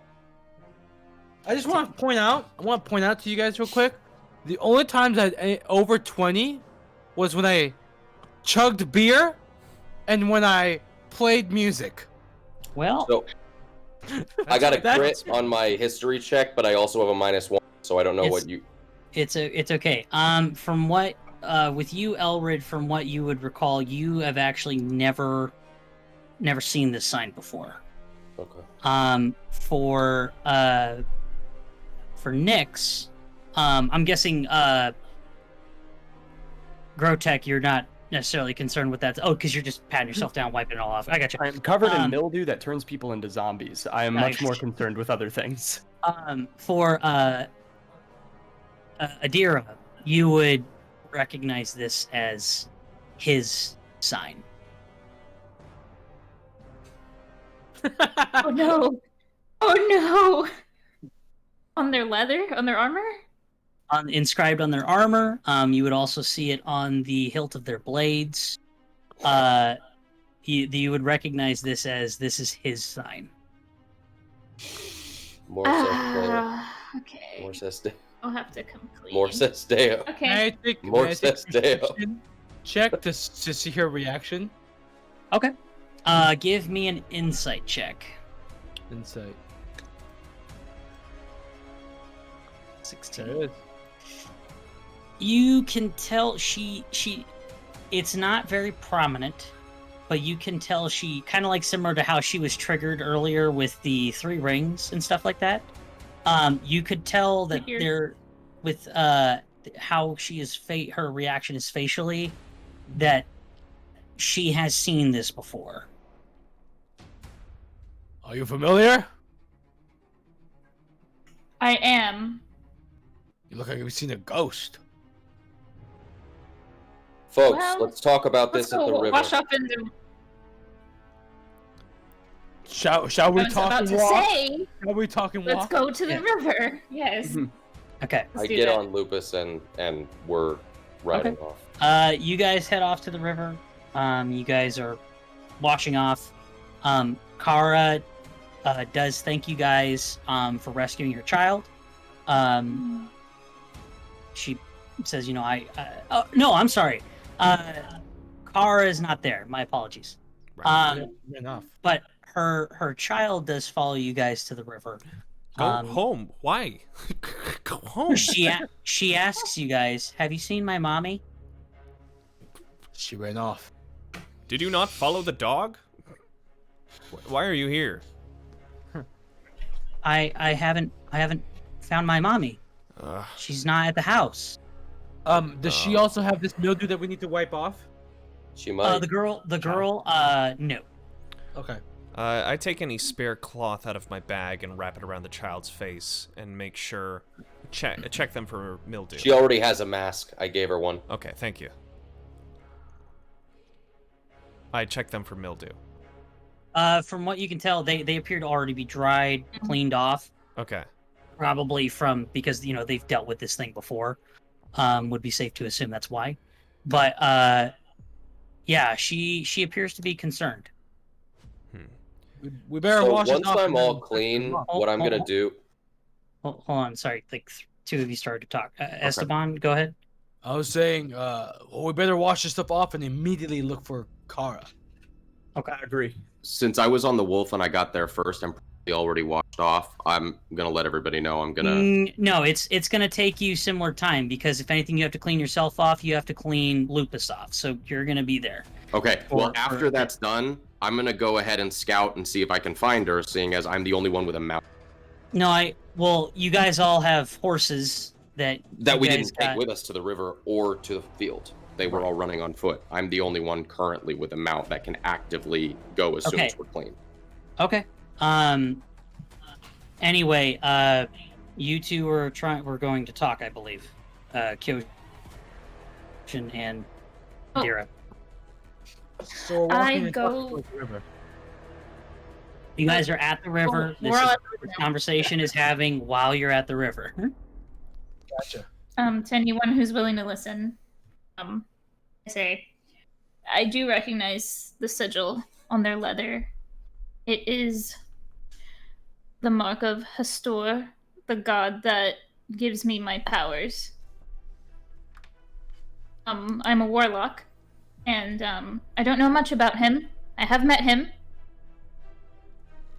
But pretty much my magical abilities come from him, and in return for my magical abilities, I must mark his sigil when he bids, but I don't know what it does. Can I make a history, arcana, insight, some kind of check to see if I know the name? Yeah, it'd be between history or religion, whichever one you're higher in, you can go ahead and make a check for that. Got it. So back to our conversation. He's known as the god of shepherds. They're the same. I'll do history. If these creatures had a mark by the person who gives you the power, why would he be sending these creatures to come and attack us? That is a good question. I don't really know, nor do I really talk with Hastur.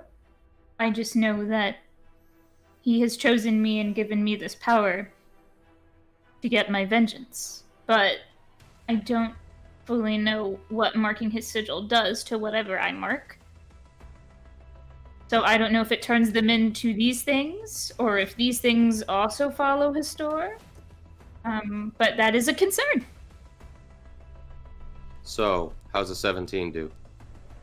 Unfortunately for the both of you that rolled, it's not to say it was a bad roll, but you guys have never heard, really, of this god named Hastur. Above board, do I know about Hastur and Chaos? Or that didn't come up in the discussion when I talked with him? Nope. Okay, cool. Solid. Yeah.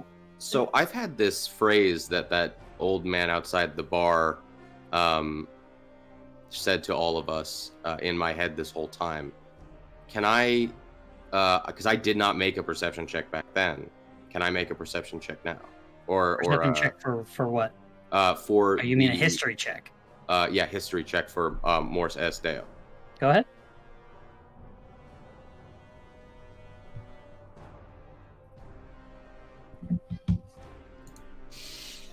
Same thing. Not necessarily that's a bad roll. Yeah. But through your travels, you've never really heard this slogan uttered before. You don't really necessarily know its origin or whereabouts, so you just know Morse S. Deo.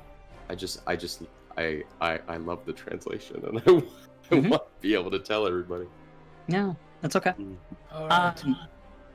Okay, so at this point, so you guys have finished cleaning yourselves off. The mildew is gone. The fog has receded, and I'm guessing for the most part, you guys are setting out to attempt to find Kara. Yeah, correct? I've already no, let everybody know and wrote off. I got you. At this point, that is actually where we are going to leave the session. All right. Wonderful. Great session, everybody. We'll just for those watching, if you guys are interested and want to continue to tune in, you can watch our episodes here on Twitch. We're also going to be uploading them onto YouTube as well. If you guys would like to follow along with us and stay up to date with things that are going on, you can follow us on Facebook, Instagram, YouTube, as well as Twitter. Simply try finding The Adventure Continues, or you can reach out to us, again, through any one of those social media websites. Links are in the bottom as described, and we look forward to you guys joining us for this great adventure. But until next time, we'll see you when the adventure continues. Bye, guys. Bye. Bye.